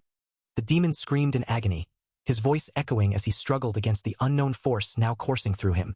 The demon's agony filled the air, his screams echoing through the chamber as an unknown force coursed through him. But just as suddenly as it began, MC's cold voice cut through the pain, demanding he leave at once. With a final cry of frustration, the demon was sent flying, his body crashing through the cavern walls. And just like that, he was gone, leaving only dust and silence in his wake. The dust settled, the cavern falling eerily quiet, but the stillness didn't last long. MC, dripping with venom, echoed through the empty space. Next time, he vowed, the demon's head would be his no matter the cost. A promise of vengeance that sent a chill through the cavern. Meanwhile, the cavern itself groaned under the strain of the battle, its walls buckling from the shockwaves of the fight. Seiun knew he had to get out, and fast. The place was coming down around him, and he wasn't about to stick around for the collapse. But with his energy depleted, escape was looking more like a gamble than a guarantee. Seiun groaned in frustration, his body betraying him at the worst possible moment. Of all the times for his cursed body to act up, it just had to be now, when the cavern was seconds away from becoming his tomb. He gritted his teeth, willing himself to move, to do anything but lie there waiting for the inevitable. But then, something unexpected happened. The pain, the agony, the force that had been tearing at him, it was gone. Just like that, Seiun froze, confusion replacing his earlier panic. What was going on? Why wasn't his body falling apart like it always did? For once, his cursed existence had thrown him a curveball he wasn't sure how to catch. As Seiun stood there, confused about his sudden stability, he noticed something even more bizarre. His body wasn't just holding itself together, it was actually absorbing the chi in the air, like a sponge soaking up water. And if that wasn't wild enough, tendrils of energy started reaching out from him, stretching toward Bloodtear's lament. What in the world was happening now? Just as Seiun was trying to wrap his head around his body, absorbing chi like a human sponge, his mind drifted back to the past. The blood cult had hooked him up with all sorts of martial arts, but there was always that one party pooper, the Heavenly Core, messing with his plans. No matter what he tried, the Heavenly Core was always there, throwing a wrench in his schemes. It was like trying to play a video game with a controller that had a mind of its own. Even the big brains of the blood cult sorcerers couldn't figure it out. The only thing they could tell him was that the curse carved into his soul was some kind of constraint called the main restriction. Great, just what he needed, more cryptic jargon. Seiun found zero answers about the Heavenly Core. How foolish did he feel? Like he'd been trying to solve a Rubik's Cube blindfolded. There was no way to escape it. The Heavenly Core was stuck with him, like a bad roommate who never paid rent. But then, a thought hit him. What if the Heavenly Core wasn't a curse, but a blessing? Mind blown. Seiun couldn't help but wonder, what was this power? Really? It was like finding out his old, beat-up car was actually a secret supercar. This was the energy of the Heavenly Core, so potent that even reverse heaven energy, which usually devoured poison energy, couldn't touch it. It was like the ultimate energy drink, but for his soul. Seiun couldn't help but wonder, what could be inside the remnants of the heavenward tear blossom? It was like finding a secret level in a video game, and he was itching to find out what was inside. The mystery was killing him, but one thing was for sure he was about to find out. This was the heavenward tear blossom's root, the core of all this vengeful energy. It was filled with a dark power, the very source of the poison that was spreading through him. The realization hit hard, and the weight of the situation started to sink in.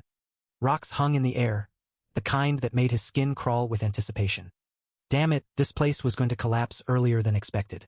Escape seemed impossible in his current state. If this was truly what the Heavenly Core wanted, he had no choice but to risk it all. The decision weighed heavily on him, but there was no turning back now. He steeled himself for what was to come, the tension coiling tighter within him. Goh! Ugh! The pain was unbearable, but he pushed through, gritting his teeth. Every fiber of his being screamed in protest, but he couldn't give up now. The vengeful victim to the poison demon, what horrifying vengeful energy. It was almost too much to bear. But if he were to give up so easily, it would all be for nothing. He wouldn't have started this journey if he was going to back down now.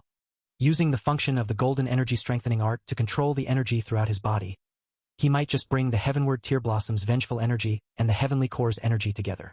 This could be his way out. Blurg, the effort was taking its toll, but he held on, determined to see it through. Pushing through the exhaustion, he let out a guttural cry, feeling the strain of his efforts weighing heavily on him. The chaos around him was anything but harmonious. Instead of unity, there was only conflict and consumption, a far cry from the balance he sought. The discord was overwhelming, a stark reminder of the task at hand. He knew what he had to do. Maintaining balance was the key, and he was determined to see it through. Taking a deep breath, he steadied himself, preparing for the challenge ahead. There was no time to waste. The balance needed to be adjusted, and it needed to be done now. The weight of the task bore down on him, but he was ready to face it head-on. He had to control the two energies, ensuring neither overpowered the other. It was a delicate balance, one that required precision and focus. He couldn't afford to let either side tip too far. It was now or never, and he was ready to make his move. By reducing the heavenward tier energy and filling the gap with the heavenly core's energy, he hoped to restore the balance and bring harmony to the chaos. With the balance restored, a new energy began to take shape, swirling and pulsing with an unfamiliar power. The energy crackled and shifted, forming something entirely unexpected. It was as if the very essence of the heavenly core and the heavenward tier had combined, creating a force that defied all known realms. The realization hit hard. This was not just any energy, but something revolutionary. The energy pulsed with a dark, almost sinister glow, hinting at a power that could transcend the boundaries of the supreme peak realm. The thought of a new poison energy being created this way was mind-blowing. The poison arts alone had already crossed into uncharted territories. This energy, born from the fusion of the heavenly core and the heavenward tear blossom, was something else entirely. It needed a name, something that captured its divine yet toxic essence. Divine poison energy, it had a ring to it. The energy swirled and settled, as if acknowledging its new identity. For the first time in forever, there was a sense of triumph. The heavenly core had been overcome, and a new inner energy had been forged. The realization was exhilarating. The divine poison energy was not just a fluke, it was a breakthrough. If this energy could be accumulated and harnessed, the possibilities were endless. A sense of awe washed over, the weight of the discovery settling in. This was just the beginning.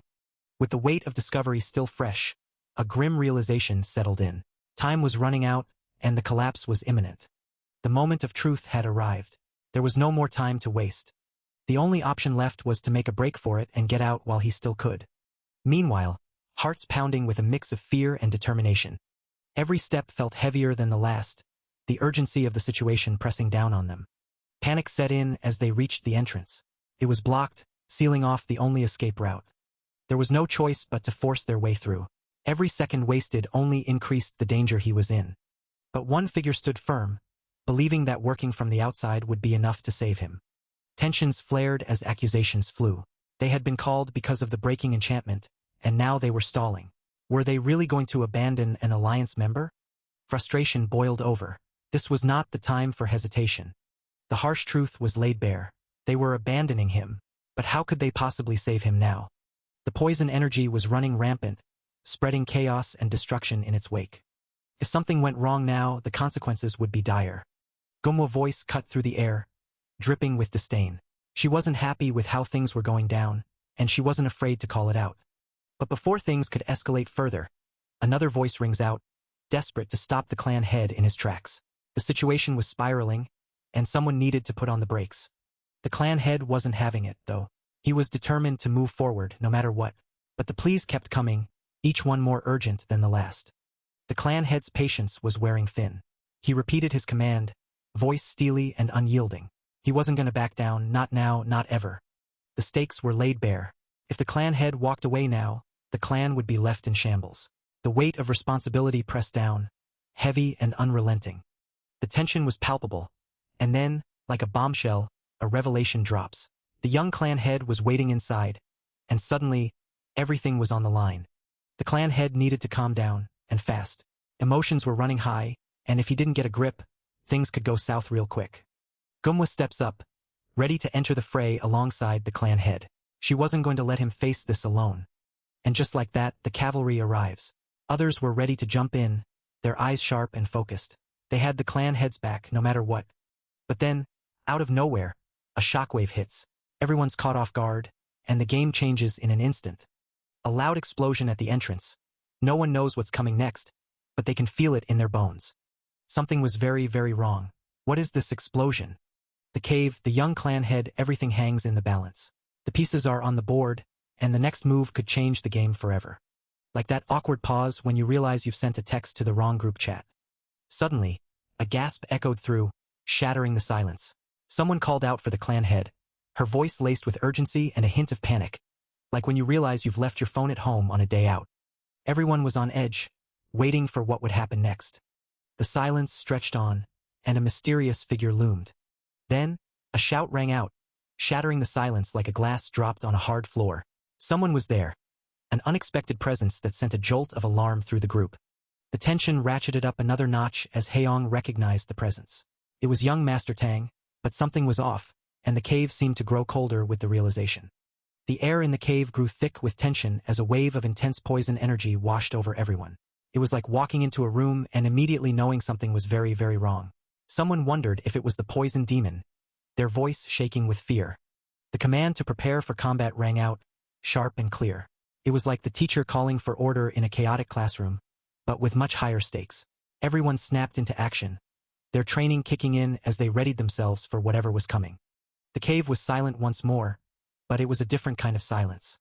Everyone was on edge, their eyes darting around, trying to spot the enemy before the enemy spotted them. Gomwa called out, sharp and urgent. It was like the sound of a whistle blowing, signaling the start of a match. Everyone's attention snapped to the source of the voice, their bodies coiling tight with anticipation. Suddenly, Haeyong ran. She commanded to stop, and lower weapons echoed through the cave. It was like a parent stepping into a room full of squabbling siblings, her voice cutting through the noise and bringing a sudden, tense silence. The tension in the cave shifted as she realized it wasn't the poison demon. The relief was palpable, but it was quickly replaced by a new kind of tension as MC recognized the presence as his father.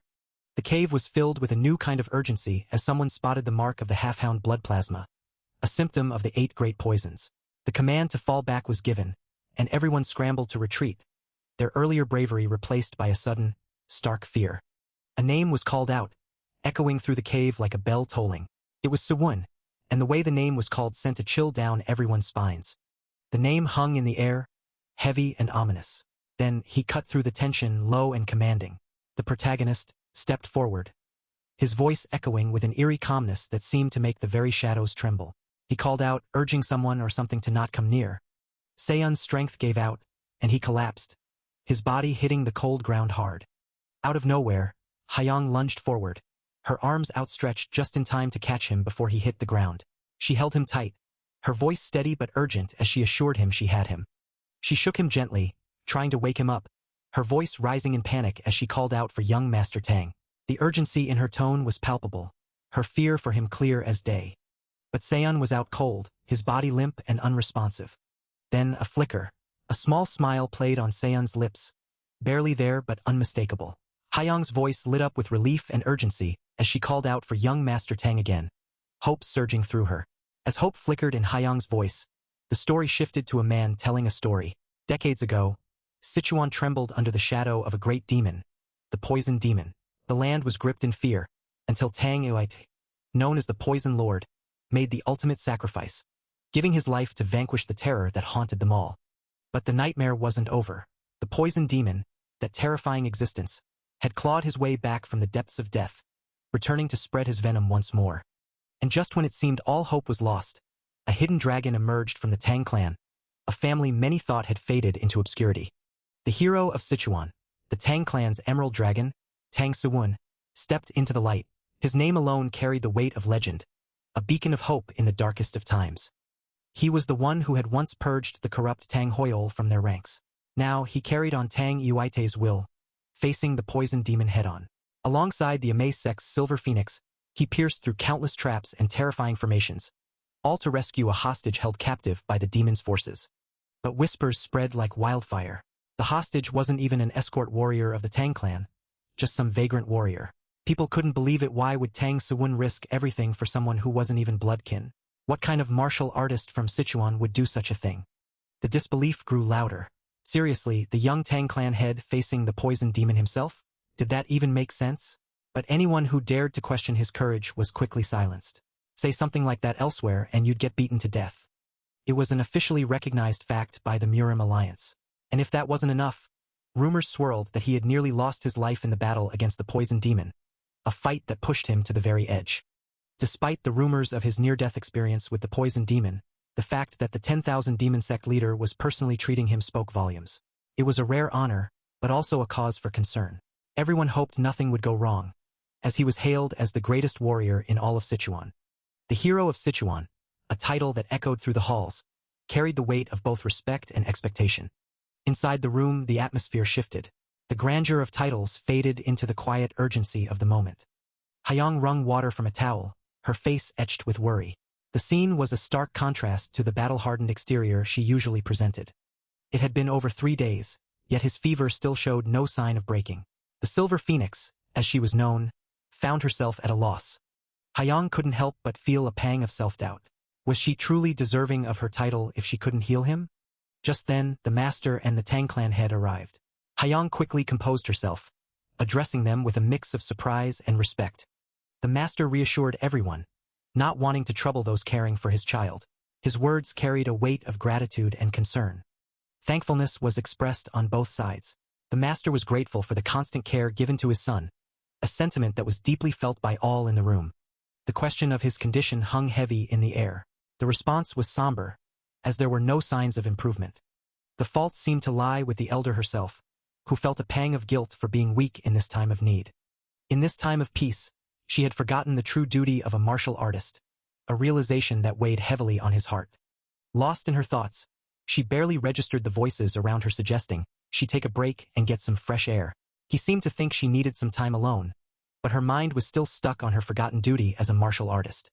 Silence enveloped as she stepped outside, the weight of her thoughts pressing down on her like an invisible burden. The cool air did little to clear his mind, but it did give him a moment to breathe, to reflect on the path that had led him here. He knew he couldn't explain the advanced martial arts he had gained, nor could he reveal the injuries he had sustained in his battles. It was a secret he had to keep, a burden he had to bear alone. He felt a pang of guilt as he realized the amount of undeserved concern and help he was receiving from those around him. They were giving him so much and he was giving them so little in return. The weight of their kindness only added to his internal struggle. As he looked around, he couldn't help but wonder what this all meant, what he was supposed to do next. The demon's voice broke through his thoughts, asking for his opinion on something, but he barely heard the words. All he could think about was the path he had chosen, the sacrifices he had made for his clan's survival. He had no choice, or at least that's what he told himself. But as he stood there, lost in his thoughts, a harsh voice cut through the air like a knife, demanding he stop the self-pity party. The voice reminded him of the power he wielded, the blood demon's bane sword that had taken down countless foes before. It was time to embrace the power of the demonic weapon he had created, to fully accept the path he had chosen. He was now a true member of the blood cult, and there was no turning back. The weight of his choices settled heavily on his shoulders as he stood in silence. The reality of his situation was undeniable, and he knew he had to face it head-on. There was no denying the truth anymore. He couldn't be forgiven for what he had done, and he couldn't let it happen again. He had already dealt a significant blow to the poison demon, buying himself some time. He had also obtained the divine poison energy and reached the stage before becoming a poisonician. He was only one step away from achieving the poison body. With newfound determination, he vowed to become even stronger. The path ahead was clear, and he was ready to face whatever challenges lay in wait. With the path ahead clear and his determination unwavering, he knew what he had to do. To surpass the poison demon and stand against the blood demon, that was the path he had to walk. The item he had urgently requested from his master had finally arrived.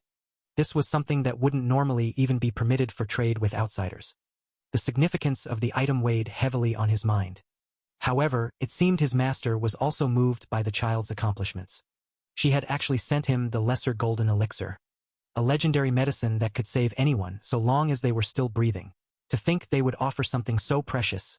Surely this wasn't brought for Sewun, or was it? He owed his gratitude to the sect leader. He would definitely repay this debt. The sect leader was upset. Did she seem like some petty person who was seeking a reward from their benefactor? This child had demonstrated his sense of righteousness most admirably. It was only fitting to provide this without any recompense. After witnessing the child's sense of righteousness, the sect leader was moved. Gratitude filled the room as the father expressed his thanks for the sect leader's generosity. The young Master Tang was also praised as a benefactor, his kindness echoing in the hearts of those present. A moment of silence passed, the weight of the situation settling in. The child's sincerity had left a lasting impression, and the atmosphere was filled with a sense of respect and admiration.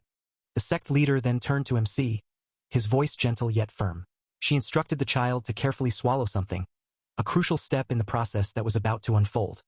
It was the Ame Sex elixir, a powerful substance that would require careful handling. The protagonist, trusting in the sect leader, thanked her and placed his meridians in the leader's capable hands. But then an apology was offered. MC saw an opportunity in this moment, a chance to gain the energy of the lesser golden elixir. Confusion set in as those present tried to understand what was happening. The golden energy was being drawn out, a surprising turn of events that left everyone in awe. The revelation of the heavenly core within MC sent shockwaves through the room. It was an unexpected discovery, one that hinted at a powerful force dwelling within him. The sect leader sensed a ferocious monster within his body, its energy palpable and intense.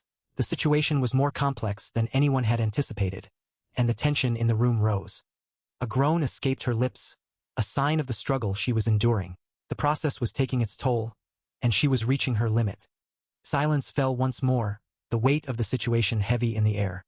Gumwa's voice rang out, declaring that she had hit her limit. It was a moment of truth, a realization that the process was pushing her to her breaking point. Concern filled the voices of those present as they asked if she was all right.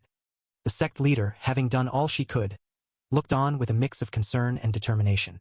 The question of what happened hung in the air, a cliffhanger that left everyone eager for answers. As the sect leader's gaze lingered, the weight of uncertainty pressed on. All she could do now was hope that MC would find the strength to overcome whatever lay ahead. A sudden cough broke the silence, and eyes widened in surprise. MC was already stirring, showing signs of consciousness much sooner than anyone expected. His father called out, filled with urgency and relief. MC's eyes fluttered open, and he weakly uttered a single word, his voice barely above a whisper. He let out a sigh, his expression a mix of regret and exhaustion. He admitted his failure, the weight of his words heavy with disappointment. But the father wasn't having it. He scolded his son for apologizing, pointing out the absurdity of it all. After all, they had managed to find the poison demon's severed arm in the cave, a significant achievement. The protagonist admitted his martial prowess hadn't been enough to finish the job completely. But the father cut him off, insisting that his achievements were still worthy of commendation from the Alliance. He wasn't done yet. He dismissed his son's words as nonsense and quickly changed the subject, asking Haeyoung to lend him something for a moment. A brief pause followed, the air filled with a mix of anticipation and confusion. Haeyoung looked taken aback, her expression a mix of surprise and curiosity. She wasn't sure what to make of the father's request. MC seemed to sense something in the energy around them, his eyes narrowing in concentration. The energy in the air was palpable, and he couldn't help but wonder if they were planning on teaching him the Ame Sex martial art right then and there. The thought was almost too much to process, but he couldn't shake the feeling that something incredible was about to happen. As he stood there, heart pounding with anticipation, the world around them seemed to shift. The rampant Tempest sword art unfolded before his eyes, but it was nothing like what Chongyun had shown before. This was something entirely different, something breathtaking. The principle of reflection shimmered in the air, a concept so profound it sent chills down his spine. If only he could integrate that into his own martial arts, the possibilities would be endless. His mind raced, trying to process the incredible sights and ideas unfolding before him. It was almost too much to take in, but he couldn't look away. A moment of silence passed as he absorbed everything he had just witnessed. A deep breath escaped her lips, a sign of the overwhelming emotions she was feeling. This was a turning point, a moment that would change everything. Gratitude welled up inside MC as he turned to the Ame sect leader. This insight would be invaluable going forward, a gift he never could have imagined receiving. He wondered how such precious secrets could be shared with someone who wasn't even part of their sect. It was a question that lingered in the air, heavy with curiosity and gratitude. The Ame sect leader simply smiled, her eyes holding a depth of knowledge and mystery. She had her reasons that would soon become clear. The leader posed a question that sent MC's heart racing once again. Would he be willing to come and meet their master, the divine physician? But why would they want that? MC's mind whirled with possibilities. The leader's gaze was steady, her voice calm. If he was willing, there was more to come, more than he could ever imagine. The protagonist's breath hitched as the leader continued. She wanted the MC to request something monumental. The leader's words hung in the air, a life-changing proposition. They wanted him to ask the divine physician to take them on as a disciple. The weight of the request settled over him, a mix of excitement and trepidation coursing through their veins. The weight of the request still lingering in the air, Seon's mind raced with a mix of excitement and trepidation. Suddenly, a thought struck him like a bolt from the blue, leaving him utterly stunned. What? He had assumed that he had already asked for a lot from them. But now, this request seemed to dwarf all the previous ones combined. This was going to be a tough one. Then, a realization hit him. Wasn't that place a sacred ground where men were strictly forbidden? This just kept getting better and better. Gomwa couldn't help but tease, pointing out how the protagonist was finally acting his age instead of being all serious and mature. She made it clear she wasn't joking around, her tone firm as she warned not to take her words lightly. The protagonist's father chimed in, wondering if they were talking about the Amei sect leader. The protagonist connected the dots, realizing that if it was the Amei sect leader's master, it had to be someone he encountered when dealing with Li Hozong. The protagonist recalled that the grand sect leader of the Amei was known as the finest divine physician in the entire realm. With her incredible healing arts, the protagonist thought he might finally have a shot at overcoming the heavenly core. Gomwa reassured him, saying there was no need to worry about being bound to the Amei sect. She had plans to ask for him to be accepted as an outer sect disciple. Gomwa continued, saying that becoming an outer sect disciple of the grand sect leader would not be his worry about not being able to leave his clan. The group was shocked, thinking it was too much. Hyang pondered what it would mean if he became the grand sect leader's disciple. She wondered if that would make her his senior. Gomwa trailed off, still processing the thought of him becoming the sect leader. Seon expressed his gratitude for the offer. But he declined, saying he couldn't accept and apologized. He thought that the world was changing and he needed to move swiftly. Plus, the whereabouts of the poison demon were still unknown. Gomwa finally understood the alliance leader's aching heart. Seon reassured her that he wasn't looking down on or disrespecting the Amei sect in any way. He asked her to be magnanimous and understand his situation. Gomwa retorted, asking if he was trying to deal the blow first and then offer the cure. Yes, they chatted. Seon's father reflected on his journey, from following the alliance leader to being offered to become the divine physician's disciple. He wondered when his son had grown so much. As he marveled at his son's growth, a shadowy figure mused about the irony of someone like him occupying such a place. The scene looking like a Resident Evil game. A voice broke the silence, expressing annoyance at the situation. The sword demon vice leader of the blood cult had arrived. The tension escalated. A brief step. A sinister chuckle echoed, questioning the purpose of his visit, the intent behind his presence. The sword demon noted how his body had grown light, the change evident and intriguing. A bizarre offer was made, suggesting an attachment of his arm, the proposal hanging in the air. The tension snapped, a threat to cut off a presumptuous mole was thrown out, the reason for the visit questioned. It seemed the blood demon had sent him, the pieces of the puzzle starting to fit together. As the pieces of the puzzle started to fit together, a chilling voice echoed, questioning if he truly had a death wish. The sword demon grew louder, more insistent, demanding to know if he really had a death wish. With the quickness, the sword reached the baneful demon. And a splattered of blood. The blood raining like its waterfall. A low, rumbling laugh broke the silence, sending a shiver down his spine.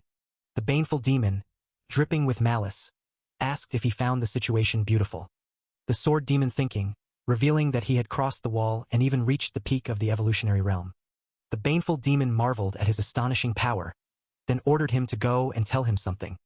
The message was clear: the poison demon had finally obtained the heavenward tear blossom. After reaching such a realm, the sword demon asked. He asked about the state of his arm, leaving him to wonder what other horrors lay in store.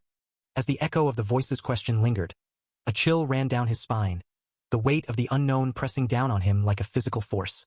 Suddenly, a voice boomed, the words dripping with a mix of awe and disbelief, like someone had just witnessed the impossible. The air seemed to vibrate with an eerie laughter, sending shivers down his spine as the sound echoed around him. He stood there, frozen, smiling like he got the last pizza. Then he frowned. It was like listening to someone flip a switch, going from 0 to 100 and back again. A hint of affection in his tone. He grew softer, almost gentle. There was a promise in those words, a vow to reunite soon. Meanwhile, in Gansu province, the scene shifted, the atmosphere changing as if a veil had been lifted, revealing a new chapter in this unfolding saga. A hooded person holding a bag. The door opened. The hooded person walked towards a man sitting. A bag with a severed head was presented. A sudden gasp broke the silence, followed by a rushed apology. The lady was flustered, like someone who had just realized they'd made a grand entrance without an invitation. The masked man chimed in, brushing off the interruption like it was no big deal. Apparently, this was just a quick pit stop, a target already handled before crashing the party.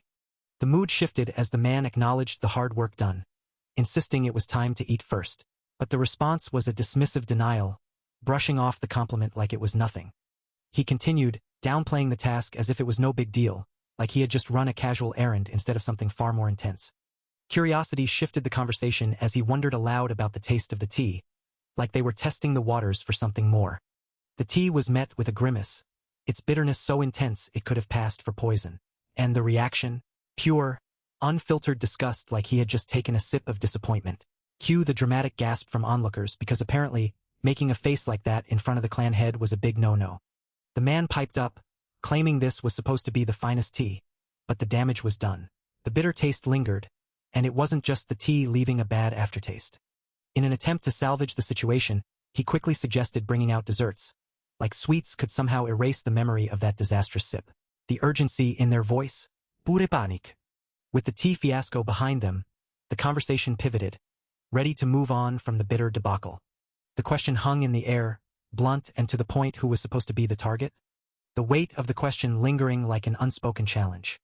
The head man broke through, appreciating the boldness of the question, like he was impressed by the sheer audacity of it. The tone shifted, a promise of a reward befitting the Lee clan merchant group's reputation. But then the mood darkened. The one who made my son like this. The words trailed off, leaving a chilling silence in their wake. The chilling silence was broken by a declaration that sent shivers down the spine. The rightful heir of the Sichuan Tang clan, a name that carried weight and history, was the target. The air grew colder as the demand echoed through the room. A demand for Tang Suwun's head, a chilling reminder of the ruthless world they inhabited. The room seemed to darken.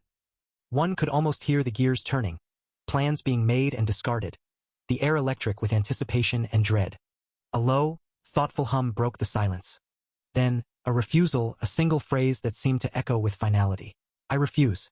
Your son. The words were spat out, a venomous reminder of the past. Deserved to die anyway, he echoed, cold and unfeeling. A voice declared, a twisted pride in the words. I killed Tang Suwun, the name echoing like a death knell. The room seemed to spin, the reality of the words sinking in. Young master, a voice whispered. A plea or a prayer, it was hard to tell. The question hung in the air, a desperate plea for confirmation. Is Hinsiha alive? The voice asked, a thread of hope woven into the words. The air filled with a primal scream. Die, the voice roared, a command that sent a shiver down the spine. A scream echoed in response, a sound of pure terror. The voice was cold, calculating. So you were hiding here, he declared, a statement that sent a chill down the spine. I'm right, aren't I? The voice pressed, a twisted smile in the words. The accusation hung heavy, the voice dripping with malice. You demon, you were hiding here, he declared, a twisted smile in the words. The command was cold, final. Kill without fail, he declared, a chilling reminder of the ruthless world they inhabited. What a pain in the ass, the assassin muttered, the annoyance palpable even through the cold, hard tone. With no effort, the assassin leaped over him, laced with confusion and a hint of disbelief. What is this? It questioned, the words echoing in the stillness. A pause, then a slow, calculating response. Interesting, he mused, the single word hanging in the air, heavy with unspoken implications. I've changed my mind, he declared abruptly, the words sharp and decisive, cutting through the tension like a blade. I'll accept the request, he continued, the decision seemingly made in an instant. A beat of silence, then a questioning response. Why so suddenly? The head asked, the confusion evident in the tone. Prepare the money, generally, he commanded, the words quick and efficient, leaving no room for argument or delay. I need to know, he insisted, the words low and urgent, a demand wrapped in a question. How the Tang clan 4 members know my secret technique? He questioned, the words laced with a mix of curiosity and suspicion, the question hanging heavy in the air. The atmosphere hid, signaling a new beginning. Suddenly, a loud announcement echoed, declaring the arrival of the clan head. The energy in the room shifted, anticipation filling the air. Congratulations poured in for the Tang clan head on the opening. The Ju clan head from Sichuan's small-medium sect greeted him, noting how long it had been since they last met. The Tang clan head acknowledged their presence, a sense of authority in his voice. The room buzzed with excitement and curiosity. The guests eagerly expressed their loyalty and excitement, emphasizing that they wouldn't miss such an important occasion. The Tang clan head's presence was magnetic, drawing everyone in. With a hint of apology in the air, the Tang clan head acknowledged the past month's tensions, smoothing over any lingering discomfort. As the formalities wrapped up, the Tang clan head wished everyone a good day and invited them to enjoy themselves before heading home. The guests, slightly flustered, bid him farewell with respect. Whispers filled the room as the guests dispersed. They marveled at how the Tang clan head had changed, noting that his new position had certainly made him more formidable. Rumors swirled about the Tang clan head's prowess, with some even questioning if he had truly cut off one of his own arms to prove his strength. Others envied his unmatched talent in Hubel, making him a figure of admiration and intrigue. With whispers of the Tang clan head's legendary prowess still echoing, the scene shifted to a bustling gathering. The crowd was massive, a sea of faces stretching as far as the eye could see. It was clear that the Tang clan escort agency had become a powerhouse, representing the very heart of Sichuan. The Tang clan's success seemed unstoppable, a juggernaut of prosperity. And of course, much of that success was credited to the young Master Tang. His reputation preceded him, a rising star in a clan already shining brightly. Amidst the chatter, the Tang clan head himself became a topic of conversation. It seemed the young master was still unattached, a fact that didn't go unnoticed by the observant crowd. The realization hung in the air, a silent question mark over the young master's marital status. It was a detail that sparked curiosity, a thread of conversation waiting to be pulled. As the crowd murmured about potential matches and future daughters-in-law, another observation was made. The young clan head was noticeably absent from the gathering, a fact that piqued the interest of the attendees. The question of his whereabouts lingered, a mystery that added to the intrigue surrounding the Tang clan. Where could he be at a time like this? The crowd's curiosity was palpable, a shared sense of anticipation hanging in the air. The young master's absence was a puzzle, one that everyone seemed eager to solve. Amidst the sea of speculation, Saran and MC were wandering in the forest. She pleaded for a slower pace was met with a hint of impatience. Assurances were given that the destination was close, but skepticism lingered. After all, similar promises had been made before, and yet the journey continued.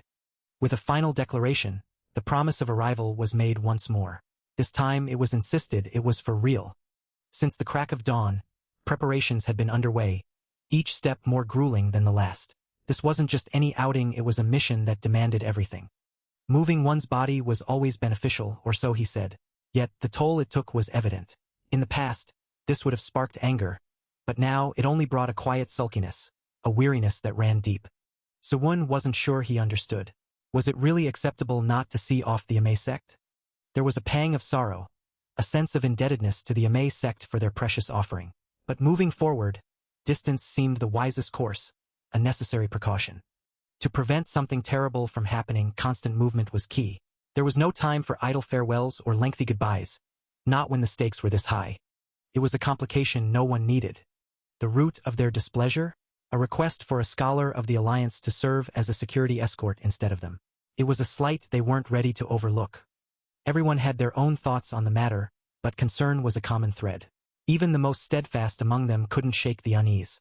The Dark Flower Corps remained a question mark, their intentions shrouded in mystery.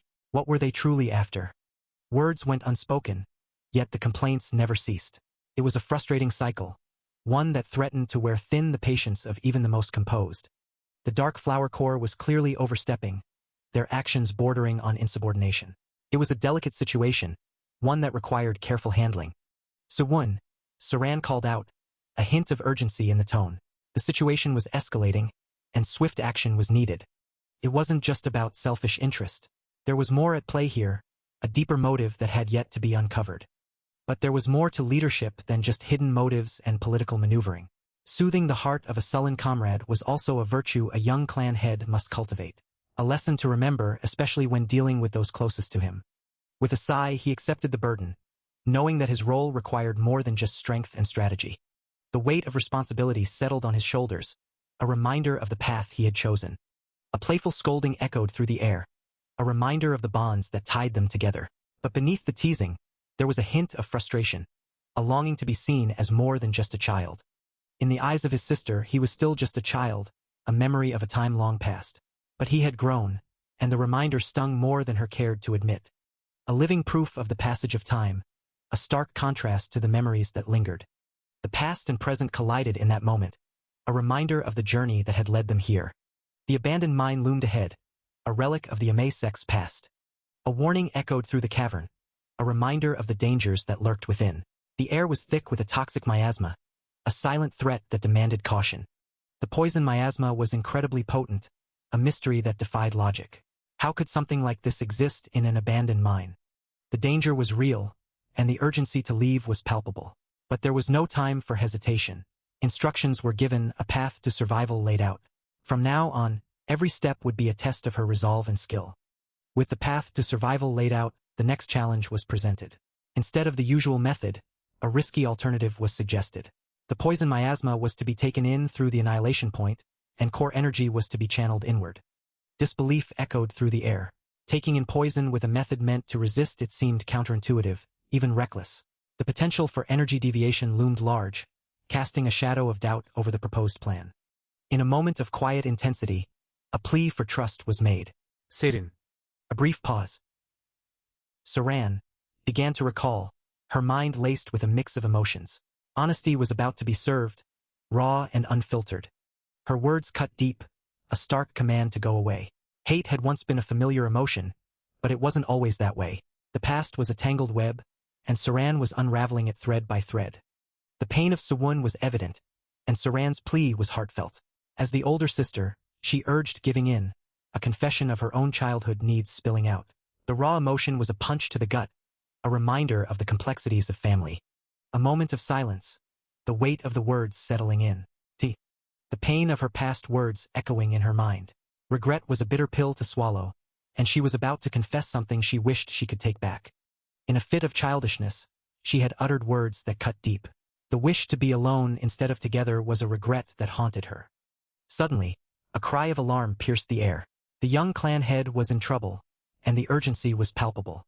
The tension spiked, a new challenge presenting itself. The call for the medicine hall master was urgent. Burns from the forge needed immediate attention. The danger was real and the clock was ticking. As the urgency of the burns from the forge demanded immediate attention, Saran was consumed by guilt. She blamed herself entirely, convinced that the terrible wish she had harbored was the root of all the chaos. The weight of her regret was palpable, a heavy silence filling the air as she grappled with her emotions. In the midst of her turmoil, she couldn't help but reflect on the past, on the moments that had led them to this point. Seon, despite the urgency of the situation, wanted to give her something, a token of his affection and care. It was a gift, something he had crafted with his own hands, a symbol of his feelings for her. Saran remembered the day she made a vow, a promise that had shaped her actions ever since. She vowed to trust and protect Seon until the very end, no matter the cost, even if it meant losing her own life. In the present, Saran decided to try the gift Seon had given her, a small act that could change everything.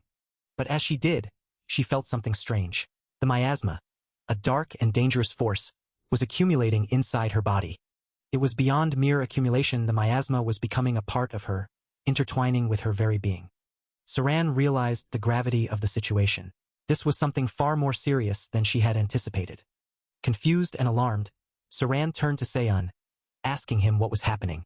Seon, trying to stay calm, assured her that it was nothing special, but the tension in the air suggested otherwise. Seon tried to play it cool, brushing it off like it was no big deal. He mentioned something about borrowing techniques from the Amasex resistance art, but let's be real, he was totally downplaying the fact that it was actually the poison demon's martial arts. No way was he gonna drop that bombshell on Saran. Seon quickly backtracked, saying it was just a simple application of those techniques. Yeah, sure, Seon. Keep telling yourself that. He decided to take it up a notch, guiding Saran deeper into the technique. From that moment, the poison miasma would start working in her favor. Or at least that was the plan. Saran was blown away. She couldn't believe Seon had just whipped up some next-level martial art like it was nothing. She wondered if her brother had the mad skills of a true martial arts founder. Like, was he some kind of hidden genius or something?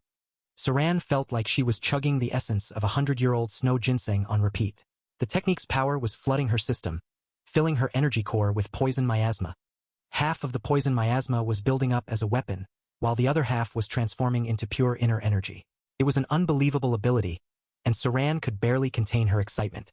At this rate, she was about to level up big time. Sa un bat siya cluseli, expecting nga reacti un any sakon. Saran's cultivation and enlightenment were about to hit a major breakthrough.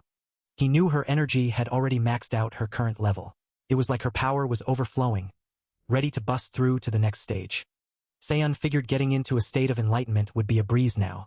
Saran was already at the entry stage of the peak realm, so the next level was practically within her grasp. The air around them crackled with anticipation. Saran's energy was surging, her body humming with the power of the poison miasma. Seon stayed focused, ready to guide her through whatever came next. The breakthrough was coming, and it was going to be epic. The energy in the room was electric, and Seon couldn't help but reflect on how far they'd come. There was a time when he felt powerless, when he couldn't do anything to help her. But now, things were different. With a true energy infusion, Saran might even surpass the peak realm. The possibilities were endless, and Seon was here for it. Seon encouraged her, pushing her to go just a little further. The breakthrough was within reach, and he wasn't about to let her give up now. Energy surged around them, the air crackling with power as Saran pushed herself to the limit. With a final exhale, Saran let go of all her doubts and fears, embracing the power within her. Seon looked at Saran with pride, knowing that she had finally broken through her plateau. The moment was intense, emotional, and totally worth the grind. Seon couldn't help but congratulate her. This was a huge deal, and he was genuinely happy for her. The top of the peak realm was finally within reach. Saran had done it, and the future was looking bright. Saran turned to Seon, her eyes filled with gratitude. She thanked him, knowing that she couldn't have done it without his support. Seon smiled, brushing off the thanks. It was all thanks to her, he insisted. Her determination, her strength, her refusal to give up. That's what got her here. As the glow of it began to fade, Saran turned to her brother, gratitude shining in her eyes. She thanked Sewon, her voice filled with sincerity and warmth. Sewon, however, brushed off the gratitude, insisting that it was all thanks to her. The bond between them was palpable, a mix of familial love and mutual respect. Saran smiled softly, acknowledging his humility, but also recognizing the truth in his words. Sewon had indeed become the Tang clan's greatest martial master, a title well-deserved and hard-earned. She promised to repay him for his kindness, but Sewon waved it off, insisting there was no need for such talk. His focus was on their shared journey, not on keeping score. Sewon attributed their success to Saran's hard work, but she quickly reminded him that he hadn't accomplished it alone. It was a team effort, a collaboration that had brought them this far. Saran expressed her gratitude once more, but Sewon felt a twinge of awkwardness. He wasn't used to such heartfelt thanks, especially from his sister. Changing the subject, Saran asked if this was truly the end of their journey. The question hung in the air, a hint of anticipation and uncertainty lingering between them. As they stood there, a sense of unease began to creep in. Saran could feel it now that she had climbed higher into the peak realm. Something was spreading a poison miasma around them. MC nodded in agreement. They both knew what had to be done. With a shared glance, they decided to venture deeper into the unknown, ready to face whatever lay ahead. The poison around them was unlike anything they had encountered before. Ordinary poison herbs or flowers couldn't even compare to this potent miasma. It had to be a poisonous creature coiling up somewhere nearby. They steeled themselves for what was to come.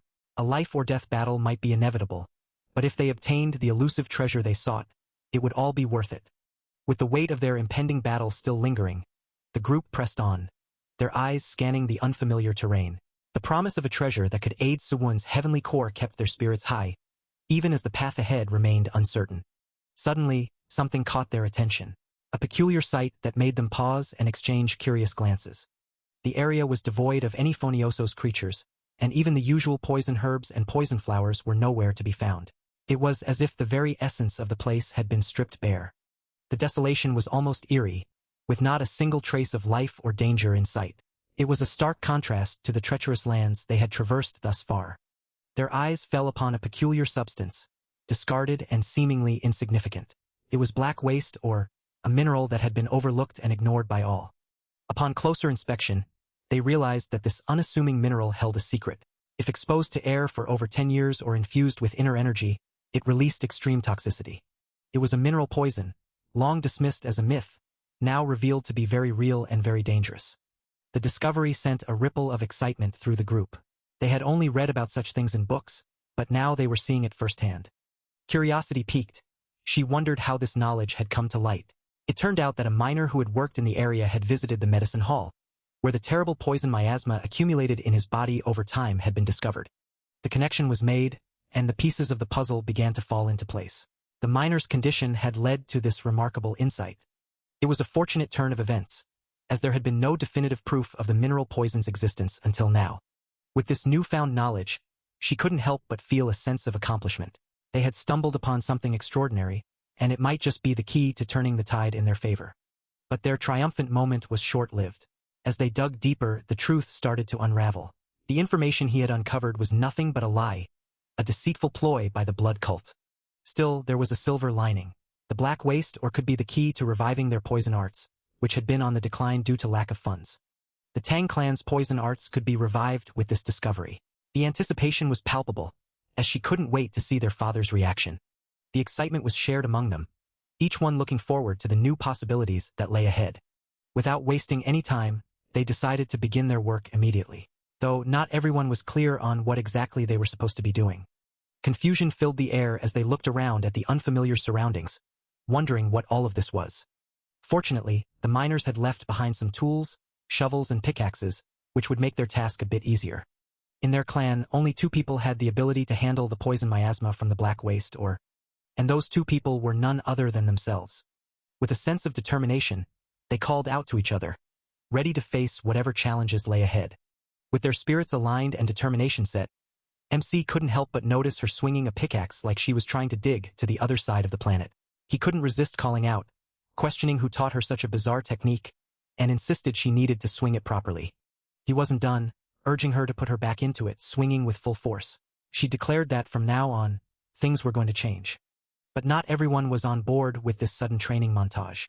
She dramatically declared she was never going on an outing with him again, clearly not feeling the whole team-building exercise vibe. Meanwhile, at the Tang clan's grand training grounds, the atmosphere was tense, the weight of expectations hanging heavy in the air. One of the trainees voiced the question on everyone's mind, wondering what the point of all this training really was. A frustrated sigh escaped someone's lips as they questioned what was going on now. They couldn't help but wonder if they would ever get another chance to prove themselves. Tensions were running high as someone pointed out that, by requesting a scholar as a security escort instead of a martial artist, they had essentially been declared unnecessary. Despite the setback, they were prepared to surrender their lives for the Tang clan, their loyalty unwavering even in the face of doubt. The weight of their failure to stop the assassin was heavy on their minds, and they couldn't shake the feeling that it was all their fault the young clan head didn't trust them. The realization hit hard. They had failed to stop the assassin, and now they had to face the consequences of that failure. The weight of failure still hung heavy in the air as a stern voice cut through the tension, urging the rookie to learn when to speak and when to stay silent. The rookie was blamed for failing to protect their charge, but the rookie wasn't having it, firing back that no one could have predicted Sun Wugen's surprise attack. The rookie shot back, calling out the man excuse as exactly what a loser would think. He continued, suggesting that if they lack strength, they should just train and become stronger, but the man dared the rookie to run his mouth again. The stern voice had heard enough, cutting the rookie off with a sharp "bastard." The tension escalated as the voice dared the rookie to say one more word, the air thick with confrontation.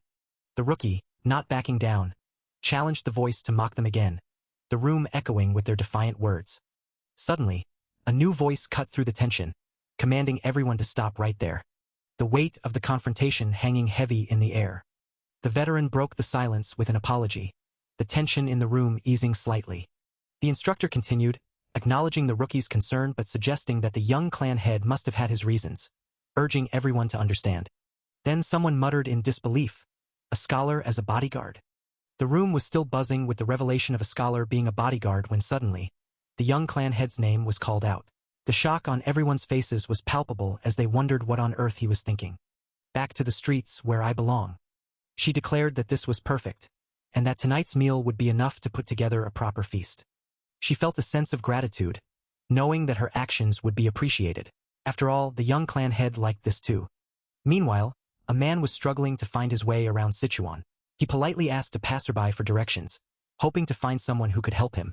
He admitted that it was his first time in the region, and he was clearly feeling a bit lost. He looked around, trying to figure out which way to go. He was searching for the Tang clan, but the winding streets were making it difficult for him to find his way. The passerby looked at him, noting his scholarly appearance. At least he wasn't a martial artist, which made him seem less threatening. If he was an honored guest, it should be fine to bring him to the Tang clan. The passerby agreed to help and asked him to follow her. She worked there as a maidservant and knew the way well. The man was relieved and thanked her profusely. They began their journey, the man feeling grateful for the unexpected assistance.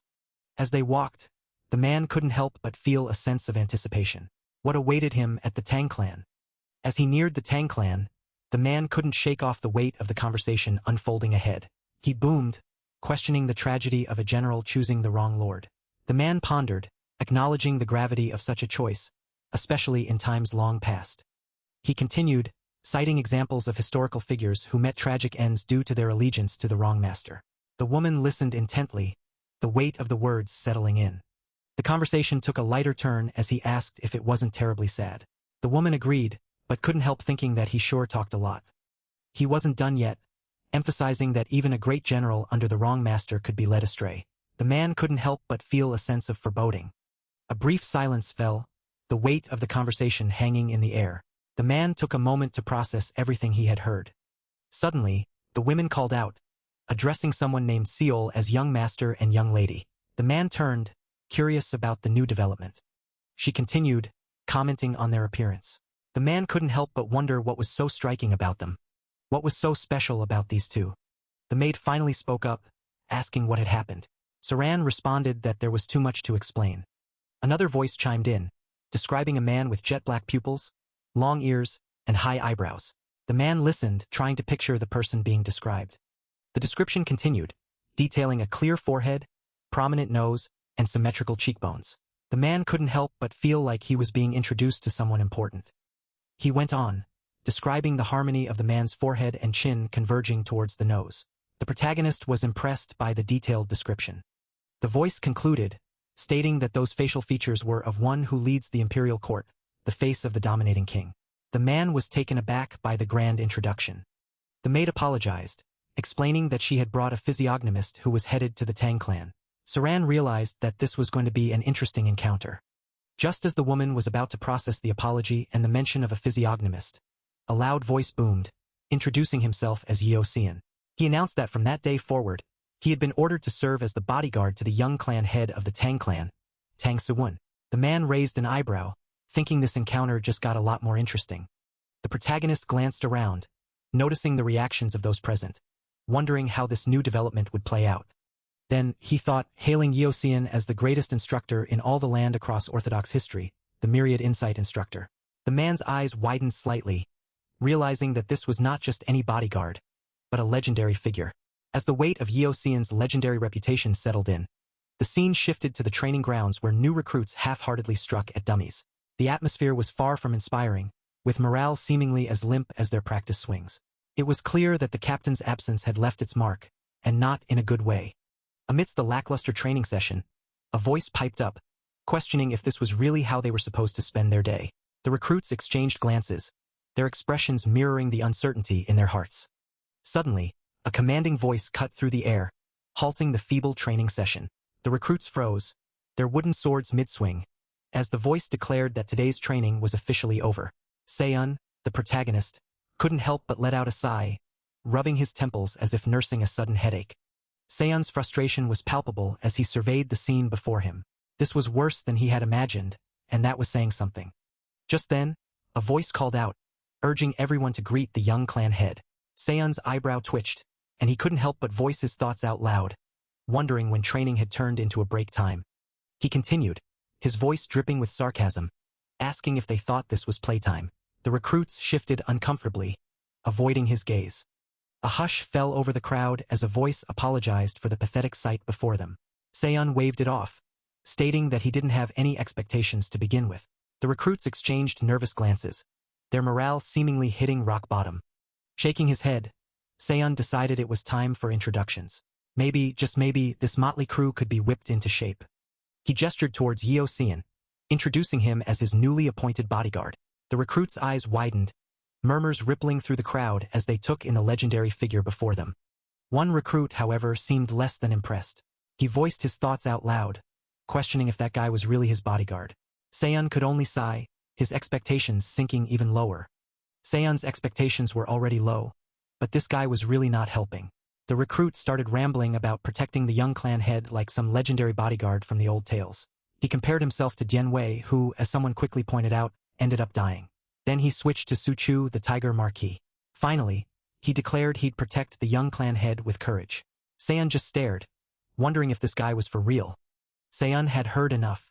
He cut him off, signaling that the introductions were over. It was time to move on before things got any more awkward.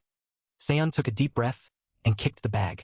Seon decided to change the subject. He asked about the ores scattered around them. One of the recruits explained that they were black waste or a mineral poison comparable to the 8 great deadly poisons. Seon zeyesui dene din shock. The 8 great deadly poisons? The people couldn't believe what they were hearing. He demanded to know why someone would bring something so dangerous here. Seon glanced around. He saw, mentioning that there were some among them who could handle such poisons, though most of them were not. Seon assured that they didn't need to worry. His sister of had already suppressed the toxicity of the ores. Seon told to stay sharp. The Tang clan's primary martial arts would return to poison arts from this moment on. The Tang clan was bringing back poison arts? This was a huge deal. Someone voiced his concerns, saying that this was absurd. He couldn't wrap his head around the sudden shift in the Tang clan's martial arts focus. His frustration was palpable as he continued, his voice rising with each word. The Tang clan had spent years perfecting their weapon-throwing techniques, all because they couldn't train in the poison arts. And now they were expected to switch back? It didn't make sense. The clan couldn't just abandon the skills they had honed for so long. He emphasized that the poison arts couldn't suddenly take precedence over the weapon-throwing techniques they had mastered. Besides, the Tang clan's poison arts were practically non-existent at this point. It was like being asked to give up a well-crafted sword for a rusty dagger. Normally, he would have already scolded them for their resistance. But this time, their reaction wasn't just about stubbornness or secrecy. There was something more to it. He reassured them, stating that he had invited a martial instructor to guide them through this transition. A martial instructor? The clan members exchanged confused glances. Before they could dwell on it, he dropped another bombshell. As of this hour, Yeoxian was appointed as his bodyguard and the chief instructor in charge of all combat units. The room erupted into chaos. Heck! The clan members couldn't believe their ears. This was too sudden, too unexpected. They looked at Yeoxian, who seemed just as shocked as they were. Pardon? Me? Yeoxian stammered, his eyes wide with disbelief. He had never expected such a promotion, especially not in front of the entire clan. One of the clan members shouted, "Isn't this going too far?" The clan members felt neglected, their loyalty and resolve questioned. They had dedicated their lives to the clan, living and breathing for its sake. And now they were being sidelined for an outsider. At the very least, they deserved an explanation. They all turned to him, waiting for a response, an explanation, anything to make sense of this sudden change. The silence stretched on, the tension coiling tighter with each passing second. The clan members held their breath, their eyes locked on him, waiting for an answer. He broke the silence, his voice cutting through the tension like a knife. "Are you all done talking?" The room held its breath, the weight of his words sinking in. What would come next? He wasn't done yet. If trust was an issue, he would make it clear who stood with him and who didn't. After a 10-day training period, a friendly duel would be held, a test of loyalty and skill. The stakes were high. If they won, the prize would be immense. He would personally enter the Repentance Cavern, a place of reflection and redemption. But if the opposite happened, they had better be prepared for the consequences. He scanned the room, his gaze sharp and assessing. "Is everyone here?" The response was a resounding yes, echoing through the chamber. He noted the fresh faces, all new recruits, their eyes wide with a mix of excitement and apprehension. "That is correct," he acknowledged. Introductions began, each recruit stating their name. Daewoo, Jang Il, the names rolled out, each one a promise of potential. The room filled with a sense of camaraderie and anticipation. "And mine is Jang Ee," another voice chimed in, completing the circle of introductions. A moment of silence followed, the room brimming with unspoken thoughts and expectations. He observed them, sensing the weight on their minds. "Feel free to speak comfortably about anything," he encouraged, his voice steady and reassuring. The room seemed to relax slightly, the recruits exchanging glances, ready to embark on this journey together. As the room settled, a wave of doubt crept in. Day voiced the concern on everyone's mind, wondering if they could really pull off a win in just 10 days. The unease grew as another recruit worried aloud about being a burden to the team. A confident voice cut through the tension, asserting that victory in 10 days was impossible. But with Yeosean on their side, even the impossible could become possible. The recruits exchanged puzzled glances, unsure of what to make of this bold claim. The strategist from the advisor's office stepped forward, sensing the recruits' skepticism. He wondered if there had been some mistake, but decided to show them what he could do. The strategist was ready to demonstrate his ability, hoping it would be enough to convince the doubtful recruits. The young clan head of the Tang clan seemed to know something no one else did. The strategist couldn't help but wonder if his secret was out. The strategist knew he had a lot to prove. With the young clan head's conviction, making excuses wouldn't cut it. The strategist realized he had no choice but to show his true ability and get the recognition he deserved. Warrior Dae Woong was called forward, ready to step up and prove his worth. As Dae Woong stepped forward, the others noticed something unusual about his eyes, a hint of something more beneath the surface. The room fell silent, all eyes on Dae Woong, waiting to see what he would do next. Dae Woong felt the weight of his gaze on him. The pressure was immense, but he was ready to face it head-on. As Dae Woong steadied himself under the weight of his gaze, a hushed voice cut through the tension, wondering if the ordeal was finally over. But the focus quickly shifted to Dae Woong, the warrior standing resolute amidst the uncertainty. Questions flew at him, probing why he had concealed another martial art within himself. Dae Woong hesitated, unsure how to respond to such a direct accusation. The interrogation continued, highlighting his grip strength, which was noted to be on par with the elite inner court warriors of the Alliance. His arm muscles were praised for their pulling power, a trait that was unusually pronounced. Even his broad shoulders and the wide spread of his shoulder blades were pointed out as distinctive features. These were all characteristics of archers who pull heavy bows, a revelation that left Dae Woong even more perplexed. It seemed he had chosen the whip to hide his original martial art, but that choice was now being questioned as a poor one. His strengths were identified as composure and concentration, traits that stemmed from a unique vision allowing him to feel the wind. With a nod of understanding, it was suggested that his strength must have originated from the Great Grasslands. The realization dawned that he was even more amazing than initially thought, his abilities painting a picture of a warrior with deep, hidden potential. With one look, he could recognize 1,000 talents, a skill that set him apart from his peers. And with two, he could identify 1,000 weaknesses, a testament to his keen perception and martial prowess. He had produced numerous rising martial masters during the war with the Blood Cult, and his ability to counter even the most bizarre martial arts was unparalleled. Those who had chosen the wrong master faced miserable ends, but for Dae Woong, things were different now. With his new path unfolding, Dae Woong found himself reflecting on his past. He was once known as the young clan head, but his roots were never truly in the Murim. His origins lay elsewhere, a fact he had kept hidden for so long. He carried a burden of guilt, knowing his actions were unforgivable. Yet, his fear of not being chosen for the Dark Flower Corps because of his origins had driven him to desperate measures. Silence weighed heavy as he grappled with his thoughts, the weight of his past actions pressing down on him. Seon decided to give him some space, announcing he would retreat to his quarters for a moment. But as he turned to leave, he couldn't help but call out to the young clan head, his voice echoing in the tense silence. Yeo expressed his apologies to Dae Woong, revealing that he had uncovered a secret about him. Dae Woong, feeling the weight of his hidden past, admitted that it was his fault for concealing the truth in the first place. He accepted that he had no right to complain, even if he was cast out. Dae Woong couldn't shake off the sense of regret that washed over him, a bitter reminder of the choices he had made. The air was thick with unspoken words, the silence between them heavy with the weight of secrets and regrets. Dae Woong's confusion grew as he looked around, questioning the weapon. Seon, noticing his bewilderment, asked if he really thought they needed weapons to train in martial arts. Seon assured him that what they had should be decent enough to use. Dae Woong, still uncertain, asked if it was really okay, his mind drifting back to his origins and the secrets he had kept hidden. Seon, sensing his hesitation, asked him what was troubling him, his voice firm yet gentle. He reminded Dae Woong that he was a person of the Tang clan and a member of the Dark Flower Corps, questioning if he misunderstood something. Seon's voice grew firmer as he told Dae Woong that he would ask him one more time, demanding to know if he was a Tang clan member or not. Seon wasn't playing around anymore. His voice boomed with authority as he demanded an answer from Dae Woong. The tension in the air was thick enough to cut with a knife as he repeated his question, insisting Dae Woong to come clean about his affiliation with the Tang clan. Dae-woong hesitated for a moment, the weight of the question hanging in the air. Then, with a deep breath, he confessed that he was indeed a member of the Tang clan. As if to emphasize his point, Dae-woong repeated himself, declaring once again that he was definitely a member of the Tang clan. No takebacks, no regrets, just the cold, hard truth. Seon nodded, a sense of finality in his voice as he acknowledged Dae-woong's confession.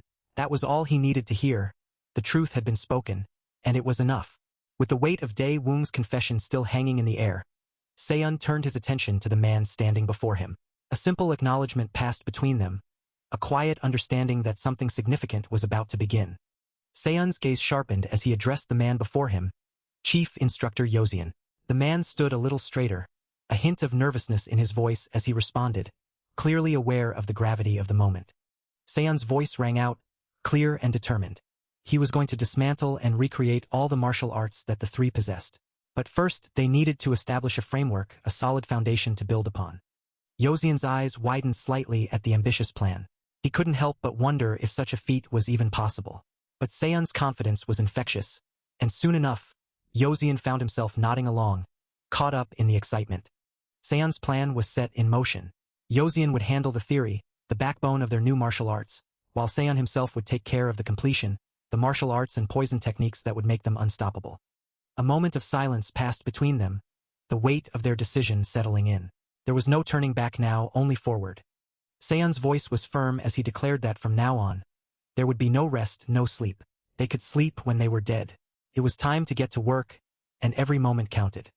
With a final nod, Seon dismissed them, his voice echoing in the suddenly quiet room. It was time to prepare for training, and the real work was about to begin. As the echoes of Seon's voice faded, the room settled into a quiet anticipation. The air was thick with unspoken thoughts, and the weight of what was to come pressed down on everyone present. Training was about to begin, but little did they know, the real challenge was just around the corner.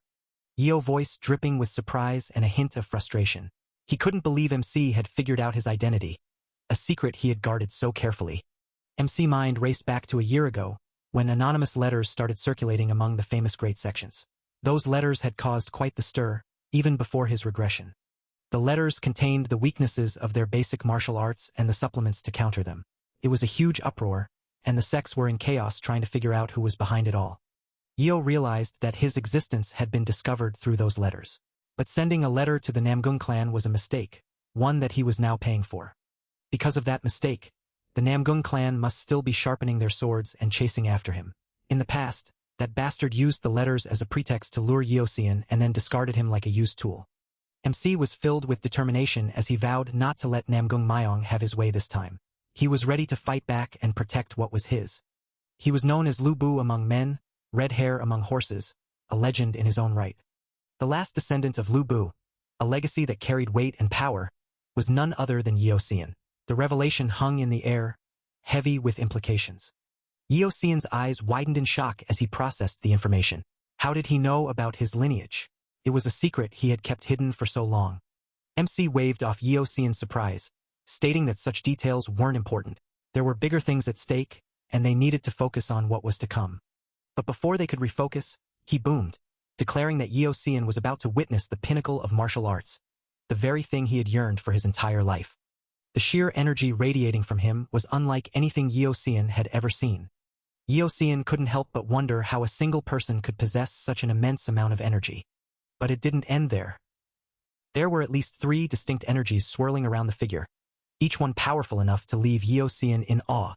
MC explained that when all these energies were unified into one, something extraordinary would happen. With certainty, he stated that Yeosian was about to witness something incredible. The pinnacle of martial arts that his ancestors had reached, something that had been lost to time, was about to be revealed. Yeosian couldn't help but feel a mix of skepticism and excitement, wondering how someone could speak such arrogant words. But deep down, he knew this was no mere bluffing. The figure before him was a hidden dragon, MC who had been concealing his true identity to soar to greater heights. With a simple command to follow, Yeosian realized that if it was this man, he might truly reach the ultimate essence of martial arts. The thought raced through his mind he could actually do it. With a deep breath, Yeosian finally greeted his lord, ready to witness the pinnacle of martial arts. Scene shifts to metal clanging. MC shifted his weight, wondering if he'd missed some secret martial arts etiquette. A voice cut through the silence. Deep, commanding, and just a little bit dramatic. MC questioned if he was there to lend equipment again, clearly recognizing his presence. The black hand snapped to attention, replying that he knew he was coming. MC chuckled darkly, mentioning how his ears had become quite sharp lately. Then, dropping the bombshell that now was the perfect time to recruit the Iron Hall Master. His mind raced. The Iron Hall Master? The legend? The guy who left the Tang clan under mysterious circumstances? This was getting juicy. The Iron Master continued, casually mentioning he was just on his way back from taking in a subordinate. Congratulations were in order, apparently. But then the mood shifted. MC grew serious, admitting that even though Tang Hoyle was gone, the clan was still not whole. The protagonist warned that in this state, he might not survive the incoming calamity. The Iron Master eyes widened. Calamity? What calamity? The suspense was killing him. What did all this mean? Who was this mysterious voice? And what in the world was coming their way? Finally, he gathered his courage and asked MC to tell him more. He responded, revealing that the only way to achieve true strength was to unite the clan. Blackhand, still reeling from his newfound courage, wondered if this meant taking over Sichuan. But MC clarified that it wasn't just about being the strongest clan. There was more to it than that. The goal was to become the strongest group not just for power, but to protect everyone. To achieve this goal, the Hall Master was needed. But not just any Hall Master. He revealed that they needed Jean Mubique, the one who used to be called the Flame King. Jean was taken aback, wondering how MC knew this. He continued, mentioning Seol, and Jin's shock deepened. How did he know about his granddaughter? He confirmed that Seol was indeed his granddaughter, leaving Jean speechless. He thought that the only variable that had changed was the existence that had survived with his help. There was no other reason for him to act favorably toward Jean. The pieces of the puzzle were starting to come together. Jean admitted that he didn't know MC was aware of his real identity. The conversation was taking a turn he hadn't expected. He then asked if MC knew why the title of Flame King was attached to him. MC confessed that he wasn't quite sure about that. He revealed that it was because he had taken every single person involved in his wife's death and burned them with flames to send them to the King of Hell. Shit, that man is dangerous. After the flames of vengeance faded, he came back to his senses, only to find his world shattered. His son and daughter-in-law had succumbed to illness, leaving behind only his young granddaughter. The weight of loss pressed down on him, a cruel twist of fate that left him reeling. In his darkest hour, the previous clan head, the Poison Lord and his only friend, took him and his granddaughter in. But questions gnawed at him. Why had the truth been hidden, even from Seol? A chuckle echoed through the room as he responded. The grudges of the Murim were not so light, he said. Erasing his existence and protecting his granddaughter from afar was the best he could do. Tears welled up as he realized the depth of the Poison Lord's actions. He had protected the only reason for his life, his granddaughter. He was his lifelong benefactor. With a voice filled with determination, he vowed to do anything to repay that debt. He just needed to be given the order. But MC cautioned him. In the Jianghu, the word anything was far too dangerous. While having one of the top 100 martial masters as his right hand was a welcoming sight. The protagonist shook his head. That was not what he wanted. He addressed him as Hall Master, his voice firm and resolute. Man, he has a lot of names. Danger was approaching the Jianghu, and the entire Murim would soon be swept into turbulent waves and fall into misery. In the midst of that chaos, he would risk his life to protect the Tang clan. His granddaughter was a part of that clan, and he would do whatever it took to keep her safe. Jean looked at him, a mix of concern and admiration in his eyes. What was he saying? Seol was also a part of the Tang clan. He had only done what was natural. With a gentle smile, MC reassured him. He did not need to feel indebted. It was a bond forged in love and loyalty, not debt. With the warmth of MC's words still lingering in his heart, a new resolve sparked within him. But the path ahead was not just about bonds, it was about standing against the shadows that threatened those bonds. He needed strength not just for himself, but for the clan that had become his family. The weight of responsibility pressed on his shoulders, but he knew he couldn't face it alone. He needed allies, people who understood the stakes and were willing to stand with him. A voice cut through his thoughts, sharp and questioning. Time was slipping away, and the clan needed its leader. But why was he here, away from where he was needed most? The question hung in the air, but it wasn't just a question, it was a call to action. Mubique was here, and so was Seol, both members of the Tang clan. They had a role to play just as he did. The realization hit him like a wave. They were all in this together, a family bound by more than just blood.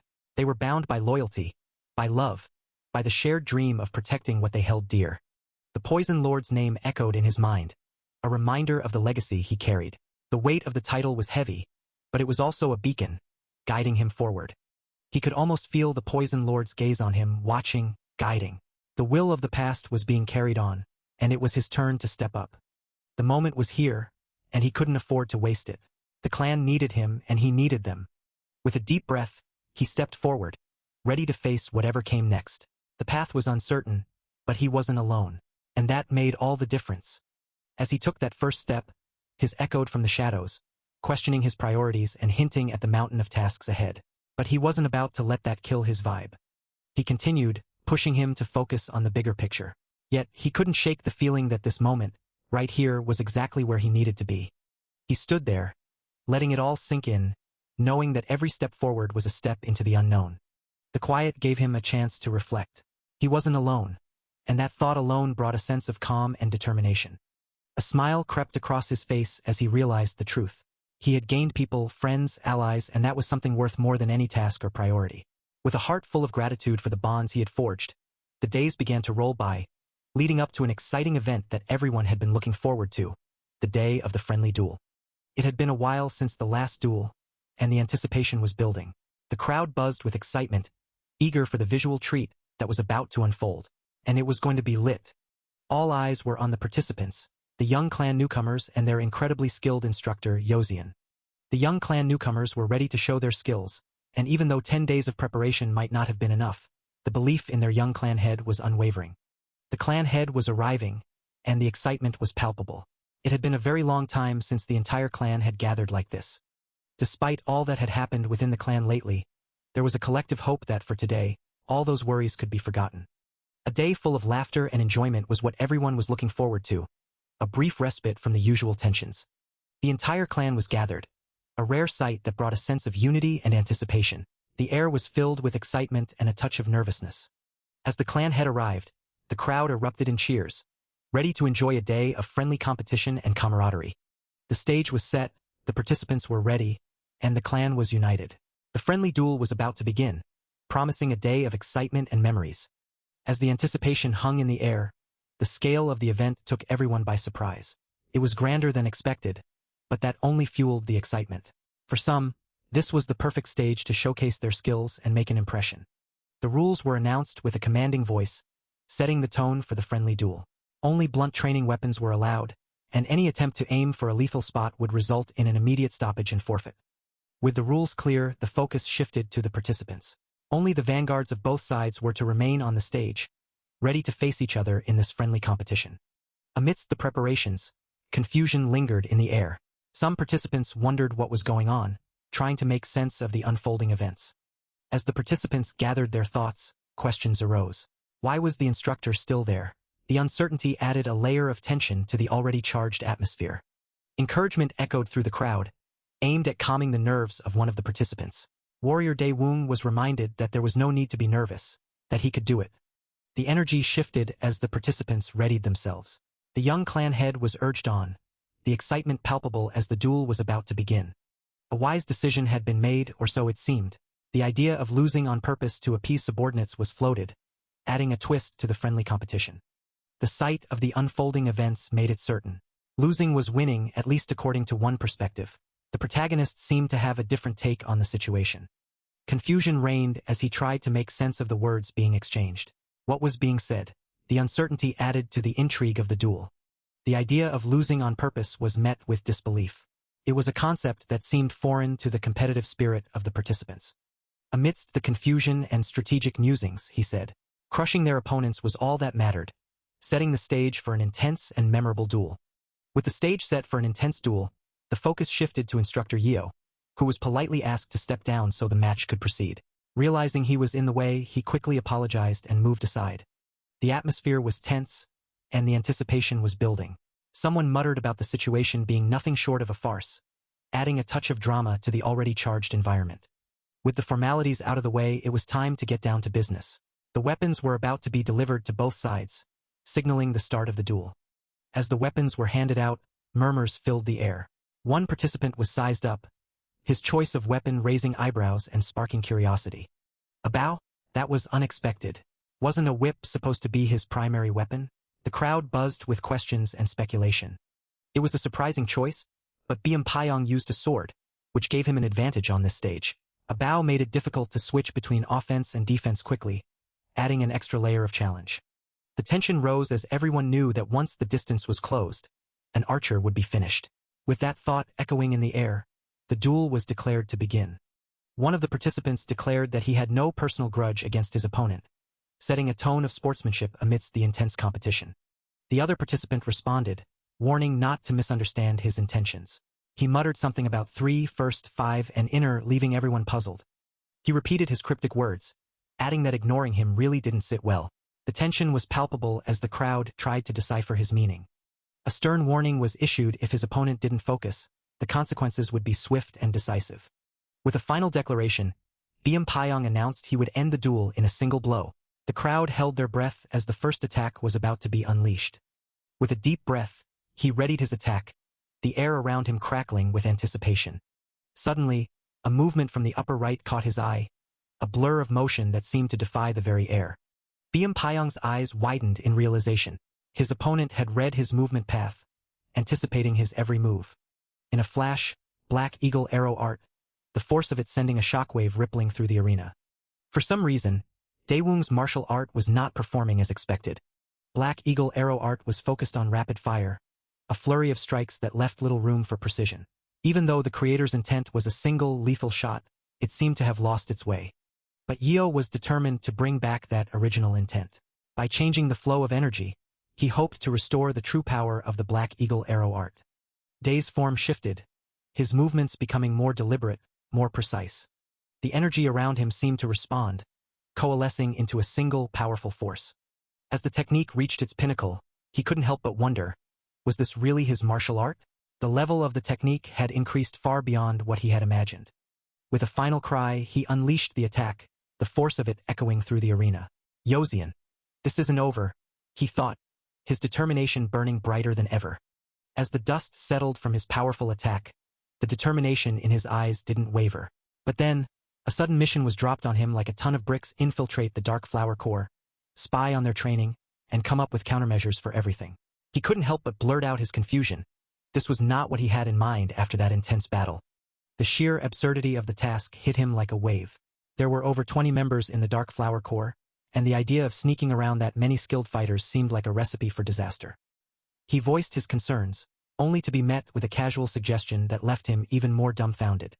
Run away fast. That was the brilliant plan? He couldn't believe what he was hearing. This was some next-level Gen Z humor, but the situation was far from a laughing matter. He stood there, stunned, as the weight of the task settled in. Back to the fight, an arrow smoothly on pace to hit its target. Suddenly, a gasp escaped his lips as he realized the gravity of the situation. The Dark Flower Corps was not to be trifled with, and he was about to dive headfirst into their world. His mind raced as he tried to comprehend how one of their members had already reached the first-rate realm. This was going to be harder than he thought, and the pressure was on. A brief pause as he steeled himself for what was to come. A scream tore through the air as he charged forward, his determination renewed. He couldn't afford to lose, not when so much was on the line. With a battle cry, he declared his intent. He was going up against the Dark Flower Corps, and he wouldn't back down without a fight. Another shout echoed through the arena as he pushed himself to his limits. This was it, the moment of truth. The tension hung heavy in the air as he prepared for the clash. The battle kicked off with a follow-up strike from behind, catching him off guard. The sudden attack left him reeling, struggling to regain his footing as the fight intensified. He barely had time to process what was happening before another blow came his way. A voice echoed in his mind, calling him a fool for not seeing this coming. He realized he had underestimated his opponent, and now he was paying the price. But then, a glimmer of hope. He had the advantage if his opponent was unarmed.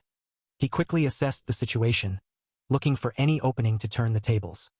His opponent was none other than Gotham, and he had seized the chance to strike. The realization hit hard, and he knew he had to act fast if he wanted to survive. He couldn't afford to make another mistake, not when the stakes were this high. Every second counted, and he was determined to make the most of it. He steadied himself, ready to make his move and turn the tide of the battle. But just as he thought he had the upper hand, a voice echoed in his mind, warning him about the dangers of overconfidence. He had to aim for that split second, the moment when his opponent's judgment would be clouded. The battle was far from over, and he knew he had to stay focused if he wanted to come out on top. Determined to stay focused, he suddenly found himself in a whole new level of confusion. An arrow? Really? And not just any arrow, but one launched without a bow. What kind of trick was this? The crowd was going wild, shouting for him to give it up. After all, what could he possibly do without his main weapon? This was getting intense. Silence fell for a brief moment. A collective gasp echoed through the crowd as something unexpected happened. The energy was electric, the outcome still uncertain. Then the realization hit. That arrow wasn't just any arrow. It was a blunt weapon, a game-changer in this intense duel. This twist had everyone on their feet, eager to see how this would play out. The outcome of the duel hung in the balance, hearts pounding in anticipation. The tension was almost too much to bear. Everyone held their breath, waiting for the announcement that would change everything. The moment of truth arrived. The winner of the first duel was about to be revealed, and the excitement was through the roof. Dae-woong of the Young Clan Heads team was declared the winner. The crowd erupted into cheers, the energy infectious and wild. Celebrations burst forth as the reality sank in. They had won, but amidst the joy, disbelief lingered. How had this happened? The underdogs had come out on top, and no one could believe it. As the shock of their victory settled in, Seon wasn't having any of the disbelief. It was too early to be surprised, he thought, shaking his head at his teammates' wide-eyed expressions. With a smirk, he reminded them that the real show was just getting started. This victory was only the beginning, and Seon was ready to take on whatever came next. Seon's confidence was contagious, and as the dust settled, Dae couldn't help but feel a surge of excitement. He really won, and the thrill of victory was written all over his face. Yeo, with a smirk, reminded him that he had called it all along. But there was no time to bask in the glory. Yeo quickly brought him back to reality, asking if he knew who his next opponent was. Dae, still riding the high of his victory, confidently replied that of course he did. Seon observed Dae's enthusiasm, noting how happy he was to see his abilities shine in actual combat. This was the perfect opportunity to push him further and help him grow. The announcer's voice boomed, stating that each side would have 15 minutes to regroup. The matches would resume after that brief intermission. As the teams huddled, a sense of uncertainty filled the air. One of the team members turned to their captain, seeking guidance on what to do next. The captain, with a calm demeanor, assured them that it was fine. They had a plan, and everything was going according to it. Observers couldn't help but notice the sudden rise in Dae's realm. It was surprising, but there was only one reason for such an overwhelming result. Dae had poured all his energy into every single movement. The fact that he was so exhausted was proof of that. He had given it his all, and it showed. But the concern was that Dae might collapse quickly in the next duel. His stamina was depleted, and the next match would be a true test of his endurance. Suddenly, a murmur rippled through the crowd. The young clan head was making his way over, and everyone wondered why. What was his next move? He noticed something. The crowd watched intently as the young clan head approached, his intentions unclear. Suddenly, a hush fell over the crowd. Eyes widened, and someone in the back blurted out in shock, recognizing what was about to happen. The young clan head knelt beside the injured man, his hands hovering over key points on his body. The crowd watched in stunned silence, unsure of what to make of this unexpected turn of events. Gasps echoed through the crowd as someone shouted, realizing the young clan head was performing an acupoint massage. The crowd murmured in awe, impressed by the young clan head's medical skills. It was clear that his abilities were recognized even by the Amei sect leader, and the crowd couldn't help but be in awe of his talents. A voice of concern cut through the crowd, warning the young clan head that his assistance could become an issue. The young clan head explained that he had only restored the man's physical condition to its original state, and that he didn't have the skills to infuse more energy than that. Despite his explanation, the concern remained. The crowd turned to the Dark Flower Corps captain, waiting for his thoughts on the matter. The Dark Flower Corps captain considered the situation, acknowledging that whether in terms of numbers or martial prowess, they were clearly in an overwhelmingly advantageous position. The captain continued, stating that it would look pathetic to raise an issue at this point. The crowd nodded in agreement, feeling a sense of pride and determination. As long as the man was only back to his original state, what problem could there be? The crowd cheered in agreement, ready to move forward. With the matter settled, the crowd's excitement grew. They were ready for the next match, and the energy in the air was electric. The second match was about to begin, but it was already over. As the crowd's cheers still echoed, the announcer's voice boomed, declaring victory for the young clan head's team. The energy in the arena was electric, the excitement contagious. The announcer repeated the victory declaration, emphasizing the young clan head's team. The crowd was going wild, their cheers filling the air. But amidst the celebration, a voice of disbelief cut through, struggling to comprehend the turn of events. It just didn't make sense, he muttered, his words trailing off in confusion. With the sounds of metal clanging, the man blocked. Then, the announcer's voice rang out again, declaring another loss by being pushed out of bounds. Jang of the young clan head's team had won, sending the crowd into another frenzy. A murmur rippled through the crowd. Weren't they just low-ranking warriors 10 days ago?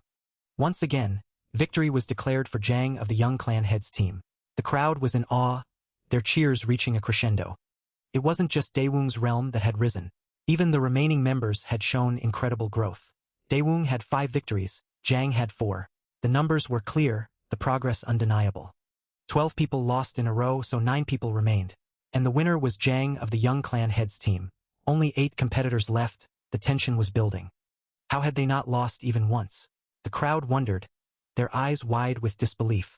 Were those warriors really the same ones from before? The answer was clear, it was all thanks to the teachings of the instructor and the young clan head. The crowd had to admit it, the transformation was undeniable.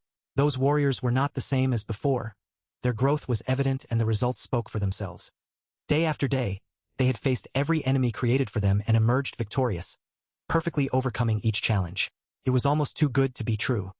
But what was even more surprising was the foresight of the young clan head, who had brought that man there to train them. Although he had shown new abilities, he had always been known as the sickly nephew, so it was quite worrying how he had managed to pull this off. All this stemmed from a misjudgment. As a proper commander, surrendering now would be the only option, but it was not an easy one to accept. May I make a suggestion? The protagonist echoed, and the commander paused, wondering what kind of suggestion it could be. This is only dragging on and getting boring. How about we settle this with a group battle? The suggestion was met with a mix of shock and intrigue. A group battle? The crowd murmured, their excitement palpable. It was an unexpected turn of events. But doesn't that put the young clan head's team at too much of a disadvantage? The difference in numbers was almost 3 times. Besides, the deputy captain was still there. Well, it's probably just to let them win at least once. The commander pondered. Was this a genuine offer or a ploy? Is he really trying to help me save face? The commander wondered, his pride and curiosity at odds. I don't think so. The commander concluded, his mind made up. The stage was set for an epic showdown. The commander's resolve echoed as the stage was set, and without missing a beat, the final group battle was declared. The tension was as thick as a Gen Zer's eyebrow game. The young clan head was up to something, and the air was filled with a sense of anticipation. The message was clear, do not let circumstances dictate the outcome. It was understood. A brief silence fell over the arena, the calm before the storm. Everyone was waiting for the signal, the moment that would kickstart the chaos. And then it came. The single word that would change everything begin. The battle was on and it was about to get lit. The dark flower kill formation was deployed, a strategic move that would catch many off guard. The battle was heating up, and the tactics were getting serious. The formation was set, and the call for support echoed across the battlefield. Daewoo was needed and the pressure was on. A brief pause in the action, a moment of respite before the storm would rage on. The battle was far from over, and everyone knew it. The formation was released, and the call to show everything they had was made. The battlefield was filled with the sounds of struggle and the clashing of weapons. There were too many throwing weapons to count, and the battle was intense. Amidst the chaos, a warning was shouted, a call to watch out. The response was swift and grateful, a small moment of connection amidst the turmoil. That brief moment of gratitude was quickly overshadowed by the chaos of battle. Amidst the turmoil, a voice rose above the fray, questioning whether he should take care of the enemy. But the response was swift and dismissive, calling out the suggestion as nonsense. The tide of battle seemed to shift as a new strategy emerged. If they kept pushing the enemy back, victory was within their grasp. The call to push harder echoed through the ranks, a rallying cry that spurred them on. But the enemy was not so easily defeated. A guttural groan escaped from one of the foes, a sign that they were far from finished. The battle raged on, each side pushing against the other in a deadly dance. Amidst the chaos, a moment of silence passed, a brief respite in the storm. The lull in the battle was short-lived. They were cornered. The warriors stood ready, their eyes locked on the enemy. The battle was far from over, and they knew that the next move could be the deciding factor. Day rang out, a single word that seemed to change everything. Now, it was the signal they had been waiting for, the moment to strike. The plan was set in motion. They would have their opportunity when the enemies gathered in the center, their backs to the wind. The enemy was unaware, their backs turned, and the wind at their heels. The warriors were determined, their resolve unwavering. Amidst the chaos, a small object caught the eye of one of the warriors. A pill? The question hung in the air, but there was no time to ponder its significance. The realization dawned too late. The enemy had a trick up their sleeve, and it was already in motion. A command rang out, a desperate plea to scatter. The enemy had not come empty-handed, and the warriors were about to face the consequences. As the warriors braced for impact, MC echoed with chilling confidence. Of course, they had come prepared, their countermeasures ready to crush any hope of resistance. Then, a strange sight caught their eyes. Green snowflakes? What kind of twisted magic was this? The warriors groaned in dismay. This wasn't just any countermeasure, it was something far more sinister. Silence fell as the green snowflakes drifted down, each one carrying an unseen threat. Meanwhile, the Tang family smiled, their faces lit with triumph. The countermeasure for the dark flower kill formation was finally in play. The acrid scent of poison burned the lungs, and the first to fall to their knees was none other than the commander's squad, Suwon, gasping in agony as the toxic fumes overwhelmed them. The protagonist stepped forward with a grim expression, addressing the inner and outer hall masters. He demanded a judgment, his voice echoing with urgency. The final group match had taken a dark turn, and they were now at the mercy of the poison. The hall masters acknowledged Seon, but before he could proceed, Suwon's father stepped in, his eyes wide with shock and disbelief. He couldn't comprehend how Seon possessed the immortal crippler, a poison that was supposed to be long gone. The tension in the room thickened as Suwon's father voiced his disbelief. The immortal crippler was a legendary poison, and its sudden appearance had him on edge. The crowd murmured in shock. The immortal crippler was indeed the lost energy-dispersing poison of the Poison Lord, a non-lethal toxin that disrupted the inner energy of martial artists, but proved fatal to commoners. As the murmurs grew louder, the history of the poison was recalled. The energy-dispersing poison had once wreaked havoc, causing indiscriminate damage to commoners. The imperial court had ordered its disposal, but not all of it was destroyed. The Sichuan Tang clan's immortal crippler was an exception. It was a variant of the energy-dispersing poison that did not harm commoners. But how did Seon get his hands on it, and what did he plan to do with it? The immortal crippler, a poison that vanished from the Jianghu after the sudden passing of his father, left many questions unanswered. How did it resurface, and why was it now in Suwon's possession? The mystery deepened as the origins of the poison in Suwon's hands remained unclear, raising suspicions and curiosity among those who knew of its past. Amidst the chaos, orders were shouted to transport all patients immediately, but a calm voice reassured everyone that adjustments had been made to the ingredients, and the effects would soon dissipate. An apology followed for the late response, explaining that the delay was to quell the fears of the clan, even if it meant committing a discourtesy. The poison in question was confirmed to be the immortal crippler, a revelation that sent shockwaves through the room. A brief silence fell as the weight of the revelation settled in, the tension palpable. The question hung in the air. Did he obtain the recipe for this from the poison demon? The silence stretched on, the anticipation building as everyone waited for an answer. Finally, a nod confirmed the suspicion, and a suggestion to pin it on the poison demon was made, adding another layer to the mystery. The poison demon encountered in the cave was indeed manufacturing the immortal crippler, but something went terribly wrong when the final ingredient was added, causing the poison to go berserk. In the chaos, the poison demon began to curse upon the grandfather while writhing in pain, a scene of pure desperation and fury. If that was the case, then it was a failed formula. The question remained, how did he complete the immortal crippler?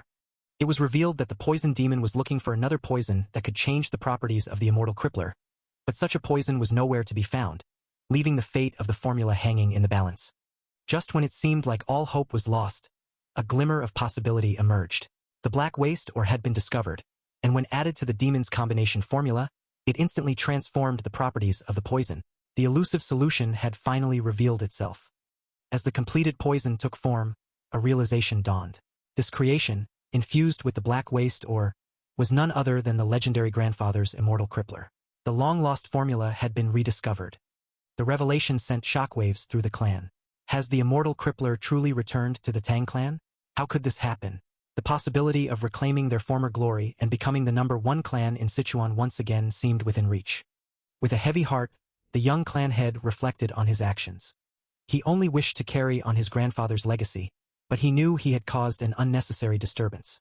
He was ready to face the consequences. A moment of silence passed as the weight of the situation settled in. For daring to judge his master's thoughts and rebelling, he was prepared to accept whatever punishment was given. He knew the gravity of his actions and was ready to face the consequences. Whatever punishment, the young clan head knew the weight of those words all too well. The commander addressed the young clan head directly. "Young clan head," he called out. The young man responded respectfully, "Yes, uncle." He continued, acknowledging his own failure.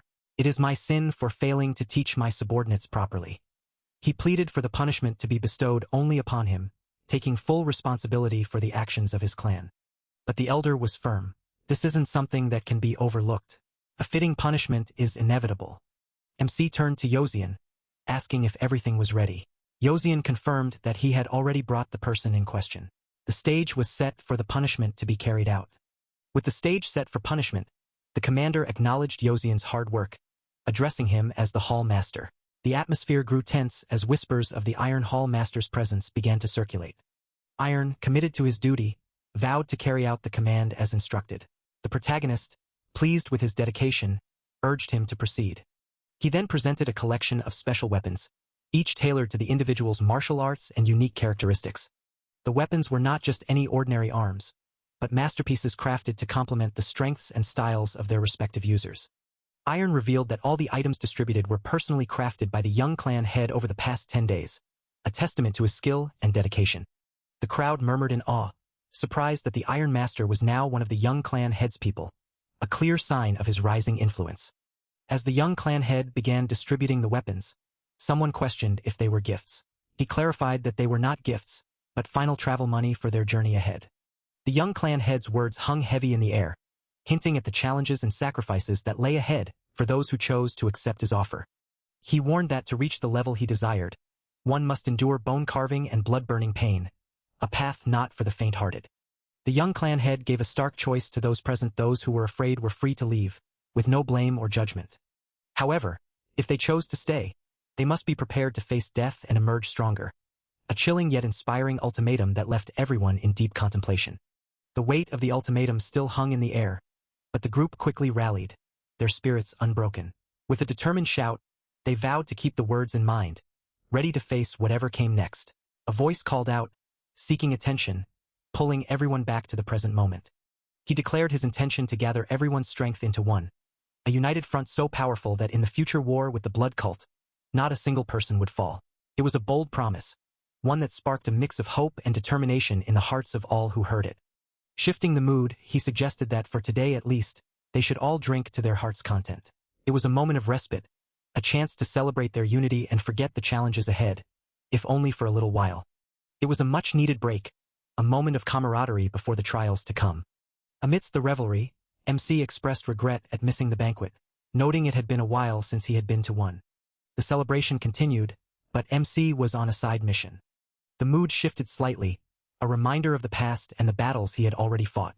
He chimed in, noting that not many people knew about it, but this was the place where you could see the moon at its prettiest. It was a poetic thought, a reminder of the beauty that still existed in their world, even amidst the chaos. As he marveled at the moonlit beauty, he suddenly cut through the tranquility, urging them to stop hiding and just enjoy the moment already. The response was a dramatic sigh, a hint of exasperation creeping in as someone realized they couldn't escape the watchful eyes of the young clan head. It was a classic case of being caught in the act, and the tension was as thick as the awkward silence that followed. He tried to play it cool, mentioning how hiding your footsteps and breathing wasn't the end of it. But the sarcastic response was swift and sharp, a simple haha. Is that so? The conversation took a turn as he asked what brought him all the way here, the question hanging in the air like a bad joke waiting for a punchline.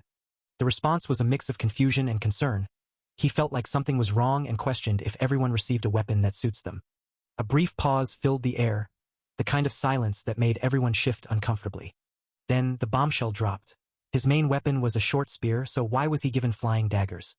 The tension ratcheted up a notch as MC pointed out that an assassin's main weapon should be flying daggers, the implication hanging heavy in the air. The question, "Am I wrong?" echoed, a challenge thrown down, daring him to contradict. The tension was cut by a simple, yet profound question: How long have you known? The response was a casual bombshell. Naturally, I knew from the moment I first saw you. The tension was broken by a humorous sigh. Hoo-hoo. I've been sweating for nothing for the past 10 days. He couldn't help but chuckle, the mood lightening just a bit. The laughter faded as the conversation took a serious turn. Seon's expression darkened, a hint of disappointment flashing across his face. He defended his actions, insisting that his efforts were not half-hearted, despite the item belonging to an assassin. He challenged him, claiming superiority, but Seon was quick to turn the tables, questioning how his identity was uncovered. He had suspected the Lee clan merchant group would send an assassin. Seon continued, criticizing the quality of the Tusachi, his words dripping with disdain.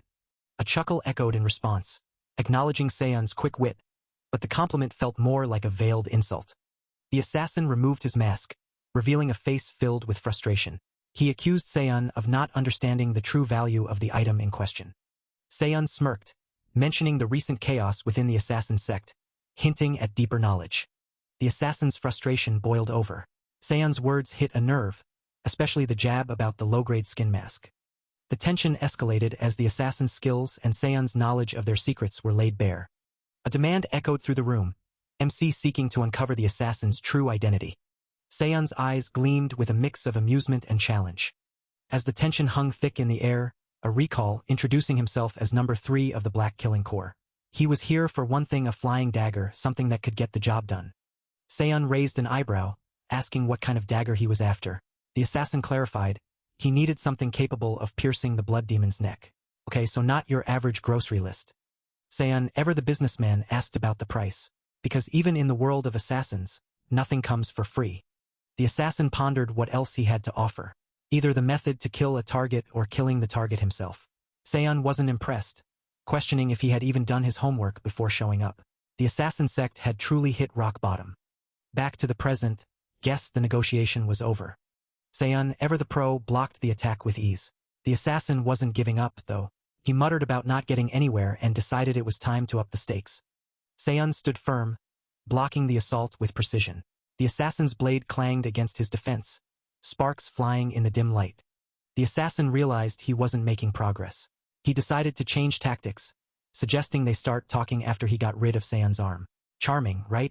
The eerie presence of the assassin began to dissipate, leaving behind an unsettling silence. In the blink of an eye, the assassin vanished, leaving no trace behind. Suddenly, the main character felt a chilling presence behind him. A voice, smooth yet menacing, greeted him, sending a shiver down his spine.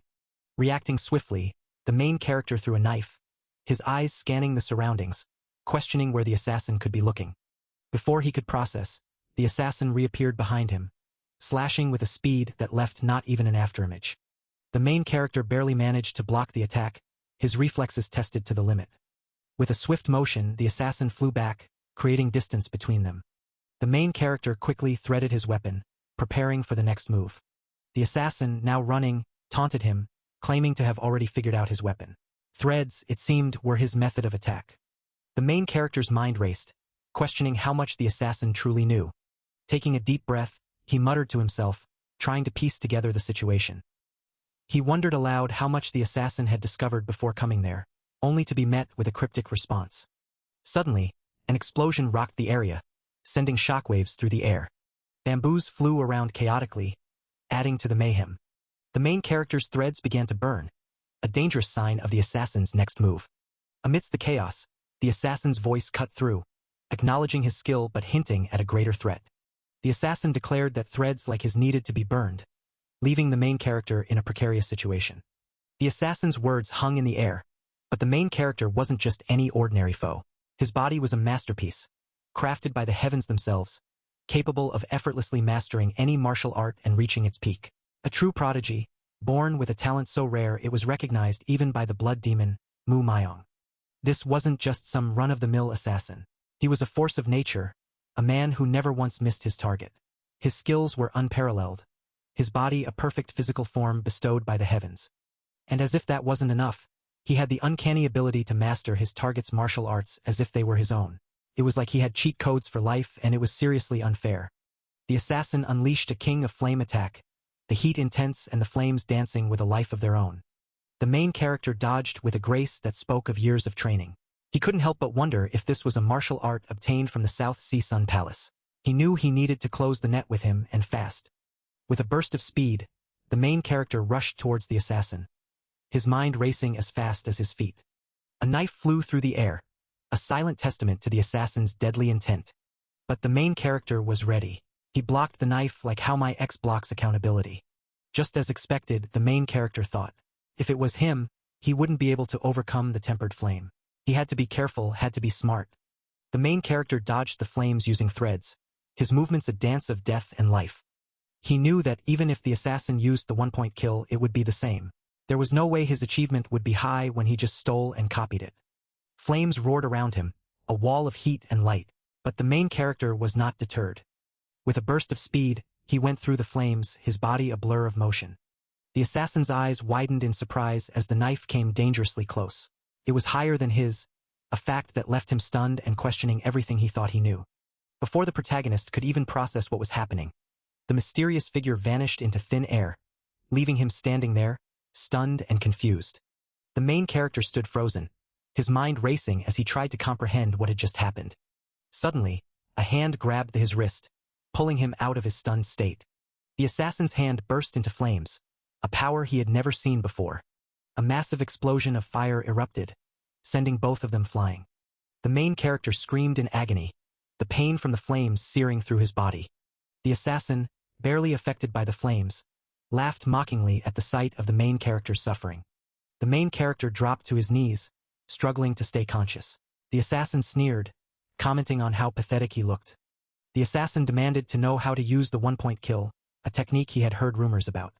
Suddenly, the main character's aura began to change, shifting in a way that left the assassin stunned. The assassin couldn't believe his eyes as the flames around the main character began to shift. The main character smirked, asking if the assassin really thought he had caught him. With a sudden slam of his hand on the ground, the main character unleashed a powerful force. The assassin, realizing he was in over his head, tried to make a quick escape. Threads of energy began to wrap around the assassin, hindering his escape. The threads tightened, causing the assassin to grunt in pain. The assassin, desperate to free himself, tried to burn the threads with his flames. But to his surprise, the main character's aura cooled the threads, making them resistant to his flames. The assassin couldn't believe what he was seeing. The threads were emitting a freezing energy. The main character warned the assassin not to waste his energy, as the blue light from the threads grew even more intense. As the blue light pulsed with growing intensity, the assassin sneered, questioning if the main character planned to drag him down in defeat. The tension between them crackled like a live wire, neither willing to back down. The main character lunged, seizing the knife bound by the glowing threads. His grip was firm, his resolve unshaken. This was no longer just a fight, it was a statement. With the knife now pointed at the assassin, the main character acknowledged the grim truth. Only one of them would walk away from this battle. The stakes had never been clearer. The assassin braced himself, feeling the weight of the moment. He groaned, realizing he was cornered. There was no easy way out of this. Suddenly, the knife stopped, hovering in the tense silence between them. The assassin's breath hitched, unsure of what was coming next. The main character's voice cut through the stillness. He urged the assassin to take the knife, his tone laced with an intent that was impossible to read. The assassin hesitated but finally took the knife, his grip shaky. His eyes narrowed as he questioned the main character's motives. What was he really up to? The main character drew another knife, his expression unreadable. He knew the assassin would only accept a challenge if the odds were fair, and he intended to make it so. The main character declared it was time to settle this once and for all. The air between them crackled with intensity as he proposed deciding who was the true heir of the assassin sect. The assassin scoffed, dismissing the idea as nonsense. But there was a flicker of something else in his eyes, uncertainty, maybe even fear. The main character pressed on, explaining that while the execution might differ, the assassin should recognize the ritual. This was the succession test of the assassin sect, Bindbreaker. The assassin stood stunned, the weight of the words hitting him like a physical blow. This wasn't just a fight, it was a test of legacy. A dark chuckle escaped the assassin as he realized why his arms were bound. The pieces were starting to fall into place, but the picture they formed was anything but comforting. The assassin admitted he knew where the main character had heard those words, but he wasn't about to be deceived by them. The assassin warned the main character to give up on trying to deceive him with such words. He saw through the act, or at least he thought he did. The main character's voice was steady as he revealed his true motive. He was seeking revenge against the assassin sect for his master, the life-taking assassin. The assassin's breath hitched as he processed the name. The life-taking assassin? The name sent a chill down his spine. The assassin's eyes widened as the realization hit him. The main character was the disciple of his deceased brother. The revelation hung between them, heavy and undeniable. The weight of the revelation still hung in the air, thick enough to cut with a knife. The assassin's mind raced, connecting the dots of his past. Revenge against the assassin sect, it was the one thing he had sought for so long. Yet even he couldn't find a single clue. The pieces were finally falling into place, but the picture they formed was darker than he ever imagined. His voice trembled with a mix of fury and disbelief. Was the assassin sect really behind his brother's death? The thought sent a chill down his spine, and his fists clenched involuntarily. This wasn't just about revenge anymore, it was about justice, about family, about everything he had lost. The protagonist's voice was steady, but the weight of his words was anything but. A simple confirmation, yet it carried the weight of 1,000 unspoken truths. The assassin's world was crumbling, and all he could do was stand there, gripping the edges of his reality as it slipped through his fingers. The protagonist's words cut deep, a reminder that sometimes the truth was hidden not by malice, but by ignorance. The assassin had been chasing shadows, never realizing the enemy was closer than he thought. And now, in this moment, everything was coming to light. A flashback hit him like a tidal wave. Regret, it was a bitter pill to swallow. He had been blind, unable to see the rot festering within his own sect. Who could have known that those he trusted would betray their own family? The pain of that betrayal was a wound that never quite healed. If he could turn back time, he would wipe them all out without hesitation. The thought burned in his chest, a fire fueled by years of pent-up rage and sorrow. But time was a river that flowed only one way, and all he could do now was stand in its current, battered by the weight of his past. He turned to the protagonist, his eyes searching for an answer, a lifeline. Would he help him? The question hung between them, heavy with expectation. He needed an ally, someone who understood the depth of his pain and the fire of his vengeance. But then, a bitter realization dawned on him. The protagonist had been too weak back then to be of any help. The words stung, a harsh truth that he couldn't deny. He had been a shadow of himself, unable to protect those he loved. The assassin's voice was firm, a command wrapped in concern. Stay hidden, don't step forward. He couldn't bear the thought of losing someone else, of watching them fall to the same fate as his brother. The protagonist was his last thread of hope, and he couldn't risk it unraveling. Silence fell between them, a quiet understanding passing in the space of a breath. The weight of their shared past and the road ahead settled around them like a heavy cloak. With a sigh, MC broke the silence, his voice softer now, the edge of his anger dulled by the weight of his memories. Let's just drink, my dear friend. For now, they could set aside their pain and find solace in each other's company. The road ahead was long, and they would need their strength. But the moment of respite was short-lived. The assassin's face twisted in sudden fury as he shouted, accusing the assassin sect of killing his brother. The tension snapped back, thicker than before. Seon released threads of energy, his voice steady and resolute.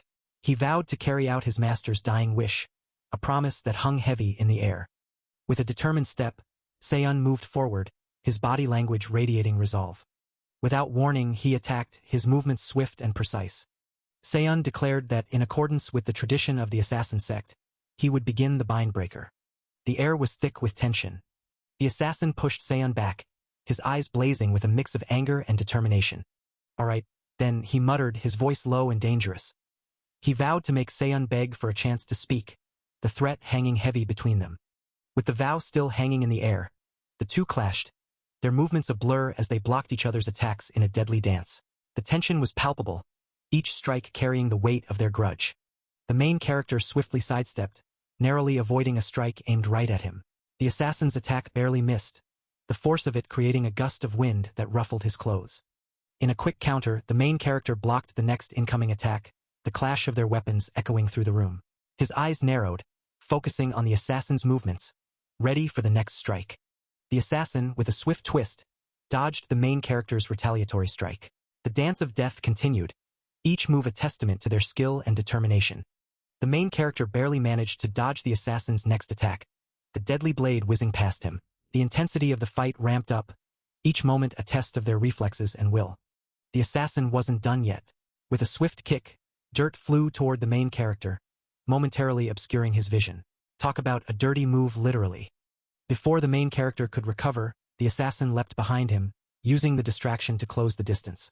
Smooth, but our protagonist wasn't about to let that slide.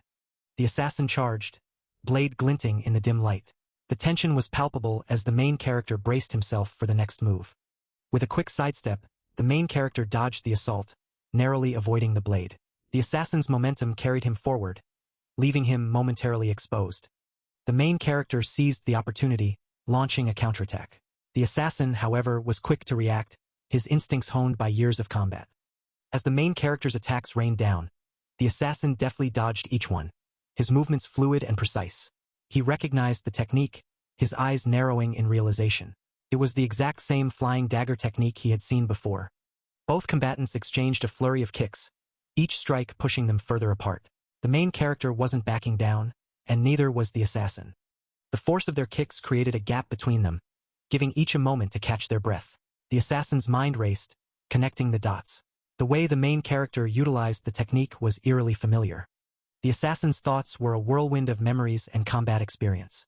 If the technique was the same, then what came next was something he had seen before. The anticipation hung heavy in the air, the next move anyone's guess. The assassin's anticipation hung heavy in the air, the next move anyone's guess.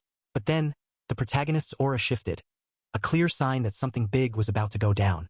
The assassin recognized the technique instantly, muttering about the one-point kill move. The assassin mused that if they were this identical in their moves, they would be stuck there all night instead of going through with the bindbreaker. It was like a weirdly intense game of mirror tag. The protagonist reassured that it was nothing to worry about, setting the stage for what was coming next. With a sudden lunge, the protagonist declared that this time would be different. The tension was real, and the assassin was about to find out just how different. The assassin went for the one-point kill move, a signature technique that had never failed before. But plot twist, the protagonist pulled off a reverse grip, leaving the assassin totally caught off guard. The mind was blown, the game was changing. The protagonist executed a reverse one-point kill move, flipping the script on the assassin. It was like watching a high-stakes chess match where the underdog just made a power move. Their blades clashed, the sound echoing like a thunderclap in the tense arena. The energy was electric, the outcome hanging in the balance. The force of their strikes was so intense that their blades shattered, sending fragments flying. The battle had reached its climax, and the tension was through the roof. As the dust settled from their shattered blades, Seiyun smirked, realizing his opponent was now at his mercy. The tables had turned, and it was clear who held the upper hand. The assassin couldn't believe it. He had lost, and he was trying to figure out how Seiyun had pulled off such an unexpected move. Seiyun named his technique the reverse one-point kill, and the assassin had to admit it was a pretty fitting name for such a powerful move. The assassin was impressed. Everything about the technique, from the grip to the flow of core energy, was completely reversed compared to the original one-point kill. And yet, it was a martial art superior to the original. The assassin couldn't help but acknowledge its brilliance. Seiyun mentioned that he had created the technique anew, something that suited his preference for using a reverse grip. It made sense, given his fighting style. Seiyun had always been one to go against the grain and make it work. Flashback time. We see a younger assassin practicing his moves. He struggled at first, questioning if he was even doing it right. But then he realized it might not be the traditional way, but it sure looked cooler. He might have found his groove, but the assassin wasn't feeling it. With a frustrated punch to the ground, he let out all his pent-up emotions. The assassin couldn't believe what he was hearing. Was this really the same person he knew before? He wished his brother had been this affectionate while he was still alive. Seiyun wasn't feeling sorry, though. This was exactly what his brother had been looking for. The assassin wanted to hear the full story, but Seiyun wasn't about to spill the tea for free. The assassin offered top-secret information in return, something that had never been revealed in the history of the Jianghu, the location of the assassin sect. Seiyun warned him to keep that promise, setting the stage for a tale that began 5 years ago. It was exactly 5 years ago when Seiyun discovered the last traces of his brother. The memory was still fresh, like a wound that never quite healed. He had gone to a rugged mountain to gather poisonous herbs, but fate had other plans. A misstep sent him tumbling down a cliff, his heart pounding in his chest. As he fell, Seiyun managed to grab a branch by a stroke of luck, his fingers gripping tightly as if his life depended on it because it did. As Seiyun clung to the branch for dear life, the assassin above him suddenly froze, his eyes widening as if he just realized something insane. Wait a minute, this wasn't how things were supposed to go. The assassin's voice cracked with disbelief. Was Seiyun seriously toying with him? No way this kind of ridiculous luck didn't just happen. Heaven-sent opportunities like this didn't fall into people's laps for no reason. Seon just glared up at him, silent but clearly done with the assassin's dramatic outburst. The assassin took a deep breath, trying to steady himself. All right, fine. He'd play along for now. Seon finally spoke up, explaining how he'd barely survived by finding a hidden cave. The assassin scoffed like he'd believe that, and then Seon dropped the real bomb. There had been a skeleton inside. The assassin's eyes narrowed. How did Seon even know that? But Seon wasn't done. It wasn't just a skeleton, it was a secret arts manual lying next to an old bloodstain. The assassin threw his hands up. How could Seon not know? This was getting ridiculous. Even the worst-written novel wouldn't have a plot this lazy. Seon just stared at him, deadpan. Should he even bother responding to this guy anymore? The assassin sighed, rubbing his temples like he was getting a headache. Okay, maybe he'd gone too far. He was sorry if he'd offended Seon. Seon turned away, clearly over this conversation. If the assassin didn't believe him, then whatever. He wasn't going to waste his breath. But the assassin wasn't having it. In a flash, he grabbed Seon, pulling him back like he wasn't done with this ridiculous conversation yet. The assassin's voice dropped, suddenly serious. He was sincerely trying to figure this out no matter how insane it sounded. Seon wasn't playing around anymore. He cut off the assassin mid-sentence, demanding silence. This was his last shot and he wasn't about to waste it. The secret arts manual, it held everything. It wasn't just about martial arts. The truth behind the incident, his master's dying wish, all of it was written in that manual. Seon and the assassin stood in tense silence, the weight of unspoken truths hanging between them. Seon's mind raced as he recalled the secret arts manual, its contents far more profound than mere martial techniques. The manual wasn't just about martial arts. It held the truth of the incident and his master's final wishes, all written in blood. The revelation sent a chill down his spine, the gravity of the situation settling in. Seon had received orders from his master, orders that would change everything. The assassin watched him closely, sensing the shift in the air. The assassin couldn't believe it.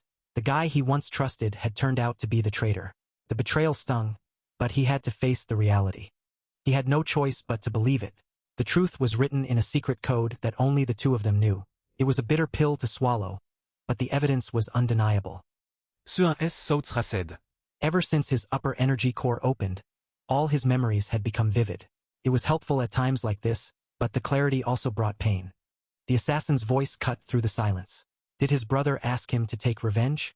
Seon's response was firm and final. No. He explained that his brother had said it was something his younger brother should do. His brother had just told him to deliver the improved martial arts and the truth behind everything. Seon knew he had to fulfill this final wish, no matter the cost. Seon was determined to fulfill his brother's final wish, but the journey wouldn't be easy. Questions loomed over him like storm clouds. He had obtained the secret arts manual 5 years ago, so why had he not shown himself until now? The reason was simple yet complex. He had been told never to make contact unless his martial prowess reached the peak of the supreme peak realm. Recklessness was not an option, especially because of someone who had tried to cut off his arm right away. The memory sent a shiver down his spine. Seon decided to cut to the chase. He needed the location of the assassin sect headquarters, and he needed it fast. But the response he got was one of confusion. And what? The tension in the air was palpable. Seon's mind raced, trying to piece together the puzzle. Silence hung heavy between them, each lost in their thoughts, the weight of the past pressing down on them. Seon broke the silence, admitting he thought he might be assassinated again. After all, the assassin sect's contracts were absolute. It was a rational deduction. He needed to cut off any potential trouble at the root. The protagonist acknowledged his reasoning and made a promise. He would kill his mortal enemy in his stead. With the promise made, the question of last words hung in the air. Of course, there were last words. Please spare me. The words echoed in Seon's mind, leaving him to ponder the true meaning behind them. Seon's thoughts spiraled as he replayed those desperate words in his mind. The weight of them lingered, stirring something unfamiliar within him. Little did he know, the universe had a twisted sense of humor, ready to flip the script in the most unexpected way. The assassin echoed through the silence, repeating the plea but with a demand that cut through the air like a knife. Seon blinked, confusion etching across his face as the words sank in. He continued, raw and unfiltered, admitting something that made Seon's eyebrows shoot up. Assassins weren't supposed to fear death, yet this one was laying his soul bare, blaming Seon for this sudden attachment to life. The confession kept coming, each word more dramatic than the last. He had developed a lingering attachment to life, and apparently, it was all Seon's fault. The absurdity of the situation was almost laughable. The reason behind this sudden desire to live? Seon had told them who killed their brother. Now, he couldn't leave this world without vengeance. In a bizarre twist of logic, he demanded Seon spare him as an apology.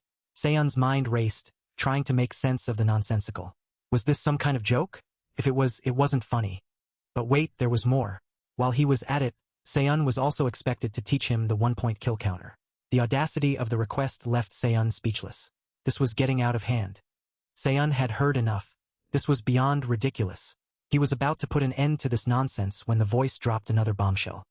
If he did as he asked, he would give him the assassin sect. This was not what he had signed up for today. The offer hung in the air, heavy with implication. Seon's mind raced, weighing the absurdity against the potential gain. What was he supposed to do now? Seon's thoughts spiraled as the weight of the offer settled in. The guy wasn't just some random dude, he was the current successor of the assassin sect. And he was promising everything in exchange for Seon's help with his revenge. Talk about a dramatic plot twist. But there was a catch. The guy wanted to take his revenge personally. Seon could almost see the dramatic slow-mo revenge scene playing out in his head. This was getting complicated. He could already see the failed attempts and dramatic near-misses. The assassin's plea echoed in his mind. Please succeed. The words, the successor's offer, the potential for revenge. It was a lot to take in. But one thing was clear with that kind of resolve, the successor wasn't going down easily. Seon could see the determination in his eyes, the unwavering focus. Seon let out another sigh. Fine. He had his master's final wishes to consider as well.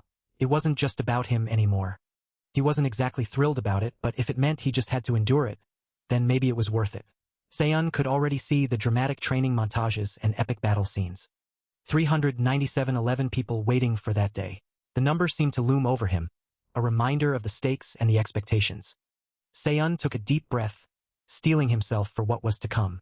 He could feel the tension building, the anticipation coiling in his stomach. But leaving just like that? How cold. The assassin could feel the frustration bubbling up inside him. His frustration was about to boil over, but before he could even process his thoughts, it seems his brother's temper had rubbed off on him more than he realized. He continued, dripping with disbelief and a hint of mockery. Such a monster actually existed, and to add insult to injury, he had left behind an incredible disciple. His mind raced, trying to make sense of the situation, questioning what kind of place the blood cult was and what kind of treasure his brother had received that made him turn against his own brother. His mind was a whirlwind of confusion and betrayal. He couldn't find the words to respond, his throat tight with emotion. The words echoed in his mind, sending a chill down his spine. The culprit was revealed to be the assassin sect leader, Hyung-yeong, his father. The revelation hit him like a ton of bricks, leaving him stunned and speechless. The scene shifted to Blood Demon Mountain, a place shrouded in mystery and danger. The name alone sent a shiver down the spine. A decked-out hall. The Blood Brain, the second elder of the blood cult, mused that the first and 10th elders hadn't arrived yet. The wait was killing him, but he knew better than to rush things in a place like this. The Blood Brain's patience was wearing thin. Even excluding the 3 on missions, why were the other 2 making him wait? The Death Buddha, 5th elder of the blood cult, was just as annoyed. The Asura twin monsters, 7th elder, chimed in, agreeing with the Death Buddha. How dare that pathetic blind man make them wait? A chilling laugh echoed in the chamber, adding to the tension. The Black Bone Witch, 8th elder, suspected the 10th elder was clinging to his last shred of hope. Last shred of hope? What did she mean by that? The others were confused and demanded an explanation. The Black Bone Witch scoffed, calling them dim-witted. Why else would he go see the armless poison demon? The White Yaksha, 9th elder, chimed in, suggesting the 10th elder was likely trying to remove him from his position. The room was filled with disdain. To think such a fool was an elder, the world must be coming to an end. Tensions flared as one elder threatened to rip out another's tongue and take their seat if they spoke another word. With that level of martial prowess? How insolent! The chamber was filled with a palpable tension, each elder on edge, ready to strike. Just as the elders were about to throw down, a voice boomed out of nowhere, asking what all the noise was about. Talk about timing, right? Another voice chimed in, clearly annoyed that someone was stepping in to stop a fight. Like, who would dare to interrupt such a dramatic moment? Then, out of left field, Someone lamented about missing out on new materials for their corpse poison. Because apparently that's a thing now. Priorities, right? The mood shifted as someone pointed out just how dangerous this guy's poison arts had become. She even wondered if he was already peering into the entrance of the mystic realm. Spooky stuff. A voice of reason finally stepped in, telling everyone to save the drama for later. The time for the audience had come, and it was clear that this was serious business. The room fell silent for a moment as everyone processed the word, audience. Like, what did that even mean? Then someone dropped a bombshell. The training period their lord had declared was 1 year, and there was still half the time remaining. Like, what were they all doing? Rushing things. The weight of the situation pressed down on everyone. The pressure was on. One guy couldn't handle it anymore and started trembling. Like, who could blame him? Just as the tension hit its peak, a deep, echoing voice boomed through the room, declaring the arrival of the master of all demons. The atmosphere shifted instantly, and the trembling guy wasn't the only one feeling the weight of those words. One by one, everyone in the room dropped to their knees, bowing in unison. The scene was surreal, like something out of a dark fantasy movie. A single step echoed through the room, sending a chill down everyone's spines. The master of all demons stood tall, his presence dominating the room. The guy who had been trembling earlier was now completely frozen in fear. Their voices rang out, announcing the return of the blood demon. The room erupted in chants, demanding all demons to bow and worship. The demonic path was taking over, and the divine cult was gaining power. The weight of the words hanging heavy in the air. One guy pointed at another, demanding respect. The guy who had been called out let out a groan, trying to play it cool.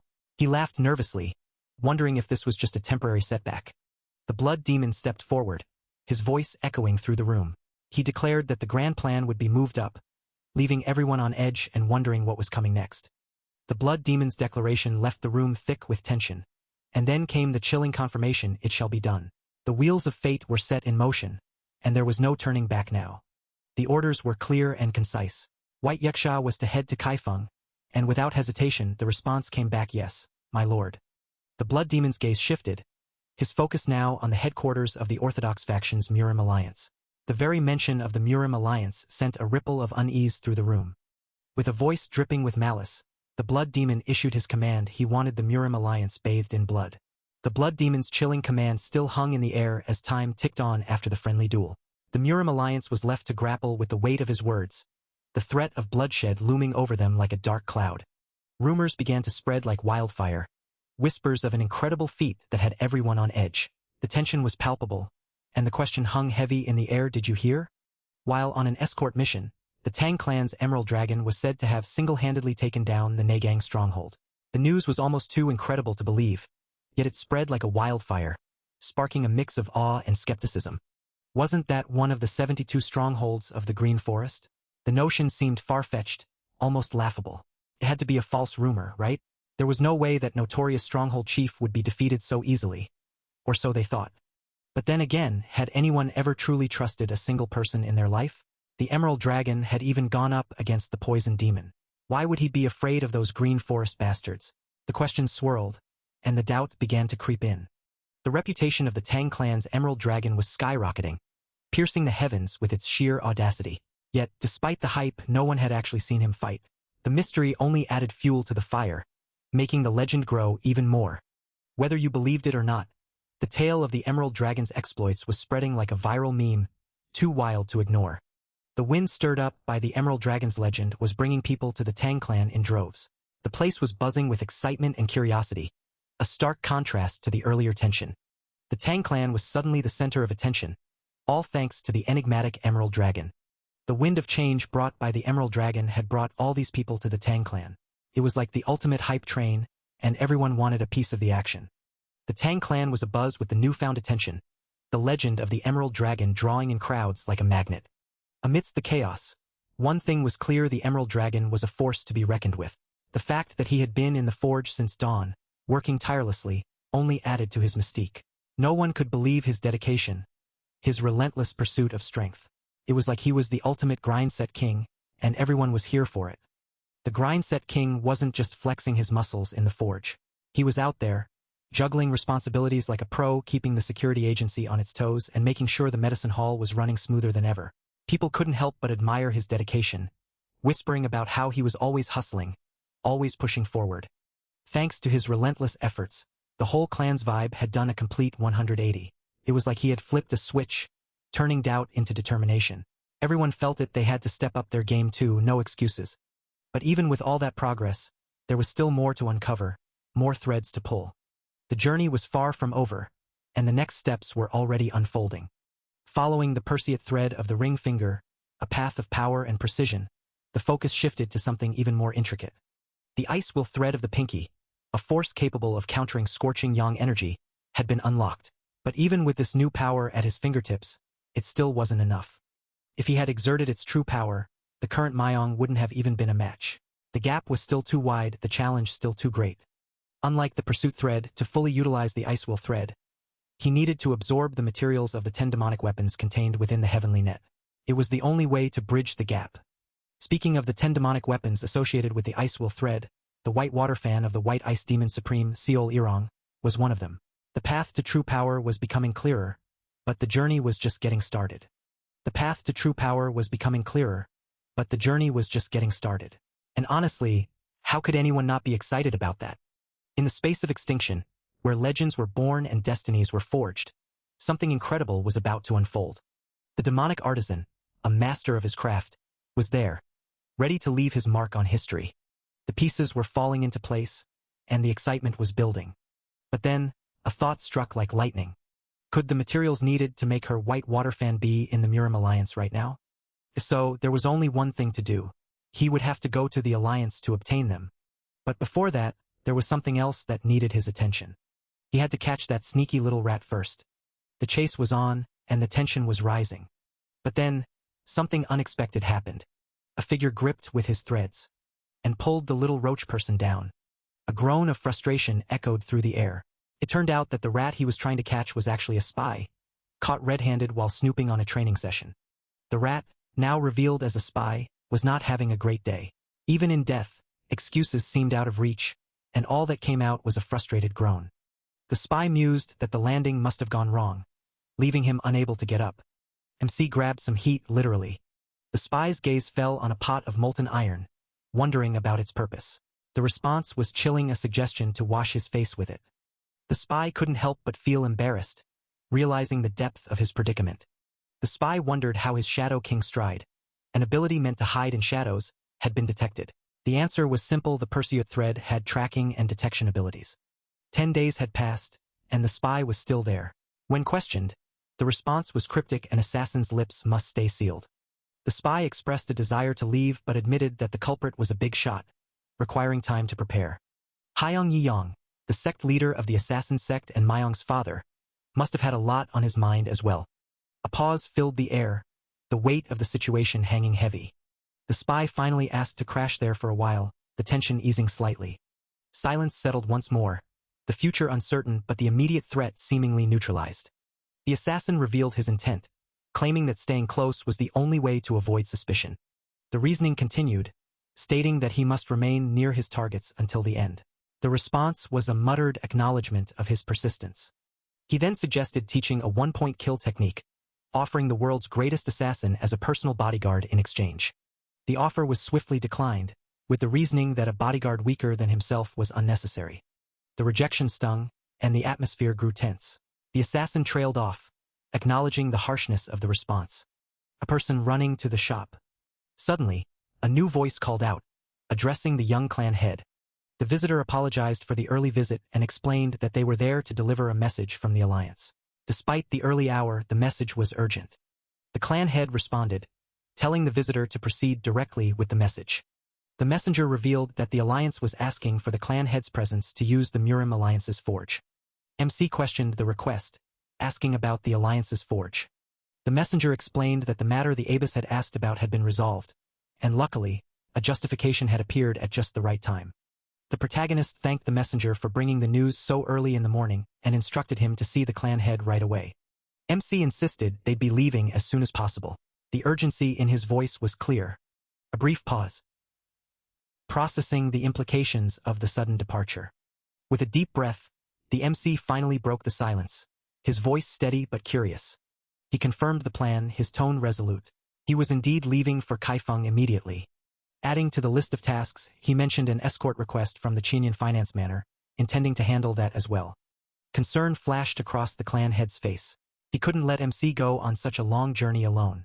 Thankfully, the MC's bodyguard, Yeosian, would be accompanying him. Before anyone could say another word, Saran chimed in. She would go as well. 3 heads would be better than 2, and it would be reassuring to have more company on such a journey. The advisor nodded, a hint of relief in his eyes. He cautioned everyone to be careful, as it would likely be a month-long journey. MC grinned like the Grinch. He shook his head, breaking the silence. He would be arriving in 15 days, not a month. The revelation hung in the air, a collective curiosity sparking in the room. The advisor leaned forward, intrigued. What did he mean by that? Had he found a shortcut while on an escort mission? The clan head's curiosity hung in the air as Suwon, with a smirk, leaned in and dropped the bombshell. Oh, he had found a shortcut all right, but this was no ordinary path. Before them loomed a sheer cliff, its jagged face dropping into what seemed like an endless abyss. The wind howled, as if warning them of the madness to come. And yet, there they were, clinging to the rock face like a couple of spiders on a hot griddle. Suwon took the lead, his movements sure and swift, while Saran followed, her grip white-knuckled and her expression screaming, "What have I done to deserve this?" Saran glanced down at the dizzying drop below, her stomach doing flips that would make an acrobat jealous. She shot a glare at Suwon, her voice dripping with sarcasm. "Oh sure, call it a shortcut. More like a one-way ticket to the Afterlife Express." A memory flashed in her mind. A carriage? Really? Since when did escort missions become a leisurely stroll through the park?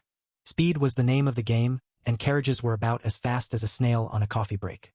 Besides, it wasn't like they were transporting fragile china. Banknote paper was light, easy to carry, and definitely didn't need a horse-drawn carriage to babysit it. Saran's eyes widened as the realization hit her like a ton of bricks. Of course, there was no carriage. This so-called shortcut was more suited for mountain goats than horses. She stammered, trying to wrap her head around the insanity of it all. Suwon, already halfway up the cliff, glanced down at his sister. What was she doing, admiring the view? He urged her to hurry up, his voice echoing off the stone walls. Time was ticking and they had a mission to complete. As Suwon watched his sister finally start her ascent, you could almost see the gears turning in her head.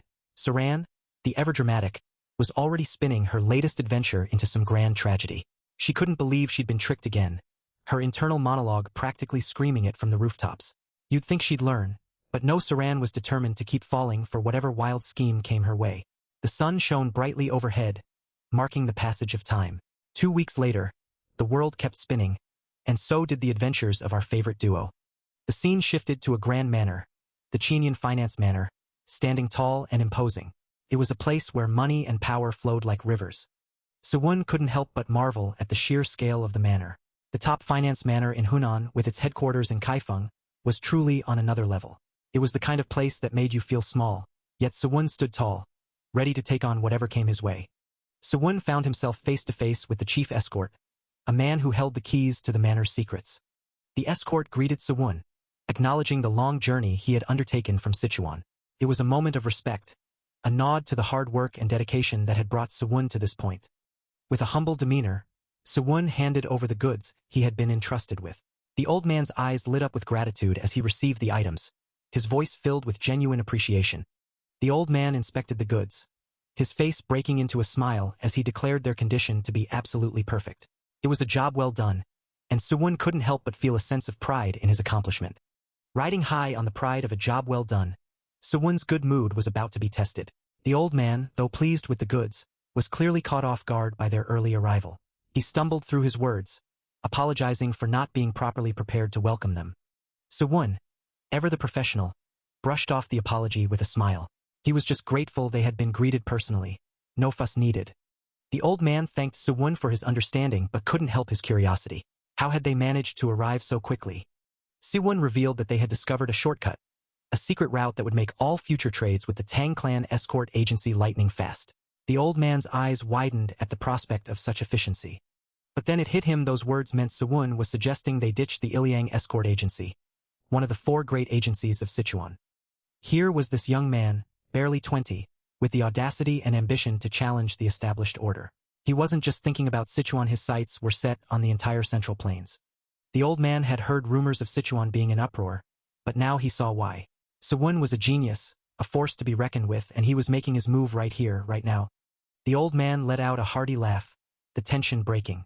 Very well, he thought, if this was how the game was going to be played, he was in. From that moment on, the Tang Clan escort agency would be solely responsible for all escort missions connected to Sichuan. The torch had been passed, and Suwon was ready to light up the world.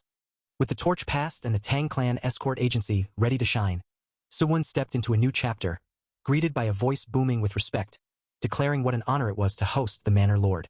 But the formalities took a quick turn as the voice dropped a casual bombshell, pointing out Suwon's companions trailing behind, looking like they'd been through a martial arts tumble-dryer. The concern was real, the question hanging in the air like a poorly thrown punch, were they even okay? Turns out, escort missions weren't just about fighting off bandits but also about fighting off fatigue, and this one had clearly taken its toll. An invitation was extended, warm and welcoming, urging them to come in and get some much-needed rest.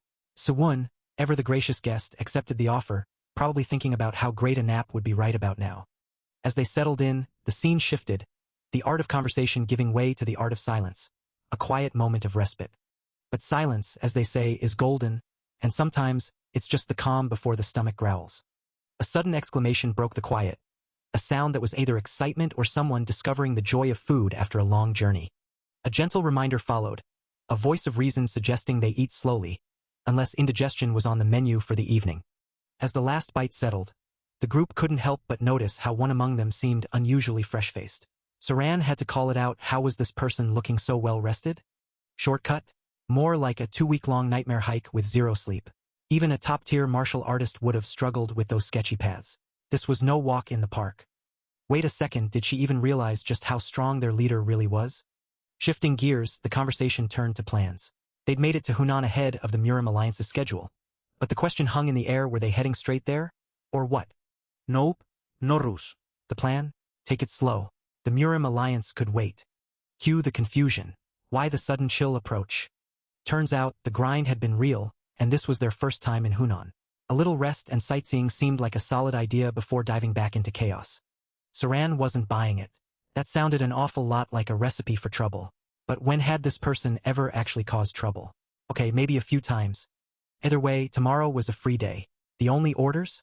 Finish up dinner and get some rest. It was already late. But wait, where was this one going without even finishing his meal? The moon hung full and bright, casting a serene glow as a pleasant breeze swept through the night. It was the kind of evening that made one feel like doing something noble, maybe even charitable.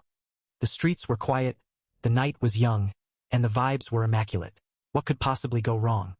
A voice called out, inviting them in for a meal. The offer was tempting, and the promise of superb cooking made it even harder to resist. The chef's cooking was indeed superb, a feast fit for royalty.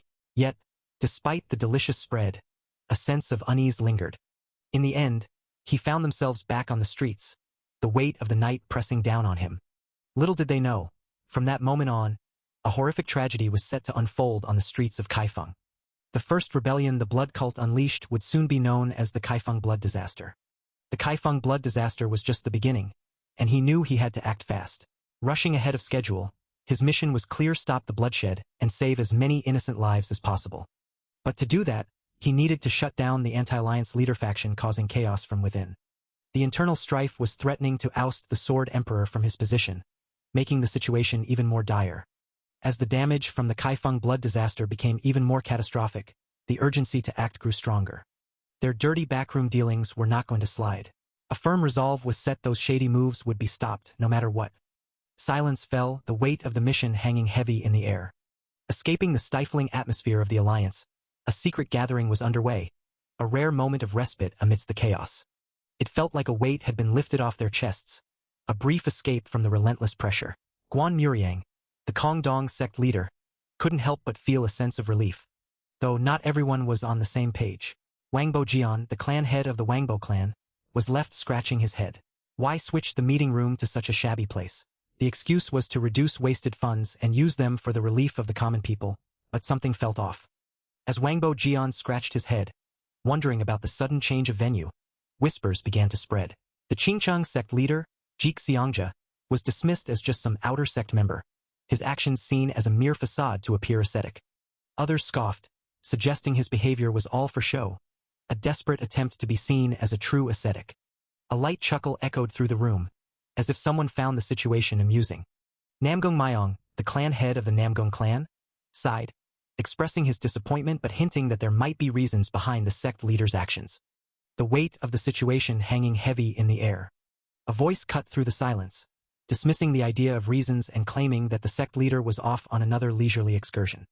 Taoist Yang Hua, the grand sect leader of the Kunlun sect, expressed his surprise, questioning how the alliance leader could be away so frequently.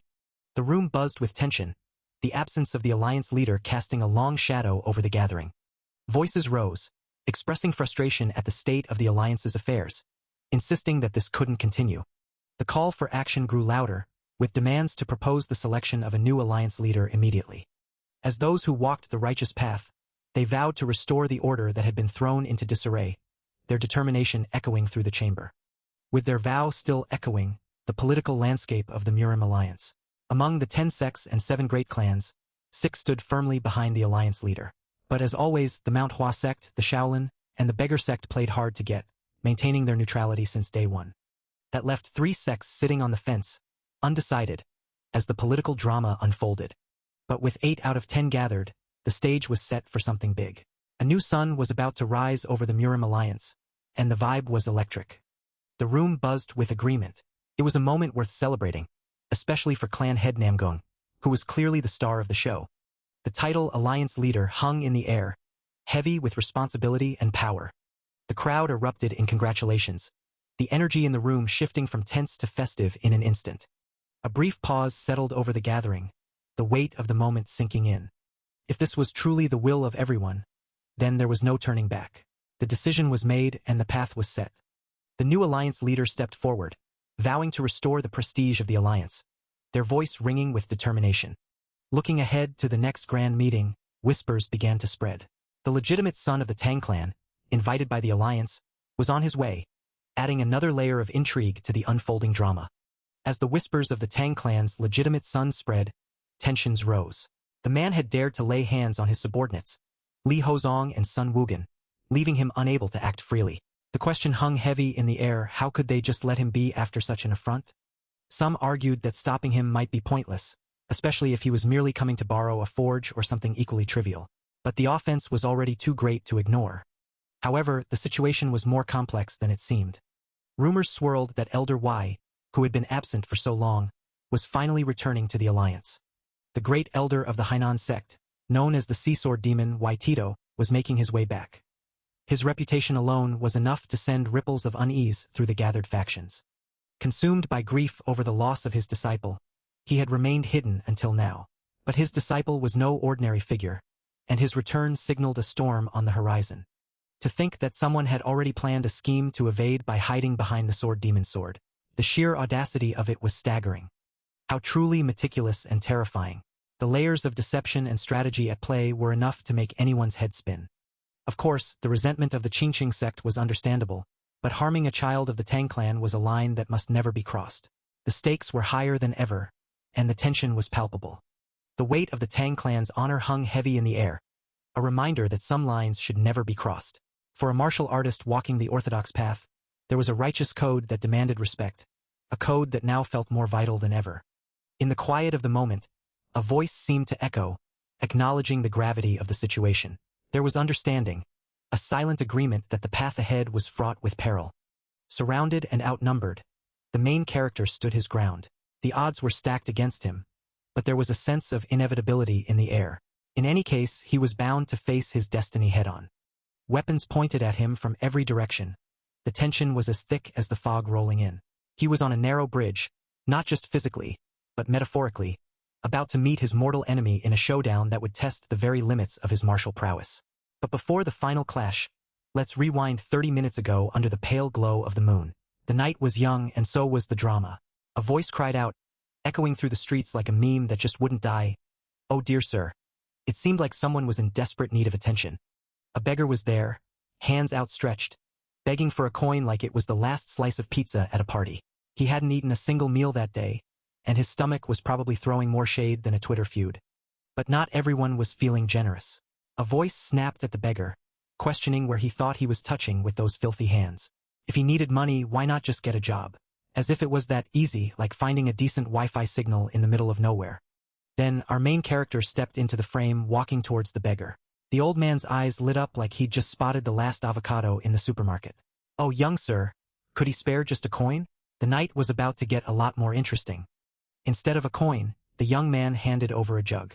The beggar's eyes widened as he took it, clearly not expecting this twist in the script. The old man took a whiff and his eyebrows shot up like he'd just unlocked a secret achievement. He was grateful, sure, but money would have been way better for his late-night shopping spree. The young man crouched down, getting all up in the old-timer's personal space. The beggar leaned back, probably wondering if this was the part where he got mugged or offered a timeshare. Old clothes might be great for blending in, but our guy seemed more interested in making friends than fashion statements. Because, let's be real, what's the point of a wardrobe upgrade if you've got no one to impress? Suddenly, the old beggar was up on his feet faster than a teen hearing free Wi-Fi. Things were about to get interesting. With the energy of a man who just chugged 3 energy drinks, the beggar motioned for the young man to follow. Where were they going? Probably not to a 5-star restaurant, but you never know. They crossed a bridge under the moonlight, the kind of scene that would make a great album cover if this were a boy band's origin story. Turns out, this wasn't just any group of street performers. This was the Beggar Sect, an intel organization with more branches than a Starbucks franchise. And just like that, our protagonist found himself at the doorstep of the most exclusive club in town. Its reputation was as solid as the Wi-Fi signal here was weak. The young man couldn't help but be impressed. They'd pulled off some serious magic here, and all without a single Instagram filter. But that awe quickly turned into a low-key panic attack. The energy in this place was next level, like trying to survive a gym session after a year of Netflix marathons. If he hadn't prepped with that golden energy strengthening art, he'd be flat on his face right now. And those beggars? Turns out they're not just any beggars, they're the elite squad, ready to pounce like cats on a laser pointer. A voice called out, telling him to come in. Okay, so maybe they weren't going to leave him hanging outside like a forgotten pizza delivery. Taking a deep breath, he stepped inside, trying to channel his inner chill.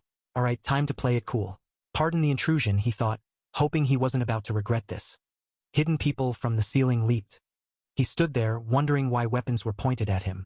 Finally, he couldn't help but think that the beggar's sex idea of hospitality was more like a freezer burn. Cold, unwelcoming, and slightly painful. A voice scoffed, breaking the ice or maybe just making it colder. An uninvited guest is no guest at all, they said, like he was some kind of party crasher trying to sneak into a VIP section. Then came the interrogation. Child of the Tang clan, where'd you hear the secret code? The pressure was on, like a pop quiz he definitely didn't study for. He wanted answers, and he wanted them now. Spill the tea, did you hear it from the Alliance leader? And if not, how in the world did someone like him even know it? He wasn't just looking for answers, he was looking for someone to blame. Silence wasn't golden here, it was suspicious.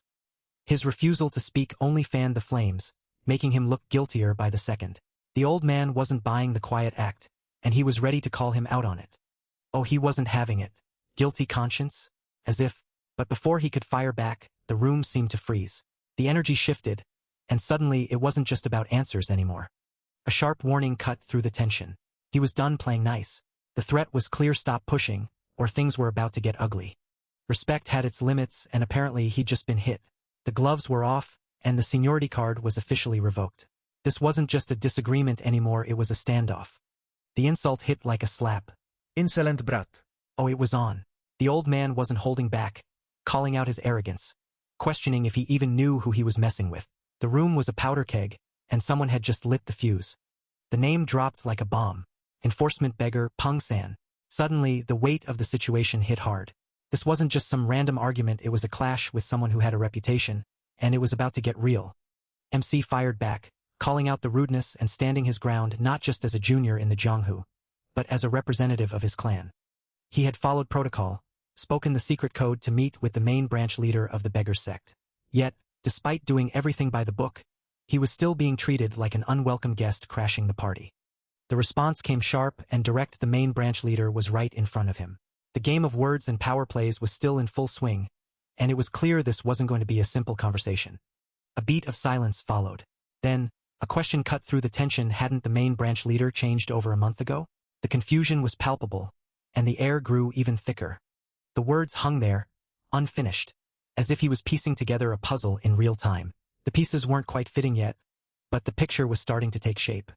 Then it clicked. The main branch leader, the one standing right in front of him, was none other than Jang Sapyeong. The name dropped like a revelation, and the pieces finally fell into place. The rumors had been swirling for a while. Now the Sword Dragon's reign was ending, and the Emerald Dragon was on the rise. Turns out, the whispers weren't just idle gossip.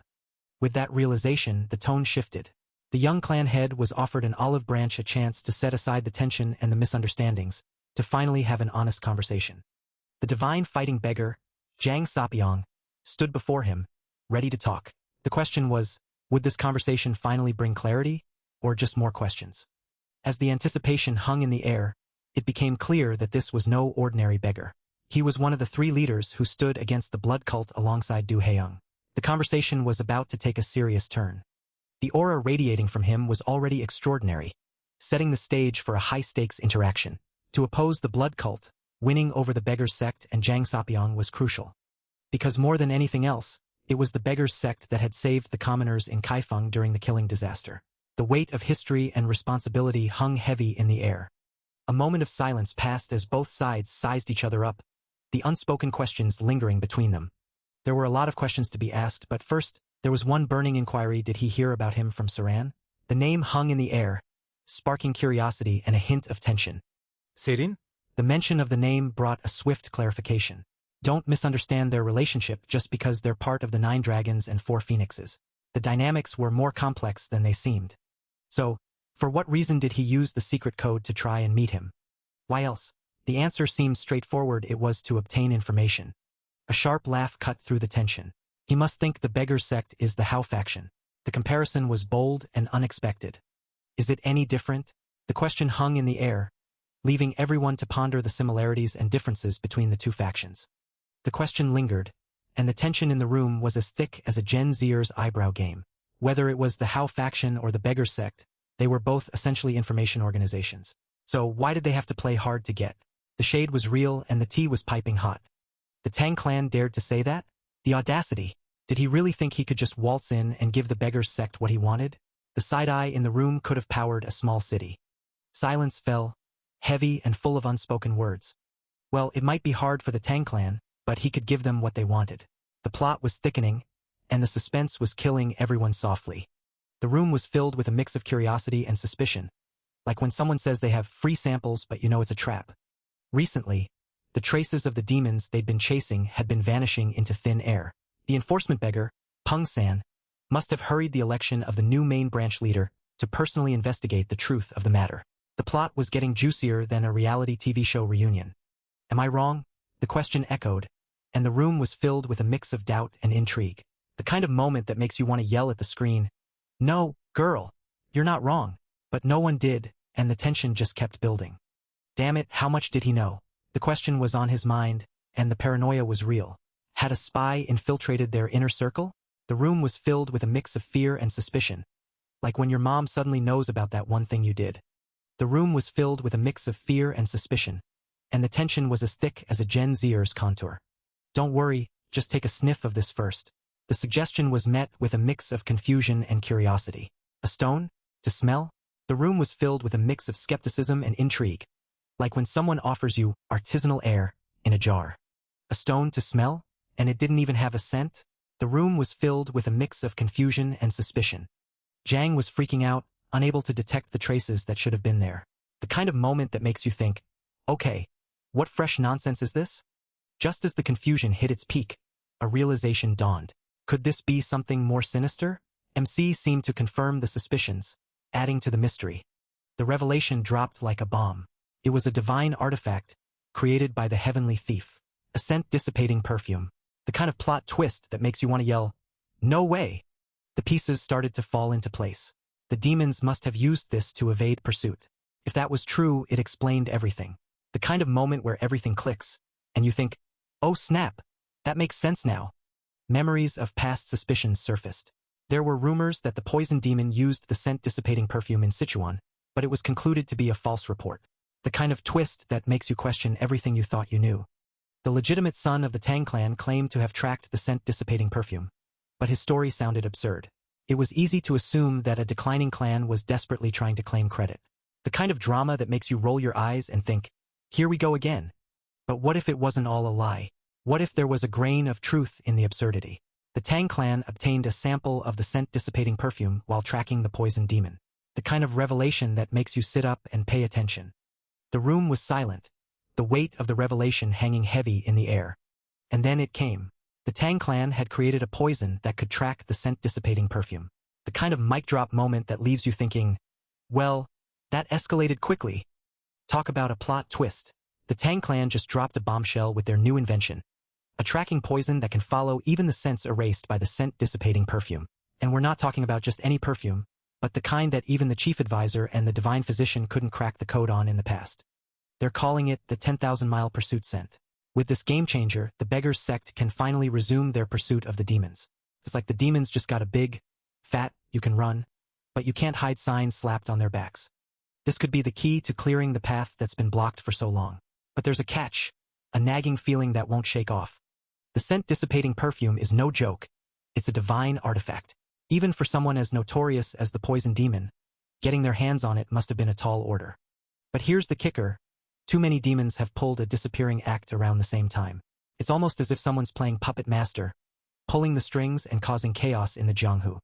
The pieces are starting to come together, and it's looking like someone's intentionally supplying the demons with the scent-dissipating perfume. But who could it be? And the fact that they're mass-producing and distributing it in large quantities. That means we're not dealing with some lone wolf, but a massive secret group pulling the strings from the shadows. Seon's mind is racing, connecting the dots and piecing together the puzzle. He can feel it in his gut, they're onto something big. And just like that, the blood cult is on the move. The game is afoot, and our protagonist is hot on their trail. Our protagonist, hot on the trail of the blood cult, suddenly stops mid-sentence, leaving the guy he's talking to utterly confused. The guy's face screams, "Wait, why did you just stop talking mid-sentence? And which group are you even talking about?" Ignoring the guy's growing frustration, our protagonist digs into his pocket, pulling out something that makes the guy's eyes widen in disbelief. "Are you seriously ignoring me right now?" Our protagonist reveals two forbidden items, the crane feather venom and the soul-seeking arrow. The guy's shock is palpable, stuttering out that those are forbidden items, his mind clearly racing with questions. Our protagonist explains that his uncle, Tang Hoyol, purchased these items from a mysterious group, and it seems he intended to obtain the scent-dissipating perfume next. The guy listens intently, his curiosity piqued. Our protagonist continues, stating that this group must be connected to the demons the beggar sect was pursuing. He mentions that the meeting locations are written in the ledger, handing it over to the guy. The guy takes the book, his eyes scanning the pages quickly. A grin spreads across his face as he realizes that with this, tracking the blood cult will be twice as easy. But then, the guy pauses, a sudden thought striking him. He looks up at our protagonist, a question burning in his eyes. The guy asks why our protagonist came to them instead of going to the Murim Alliance. Our protagonist smirks, replying that the guy is asking the obvious. In a world where even the orthodox Murim has become corrupt, our protagonist points out that at least the beggar sect still upholds righteousness. The guy nods, understanding dawning on his face. A moment of silence passes between them, the weight of the situation settling in. The guy looks down at the book in his hands, then back up at our protagonist, ready for whatever comes next. The guy mentions that though the beggar sect began as a band of beggars, contrary to how they seem, they manage a vast amount of wealth. Our protagonist raises an eyebrow, intrigued by this revelation. Despite their wealth, the beggar sect doesn't splurge on avocado toast or fancy lattes. Instead, they use their funds to keep the world a little less sketchy, upholding righteousness like it's their full-time job. That's the vibe of the beggar sect. They're all about that righteous life. They'd rather die meaninglessly than ghost on their principles. Our protagonist stands there, processing this info like a slow Wi-Fi connection. He's starting to see the beggar sect in a whole new light, like when you realize your favorite meme page has depth. The beggar sect has never violated its principles, even if it means meeting a meaningless end. They're the ultimate ride-or-die squad. Our protagonist is feeling some type of way. He's always been seen as just another beggar, but now he's realizing the beggar sect is the last place standing for what's right. The sect leader nods, confirming that yes, this is indeed the kind of place that values righteousness over everything else. The protagonist isn't trying to flatter anyone, and the sect leader can feel his sincerity. The question hangs in the air, is he going to join this righteous crew or not? The leader is confused, asking what he wants him to do. The sect leader mentions something about a 10,000-mile pursuit scent. The beggar sect wants this pursuit, and they're ready to make a deal. The protagonist just needs to name his price. The beggar sect was grateful for the trust placed in them over the alliance. They were ready to accept any condition, even if it meant using a tracking poison. Their determination to continue tracking those demons was unwavering. Even if the cost was high, they were prepared to pay it. But one had to wonder, did a main branch leader really have no intuition at all? The protagonist's mind raced with thoughts of the deal and the pursuit. The only condition he had was to keep tracking them. It was a simple request, but the implications were vast. He knew that revealing too much information could put the beggar sect in danger. The blood cult could target them first if they knew too much. His plan was to dig for information carefully. He had to be cautious, especially since the protagonist was much younger than him. Despite the age difference, the protagonist was already an outstanding warrior. It was impressive, to say the least. The leader couldn't help but chuckle at the situation. The young warrior's skills were undeniable. A sigh escaped his lips as he considered the complexities of the deal and the young warrior's abilities. The leader's mind was a whirlwind of thoughts and strategies. The young warrior couldn't help but question the leader's sanity. Was he really the main branch leader or just a crazy guy? The leader's response was cryptic, leaving the warrior even more confused. Still puzzled by the leader's cryptic behavior, the young warrior braced himself for what was coming next. The leader finally broke the silence, declaring he would share his side's opinion. He officially proposed cooperation with the Sichuan Tang clan, even hinting at the possibility of a future alliance. Finding allies with similar goals in the Jianghu was no easy task, he admitted, making this proposal all the more significant. The warrior considered the proposal, finding it not bad at all. But the leader's reaction to his response was anything but underwhelming. The leader continued, calling the proposal incredible and emphasizing that with the beggar sect, they could prevent even more major bloodshed. But he wasn't done yet. He had a personal proposal as well, leaving the warrior curious about what the beggar sect would want in return. The leader dropped a bombshell. He wanted to become the warrior's friend. The protagonist was taken aback. A friend? What was the leader talking about? The confusion deepened as MC questioned how they could be friends with such an age gap. The leader brushed it off as a minor issue, but he wasn't so sure. MC pointed out that a 10-year difference was anything but minor. The leader, however, told him not to be so picky, especially when he was already speaking informally. MC retorted that it was only because the leader had spoken informally first. The protagonist was not having it, calling out the twisted logic of the leader. But the leader just laughed it off, telling him not to badmouth beggars and suggesting they should just drink to celebrate instead. The next morning, MC groaned, clearly feeling the effects of the previous night's festivities. As the hangover wore off, he couldn't help but wonder just how much the leader had drunk the night before. The leader was nowhere to be seen, probably still sleeping off the night's events. Meanwhile, Saran had gone off to meet with her friends, leaving him to his thoughts. He couldn't help but feel a bit left out, wondering if everyone else was resting comfortably too. Despite his feelings, things seemed to be going smoothly for everyone else. The beggar sect had yielded better results than expected, with only the old master and the old monk left to deal with. The assassin couldn't shake off his annoyance, still wondering what was so great about that beggar. He grumbled to himself, feeling ignored and slightly jealous of the attention the beggar was getting. His frustration grew as he questioned why the leader would befriend the beggar while seemingly ignoring him. Still puzzled over the leader's strange friendship with the beggar.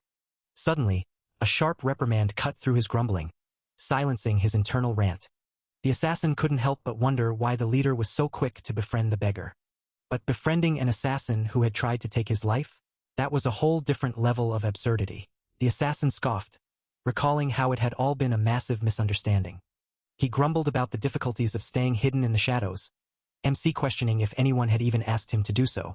He couldn't help but feel singled out, wondering why the standards seemed so much stricter for him. After all, in terms of seniority, he was the leader's younger brother. Despite his higher rank, he felt like he was making huge concessions. Just as he was about to voice his complaints, a sudden realization hit him. Maybe he didn't have to make concessions after all. A stroke of luck seemed to be coming his way. Could it be that they would hire him just for showing up? The protagonist paused, considering this unexpected turn of events. His thoughts were interrupted by the mention of recruiting a new blacksmith. Before he could process this new information, a familiar voice called out to him.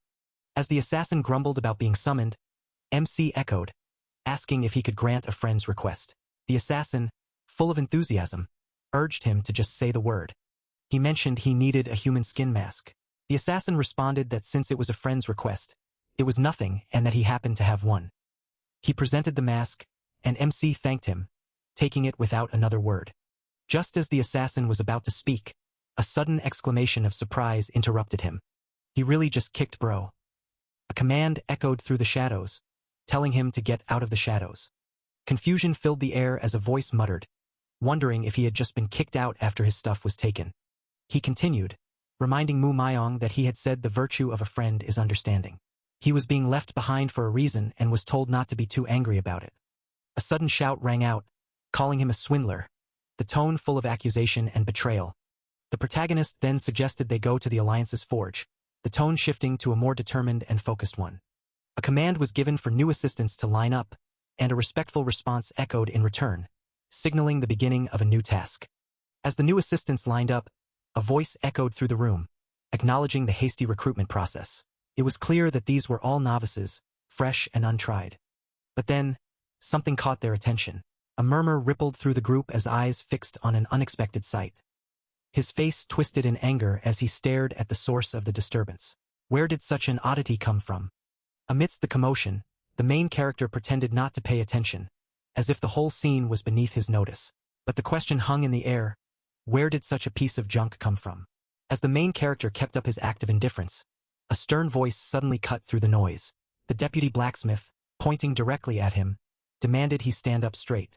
The room seemed to hold its breath for a moment, the weight of the deputy's authority filling the space. The main character, though taken aback, couldn't help but acknowledge the deputy blacksmith's presence.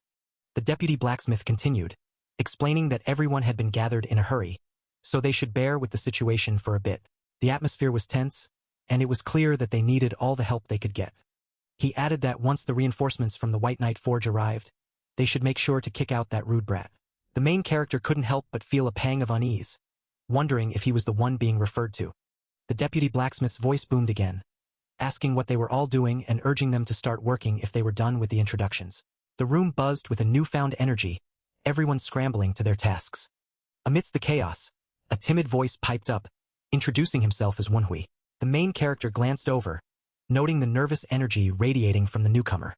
The deputy blacksmith, however, was not interested in pleasantries. He told Wunhui to just start working the bellows, and Wunhui, though taken aback, understood and got to work. The main character watched as the forge sprang to life, the bellows roaring under Wunhui's efforts. As the rhythm of the forge settled in, the main character found himself drawn into the work. The clanging of metal and the heat from the forge filled the room, a symphony of industry. Despite the initial chaos, it seemed that Wunhui was actually pretty good at his job. The deputy couldn't help but be impressed, a small smile playing on his lips as he watched the scene unfold.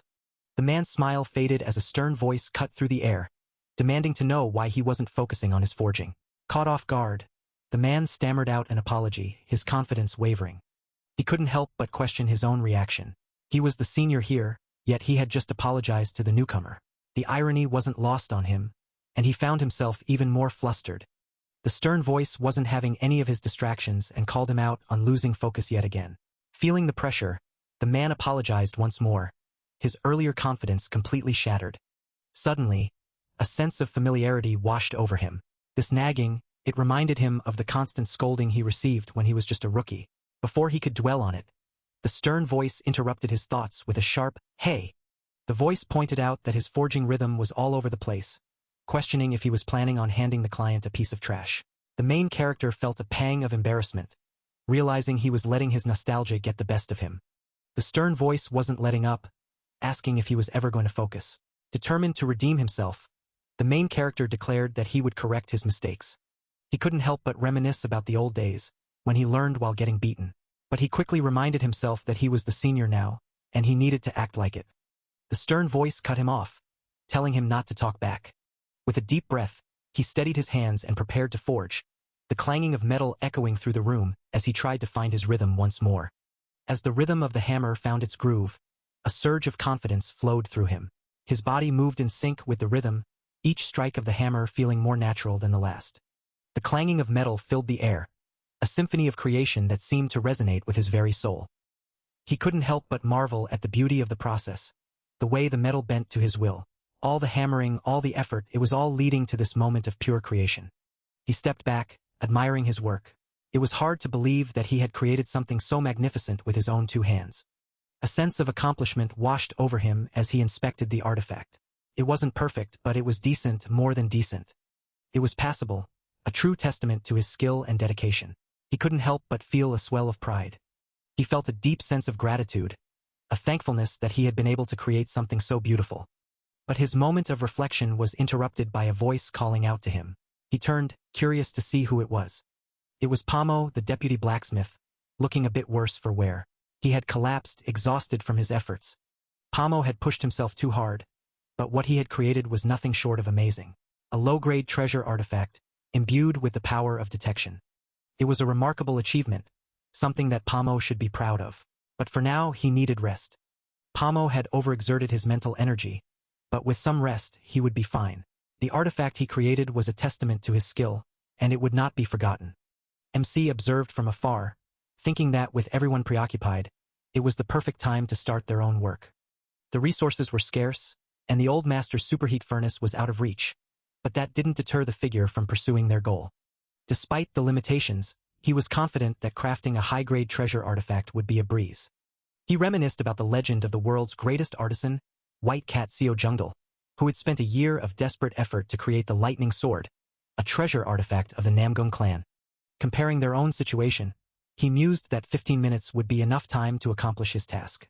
The blade he was working on was severely damaged due to a rough blade technique, but he deduced that the creator must be someone who pursued the essence of overwhelming power.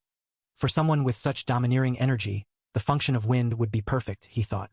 He continued to ponder the possibilities, considering how the wind element could enhance the artifact's power. With a sense of satisfaction, he concluded that the wind function would indeed be the perfect addition. His eyes gleamed with determination as he prepared to put his plan into action. Finally, with everything in place, he exclaimed that this was it, the moment of truth. With the moment of truth finally here, he revealed that the energy of the weapon was concealed until held, a clever trick to mask its power until the perfect moment. The energy was just enough to serve as bait, luring in the unsuspecting with its hidden potential. Suddenly, a voice called out, teasing the rookie about his plans with the sword, adding a touch of humor to the tense situation. The senior ordered the rookie to deliver the repaired weapons to the training grounds, reminding him of his duties amidst the banter. With a sigh, the rookie muttered about the hassle, clearly not thrilled about the extra work. The rookie wondered if there was any way to get out of this tedious task, hoping for a miracle. Suddenly, something caught his eye, making the rookie pause in confusion. The rookie noticed an emblem on one of the weapons, sparking a moment of recognition. Deciding to take the weapon with the emblem, the rookie announced his departure, but the senior quickly called out, trying to stop him. The rookie thought about obeying his senior's words, but the man was confused as to why he was only taking one weapon instead of all of them. Arriving at the Murim Alliance main training ground, the senior instructor barked orders to raise their swords properly, setting a disciplined tone. The instructor continued to drill the trainees, urging them to be more decisive in their swings, pushing them to improve their skills. As the instructor continued to push the trainees, one of them observed the energetic atmosphere around them. They couldn't help but feel the need to become stronger, even as they took a short break from the intense training. The trainee pondered how they could improve while taking a brief respite. They justified their pause, knowing they would soon rejoin the rigorous drills. But something was bothering them, a noise from behind that had been driving them crazy all day. The trainee tried to focus, but the persistent noise was becoming too much to ignore. Meanwhile, whispers of the once revered Manhwa sword dragon spread among the trainees. Rumors suggested that the man once called the Manhwa sword dragon had gone completely mad. Some even dismissed his legendary status, mocking him as nothing more than a fallen dragon. The trainee couldn't help but overhear the disrespectful comments, knowing they were loud enough to be heard from dozens of yards away. The trainee decided to ignore the noise and focus on his own thoughts, urging himself not to leave those arrogant individuals unchecked. He contemplated cutting down all the heads of those who dared to mock the once great sword dragon. The trainee's thoughts grew darker, considering the idea of unleashing the power he had been hiding. He imagined letting loose and showing everyone the true extent of their abilities. The trainee's internal struggle intensified, wondering if it was time to reveal the power they had kept hidden for so long. As the trainee grappled with his hidden power, a chilling declaration echoed, promising a festival of blood, sending a shiver down their spine. The ominous words continued, revealing the existence of a killer star, a fate where one is destined to become a peerless demonic arts practitioner, no matter the path they choose. A confession of betrayal followed, the trainee admitting to committing the ultimate sin against his master, who had protected them, even defying the laws of the Murim to spare them from execution. The weight of their actions bore down on them, the realization that they were that kind of person from the very beginning, someone who would betray even those who loved them. The trainees' thoughts spiraled, wondering if they too were destined for such a dark path, if the power they hid was a curse in disguise. Silence fell, the weight of their internal struggle pressing down on them, the voices in his head growing louder, more insistent. Since that day, he had avoided proper training in the Murim Alliance, instead pounding on rocks, hoping the physical pain would drown out the voices, the guilt, the fear. But the voices only grew louder, more violent, urging him to kill, to tear and chop, a bloody festival of their own making. In the end, despite the chaos in his mind, one thought remained clear, a beacon of light in the darkness. He only hoped that no harm would come to his master, the one who had protected them, loved them, despite their betrayal. The trainee took a deep breath, trying to calm their racing thoughts, the voices still screaming in his head. With a bitter smile, he acknowledged the truth, with them acting so wild. There was no way the swords would stay intact, no way their path would be peaceful. With that bitter smile still lingering, Seon couldn't help but wonder out loud, don't these guys feel even a little bad for the blacksmiths? But his question was met with a cold, who are you? Seon wasn't having it, not answering and getting annoyed instead. He thought, your personality's a mess too. With a sigh, the main character couldn't help but wonder if people thought blacksmiths were total pushovers. The trainee, looking confused, questioned what blacksmiths had to do with anything. The trainee eyed the main character, wondering if he was some kind of newcomer there to return the sword. He realized he might have overreacted because the main character had approached silently. The main character tried to smooth things over, suggesting there had been a misunderstanding. The trainee wasn't having it, but the main character apologized to calm the situation. With another sigh, the main character handed over the sword, telling the trainee to take it before he changed his mind. The trainee thanked him, though he seemed a bit unsure. As the trainee held the sword, he noticed it felt a bit strange. The main character, rolling his eyes, told him to stop being so picky and just try using it. The main character sighed, clearly a bit annoyed but also intrigued by the trainee's reaction. Suddenly, the sword in the trainee's hand emitted a strange aura. The trainee felt a sensation he had never experienced before, as if his soul was connected to the sword. He felt an overwhelming urge to use it right then and there. The main character stared intently, watching the trainee's reaction with a mix of curiosity and amusement. The main character pondered how conventional repairs only focused on restoring appearance. But if you repaired something while considering the individual's characteristics, even a practice sword could become something entirely different. The trainee, now in a state of enlightenment, seemed to prove the main character's point. The main character mused that one might even fall into such a state with the right approach. The trainee began using the sword, displaying a beautiful and almost mesmerizing swordplay. It was as if he had found a new level of skill. The main character watched, lost in thought. He reflected on how the plum blossom withers away, frozen by the long cold, drawing a parallel to the trainee's newfound connection with the sword. The main character took a step forward, his gaze fixed on the trainee, clearly intrigued by the unfolding scene. The trainee was lost in thought, feeling a wave of relief wash over him. The turbulent energy of the killer star within him had finally eased, even if just a little. Turning to face the main character, the trainee felt a newfound lightness in his body. He was grateful but unsure of how to express it. The main character extended his hand, offering the sword to the trainee. The trainee was taken aback, unsure of what to make of the gesture. The trainee's eyes widened as he looked at the blade, sensing something was off. The sword was emitting a dark, demonic energy. The trainee realized the blade had been tainted by something sinister. Panic set in as the trainee held the sword, wondering if this was the end for him.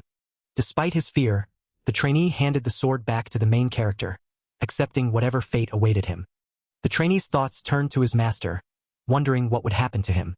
He looked at the main character, seeking answers.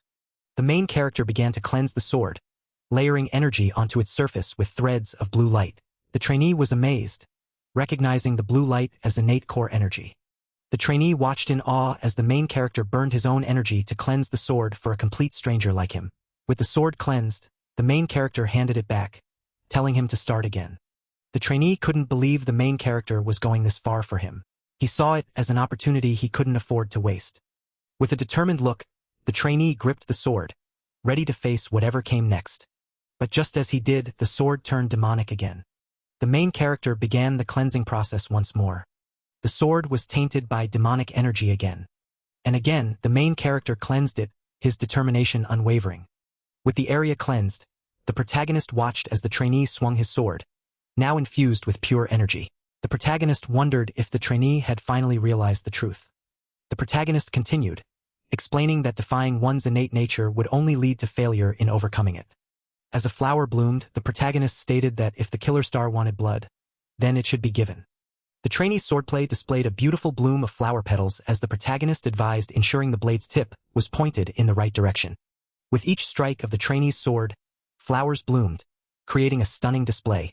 The protagonist watched the trainee's display, observing the progress. The trainee landed, completing his swordplay. Breathing heavily and sweating, the trainee caught a petal, noticing its blue color. The trainee was amazed, realizing that even the petals were blue. The trainee exclaimed that this was his very own sword, a moment of realization and pride. Recalling his master's teaching, the trainee remembered that plum blossoms aren't always red. Overwhelmed, the trainee fell down, losing consciousness, murmuring about patience.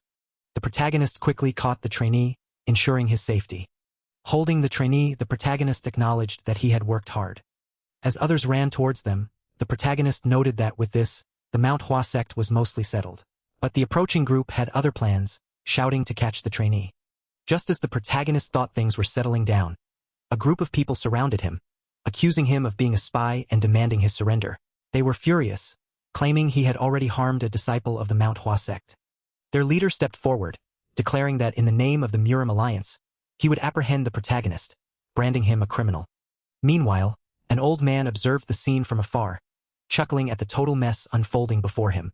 In the Murim Alliance conference room, people were talking about the quick actions of the Namgung clan head. They were relieved but also shocked that there was a spy in the Murim Alliance headquarters. The sect leader, Hong Ilshin of the Beggar sect, was questioned but dismissed their concerns, calling their accusations absolute nonsense. The other side, noting that, as expected, the Beggar sect remained neutral. They believed the justification was on their side anyway. Jagal Hoon, the chief advisor of the Murim Alliance, muttered the name Namgung Myong, sensing something intense. Namgung Myong exuded an intense aura as Hoon accused him of finally baring his teeth, hinting at some underlying tension. A man was brought in, restrained with aura-laced handcuffs, hinting at the seriousness of the situation. Hoon looked up, his gaze fixed on the restrained man, a sense of gravity filling the room. The law enforcement hall master announced that they had brought the criminal, escalating the tension in the room. Hoon was shocked to see the criminal restrained with snow spirit stones, which were only used for transporting sinister villains. The law enforcement hall master apologized, but stated that Elder Namgung had already authorized the use of such measures. Another man chimed in, suggesting that the criminal was likely a spy from an unorthodox sect, making him no different from a villain. Hoon slammed his fist into the table, declaring that if they resorted to torture before anything was certain, they were no different from the unorthodox faction and demonic faction. Namgung Myong calmly interjected, reminding Hoon that the alliance leader was away, leaving a sense of suspense and unanswered questions in the air. As Hoon sweats, Myong drops a bombshell. A spy had infiltrated the Murim Alliance's security and even taken down the great disciple of Manhua. But with the alliance leader missing in action, no one knew where he was or what he was up to. Myong wasn't done yet. He questioned why Hoon was willingly protecting someone who might be an enemy, especially in such a dire situation. Myong showed his true colors, declaring that the alliance leader had lost his wisdom, distracted by his travels. Hoon needed to admit that fact. Hoon's face twisted in fury. The tension was palpable. The two were yelling at each other, Hoon declaring that times had changed. Myong shot back, and all the protagonist could mutter was good grief. Suddenly, the protagonist's intense green aura cracked the handcuffs. He had been trying to show proper courtesy by waiting, but he couldn't hold back any longer. With a snap, the handcuffs broke apart and fell to the ground.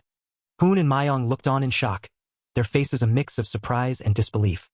The protagonist took off his mask, apologizing for the late introduction. He ripped off his mask, revealing himself as the legitimate son of the Sichuan Tang clan, Tang Sewun. After revealing himself as Tang Sewun, the men around him were left in shock, their minds racing with confusion and disbelief.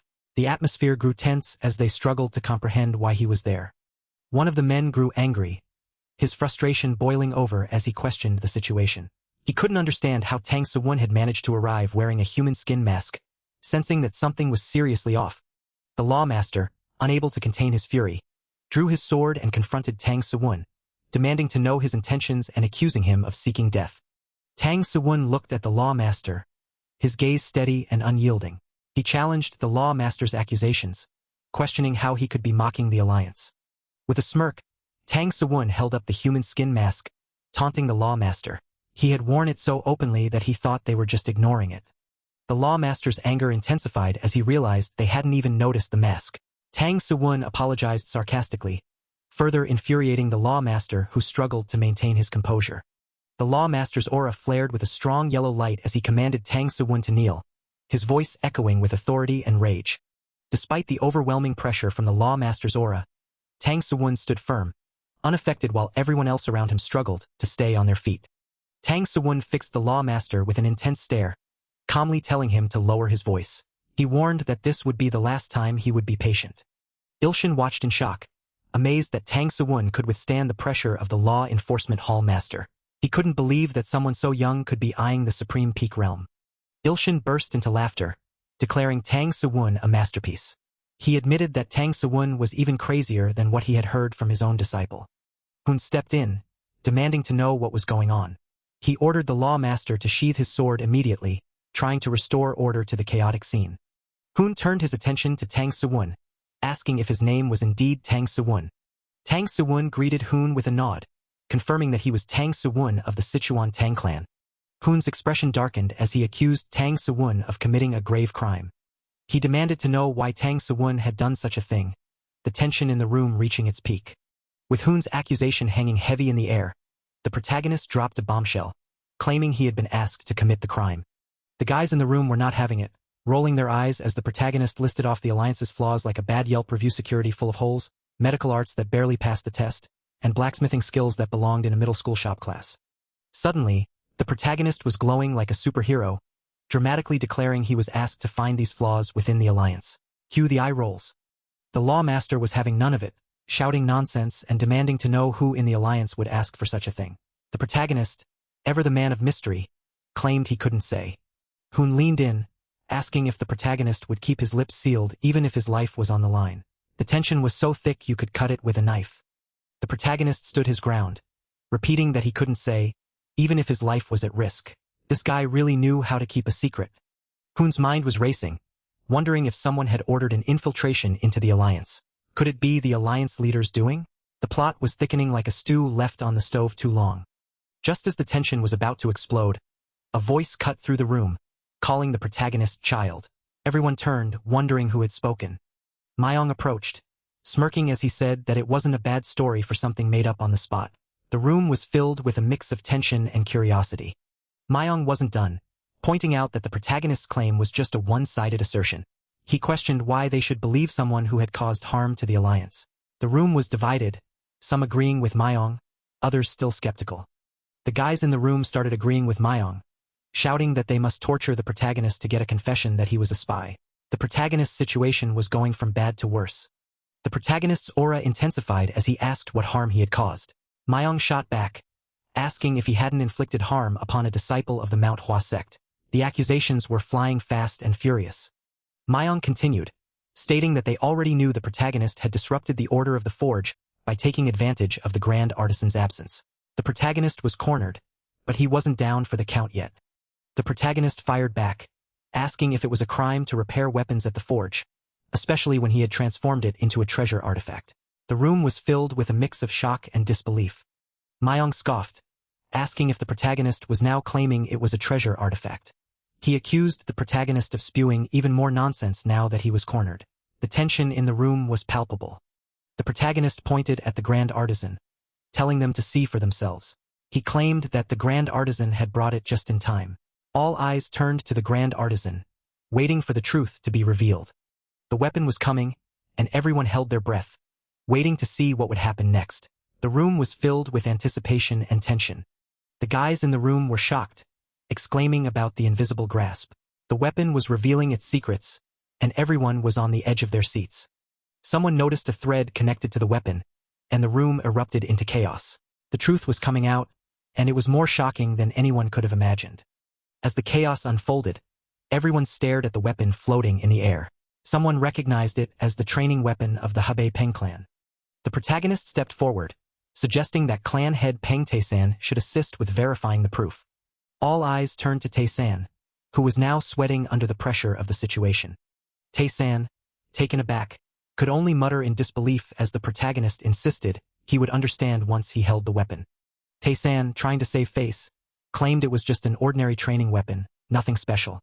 But as he grabbed it and drew the sword, a powerful energy surged forth, leaving everyone in shock. The energy was so vivid and pure, like the wind, that it left everyone in awe. The protagonist explained that the treasure artifact only manifested its energy when held by a suitable wielder, which is why its true function was hidden. The crowd murmured in disbelief, unable to comprehend that such a treasure artifact existed in the world. The grand artisan stood up, revealing that he had brought what was left in a corner of the forge and asked if the protagonist had made it himself. The protagonist confirmed that he had indeed made it, leaving the grand artisan in awe. The grand artisan dropped to his knees, humbly requesting to become the protagonist's disciple, calling him the divine artisan. Hoon was shocked, unable to believe that the grand artisan was kneeling and pledging to become a disciple. People tried to help the grand artisan up, but he refused, declaring his intention to become the divine artisan's disciple. The protagonist, seemingly unfazed, asked why the grand artisan had only brought one treasure artifact, hinting that there should have been one more. The tension in the room grew as everyone wondered what other secrets the protagonist might be hiding. The grand artisan's determination was unwavering, and the crowd could only watch in astonishment. The protagonist's question hung in the air, leaving everyone curious about the missing treasure artifact and what it could be. The lingering question about the missing treasure artifact was met with sudden outrage. Someone couldn't believe what they were hearing. The protagonist suggested there might be a low-grade treasure artifact with detection capabilities hidden in the forge. The protagonist clarified he only provided guidance, not crafting it himself. The grand artisan was shocked, unable to comprehend how a treasure artifact could have been created from just his guidance. The grand artisan was so overwhelmed by the revelation that he fainted. People rushed to help him, urging him to pull himself together. The protagonist smirked as orders were given to take the grand artisan to the medicine hall and to check the forge for any other treasure artifacts. Meanwhile, a hating-ass guy was deep in thought. The idea of a divine artisan in the Tang clan made him anxious. He feared his hard-earned position was now in jeopardy. To crush the Tang clan and rise to the position of the 7 great families, he had endured the humiliation of acting like Namgung's servant. He looked at clan head Huang, seemingly plotting his next move. He stood up abruptly, warning everyone not to be deceived. Even if the protagonist possessed blacksmithing skills, he had attacked the Manhwa sect. He insisted they must detain the protagonist and thoroughly uncover the truth. Suddenly, the door opened, revealing an old man with an immense aura walking in. The old man's presence alone was enough to shift the atmosphere in the room. The hating-ass guy recognized him immediately. It was Sage Myong-il. He couldn't believe he had come. He asked if his disciple Du Yechen was all right. Hoon was worried. The Manhwa sect leader was someone who cherished his disciples more than anyone. Since his disciple was in danger, there was no telling what he might do. The sage reached his hand out, a purple aura surrounding it. Hoon tried to intervene, urging the sage to calm down. The hating-ass guy smiled, wondering what would be blown away: an arm, a leg, or an energy core. Instead of violence, the sage hugged the protagonist, leaving everyone in shock. As the sage pulled back from the hug, his eyes welled up with tears, expressing heartfelt gratitude, leaving the protagonist just as stunned as everyone else. Hoon stood frozen, his mind clearly blown by the sage's unexpected display of affection. A nearby dude looked equally confused, his face twisted in bewilderment as he tried to process what was happening. The protagonist couldn't help but smile at the chaos unfolding around him, while the hating dude nearby lost it, shouting about the surreal sight of the old man hugging the protagonist. Amid the chaos, the protagonist's smile faded as the weight of the past and future settled in. Du Yechen, once a berserk killer, had left a trail of destruction, his name forever tied to countless lives lost. Now bound and restrained, Yechen's actions had forced the Manhwa sect into seclusion, their reputation tarnished by the crimes of a single disciple. Sage Myong-il bore the brunt of the sect's anger, his face etched with sadness as he was cursed and slandered for shielding the one who brought them ruin. The protagonist felt a pang of tension and guilt, knowing the depth of the sage's sacrifice and the weight of the consequences. The sage expressed his gratitude, revealing that his disciple was finally at peace, the killer star suppressed, all thanks to the protagonist's intervention. The protagonist brushed off the thanks, insisting he had only done what was necessary, his mind already racing ahead to the next steps. He explained that he had infused the sword with a stabilizing function, urging the sage to ensure it stayed with Yechen at all times. Suddenly, a furious voice cut through the tension, demanding to know why Sage Mayong would shield the very person who had harmed his disciple. The sage remained calm, his gaze steady as he considered the protagonist's actions, knowing there was only one way to repay such kindness. He resolved to repay the protagonist, acknowledging that his disciple's breakthrough to the evolutionary realm was all thanks to him. The sage offered his proper thanks, but the protagonist shrugged it off, insisting he was just lucky. The sage wouldn't hear of it, emphasizing that luck had nothing to do with it. His disciple had reached the evolutionary realm because of the protagonist's efforts. The revelation left everyone stunned, the weight of the evolutionary realm hitting them like a ton of bricks. The hating dude's mind raced, realizing that Yechin's fainting spell had been a sign of his breakthrough to a new realm. A laugh echoed through the room as someone congratulated the sword dragon, finally taking flight, the tension breaking into a moment of celebration. The celebration was still going on when the sage stepped forward with something to offer, insisting it be accepted. He handed over an item, its significance not yet clear but the weight of the moment hanging in the air. The protagonist's eyes widened as he recognized the white PLYM token, a symbol of the Manhwa sect's identity and authority. The sage assured that Manhwa sect would support him and even follow his lead if necessary, leaving the protagonist caught off guard. The sage continued, emphasizing that they were willing to sacrifice everything for this cause. A hater nearby fumed, realizing that the neutral Manhwa sect was now taking a side, which was a big deal. Hoon looked surprised, clearly not expecting this turn of events. Ilshin couldn't help but laugh, announcing that the Tang clan had gained the support of the Manhwa sect. The protagonist thanked them, promising to handle the token with the utmost care. Mayong thought about the young clan head, seeing this as a decisive move that would change the future landscape. Mayong turned to the hater, stating that all misunderstandings with clan head Wangbo had been cleared and it should be enough. The hater was stunned as Mayong suggested he drop his suspicions now, especially since the treasure artifact's ability had been demonstrated. Mayong expressed concern for the young clan head Tang, but the protagonist assured him that he was fine. Mayong explained that he couldn't just stand by and watch a young junior in distress. The hater fumed, accusing Mayong of giving him orders via frequency whispering technique and then attacking him.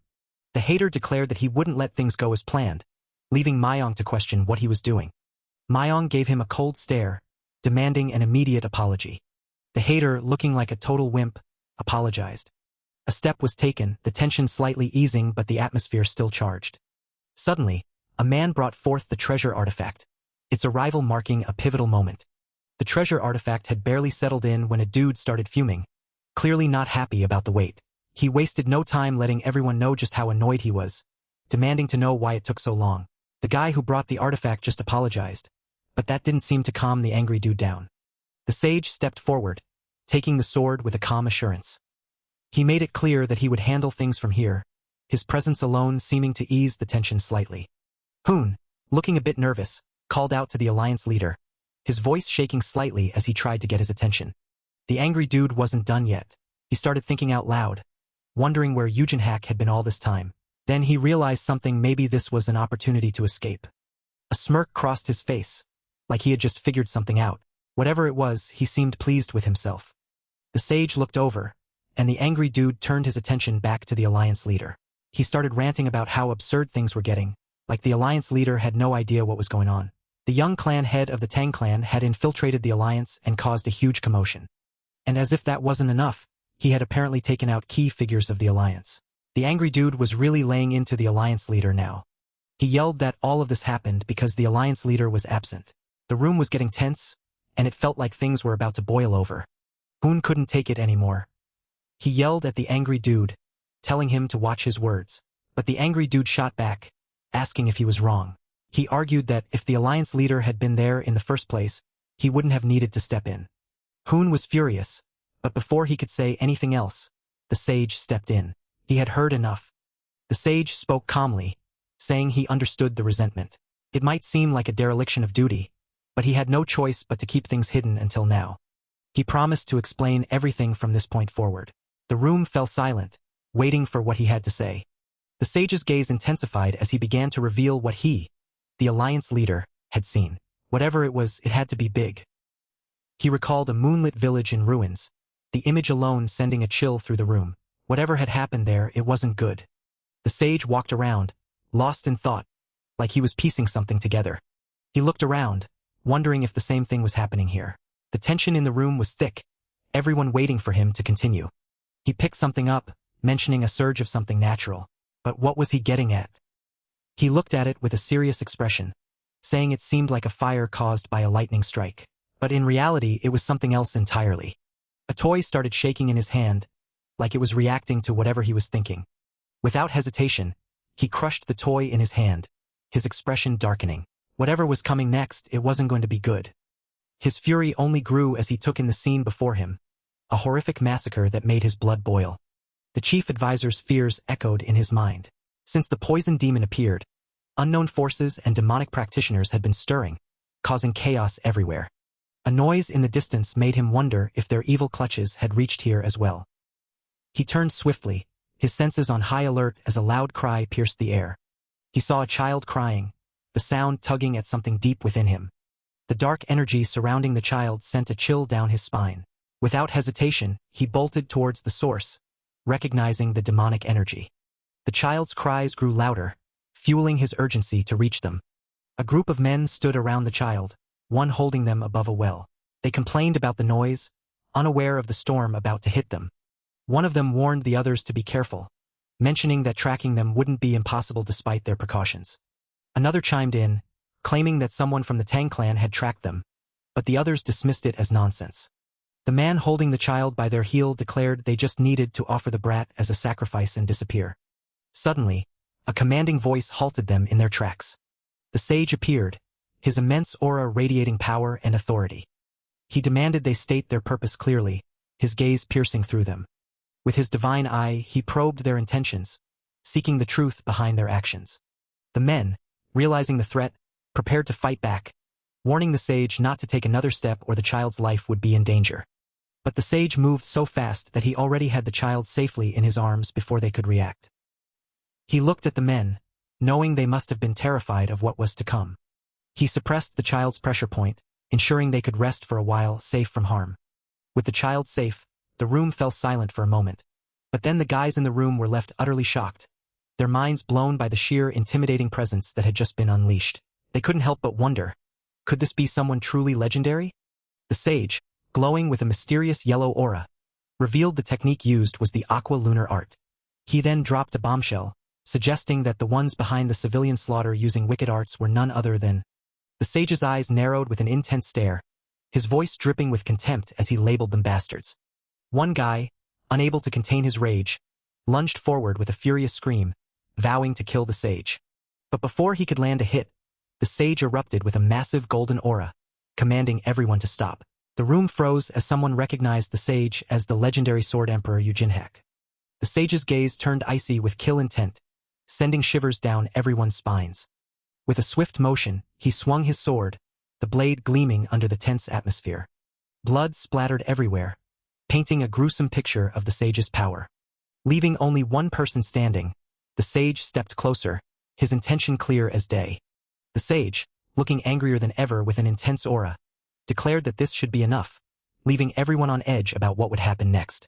The sage's intense aura left the two guys stunned, their eyes wide as they gasped in shock. One guy tried to make a run for it, but before he could even take a few steps, he was cut down, his desperate plea for mercy falling on deaf ears. The other guy stood frozen in fear, as the sage's voice echoed with a spell, aqua lunar art, sending shivers down his spine. The sage pointed his sword at the trembling guy, the water around them forming words, revealing his trickery. Sweat poured down the guy's face as he contemplated his next move, wondering if telling the truth would save him. The sage offered a deal, a quick and painless end if he cooperated, but the threat of a far worse fate if he stayed silent. A sinister gold aura radiated from the sage, his power overwhelming the guy, leaving him with little hope. The guy huffed, realizing there was no way out of this alive, his breath ragged and uneven. In a desperate move, the guy bit down on a hidden poison pill, deciding that if he was going to die, he'd do it on his own terms. As the poison took effect, he muttered his final words, a cryptic message about something being stained with blood. The guy collapsed, his body hitting the ground with a thud, his life slipping away. The sage stood over the fallen guy, puzzled by the use of a poison pill, something unexpected from someone who wasn't an assassin. His gaze shifted to the well, sensing a dark energy emanating from it, something that didn't sit right with him. The sage focused on the well, traces of something lingering, a mystery that needed solving. With a wave of his hand, a blue aura began to emanate from the sage, a power that seemed to cleanse the area. The blue aura spread, purifying the well, revealing a hidden message that had been left behind. The sage read the message. A contact had been made with the Alliance spy, and preparations were complete, leaving him with more questions than answers. The sage was still processing the message when the target was revealed. Kaifeng. The target was supposed to be Kaifeng, but why? Back to the present, the Murim Alliance was in chaos. Kaifeng was in danger, and no one saw it coming. The main character was deep in thought. The blood cult was moving half a year earlier than expected, and he couldn't figure out why. A guy looked around, trying to piece together the puzzle. Something wasn't adding up. Rubbing his beard, he muttered about the shocking appearance of the poison demon and the mysterious group behind it all. It was simply hard to believe. Another guy chimed in, questioning how they could believe the evidence. It wasn't like a new demonic cult had emerged. So what was going on? The sage revealed that the Moonless Blade, a precious artifact with the ability to create mist, had gone missing. The room was stunned. Everyone was surprised. Who would dare take such a high-grade treasure artifact? The sage had more to share. He confirmed that the ritual tool, stuffed snailfish, had entered Kaifeng, and there were two people reacting to those words. One guy jumped up, exclaiming that it was impossible. Bringing in a forbidden ritual tool was something only an Alliance elder could do. Looking at the sage, he realized the gravity of the situation. There really was a spy within the Alliance. The sage observed the auras of the two people. The first showed fear, anxiety, and wariness, while the second showed agitation, confusion, and concern. With his palm laced with aura, the sage prepared to take action. In a swift move, he struck and grabbed the hating guy, accusing him of being the spy. The guy held down, stammered, addressing the sage as the Alliance leader. The sage, with a tone as sharp as his blade, demanded to know what these guys were after and why they had targeted children. The room tensed, his presence alone making the guy on the ground sweat bullets. The dude, pinned down and shaking like a leaf, stammered that he didn't know anything. He blurted out something about the Moonless Blade and a rich man's collection, but the sage wasn't buying it. The sage drew his sword, his patience clearly wearing thin. He accused the guy of mocking him till the very end, his voice dripping with frustration. The dude screamed in terror, insisting he was telling the truth. He was involved with the Moonless Blade and the ritual tool, but that was it. He didn't know anything else, he swore. The guy on the ground was a mess, spilling everything he knew. He was part of the Moonless Blade and ritual tool situation, but beyond that, he was clueless. The room was silent, the weight of his words hanging heavy in the air. The revelation hit like a ton of bricks. There was a spy inside the Alliance. The guy on the ground couldn't believe it himself, his shock mirroring everyone else's. The sage turned, his gaze sharp as he addressed the Alliance leader. The room was thick with tension, everyone waiting for what would happen next.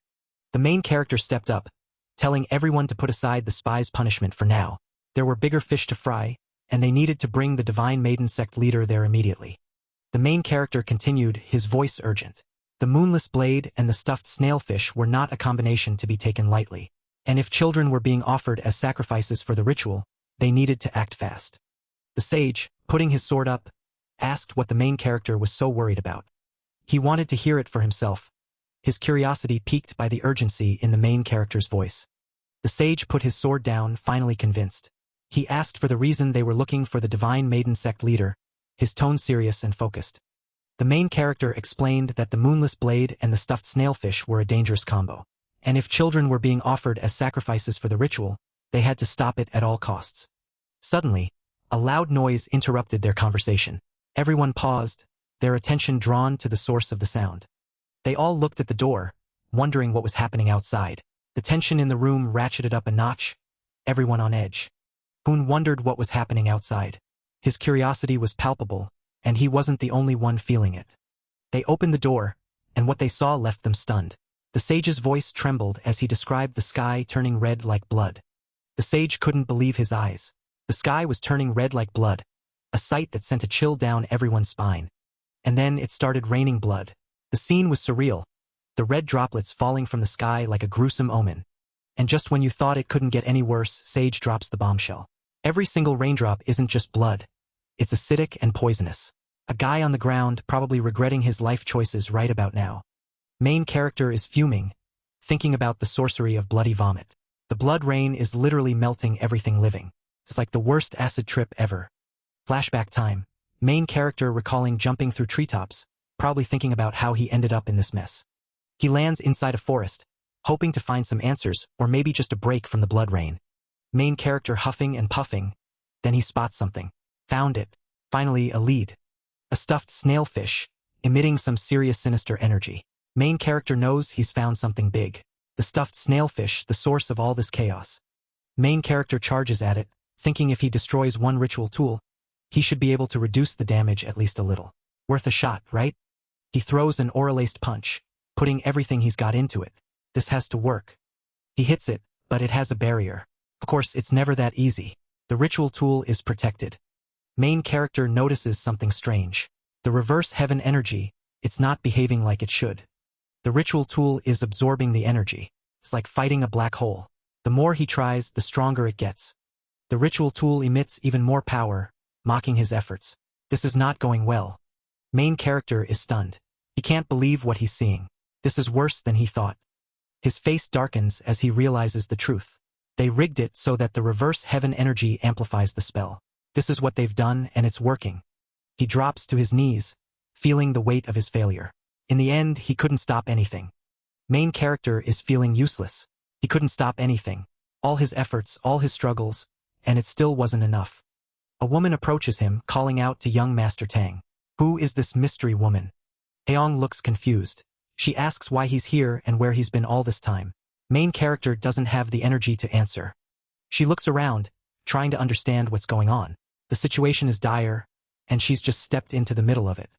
The ritual tool starts absorbing main character's aura. It's like a vampire, feeding on his energy. Things are going from bad to worse. As the ritual tool greedily sucks up his energy, Heong's anger is on full blast. She can't believe he actually made that choice. Tears well up in her eyes as she calls him a traitor, vowing to execute him herself. The betrayal cuts deep. Back in the present, the protagonist is sweating bullets, cursing under his breath. He needs to focus to find a way out of this mess. He's trying to figure out why the sorcery of bloody vomit was unleashed in Kaifeng instead of Sichuan. The timing is all wrong, too. The blood made a different choice, didn't it? The protagonist is piecing it all together, his mind racing. A fate-defying monster, a person who defies common sense every single time. The protagonist is starting to see the bigger picture. No matter what tricks the enemy plays, he won't let things go their way this time. His aura-laced fist is ready for action. Threads spring out, a sign of his power manifesting. The tension is building, and he's preparing for the fight of his life. He grabs his sword, the weight of his responsibility heavy in his hands. The time for action is now. As red clouds gather and blood starts to rain, he realizes the gravity of the situation. He was the one who caused this change. With a determined look, he brings his sword forward. He will set things right no matter the cost. He holds the sword tightly, his grip unwavering. The moment of truth has arrived. With a strong aura and a determined look, he vows to protect the people with his own hands. The battle is about to begin.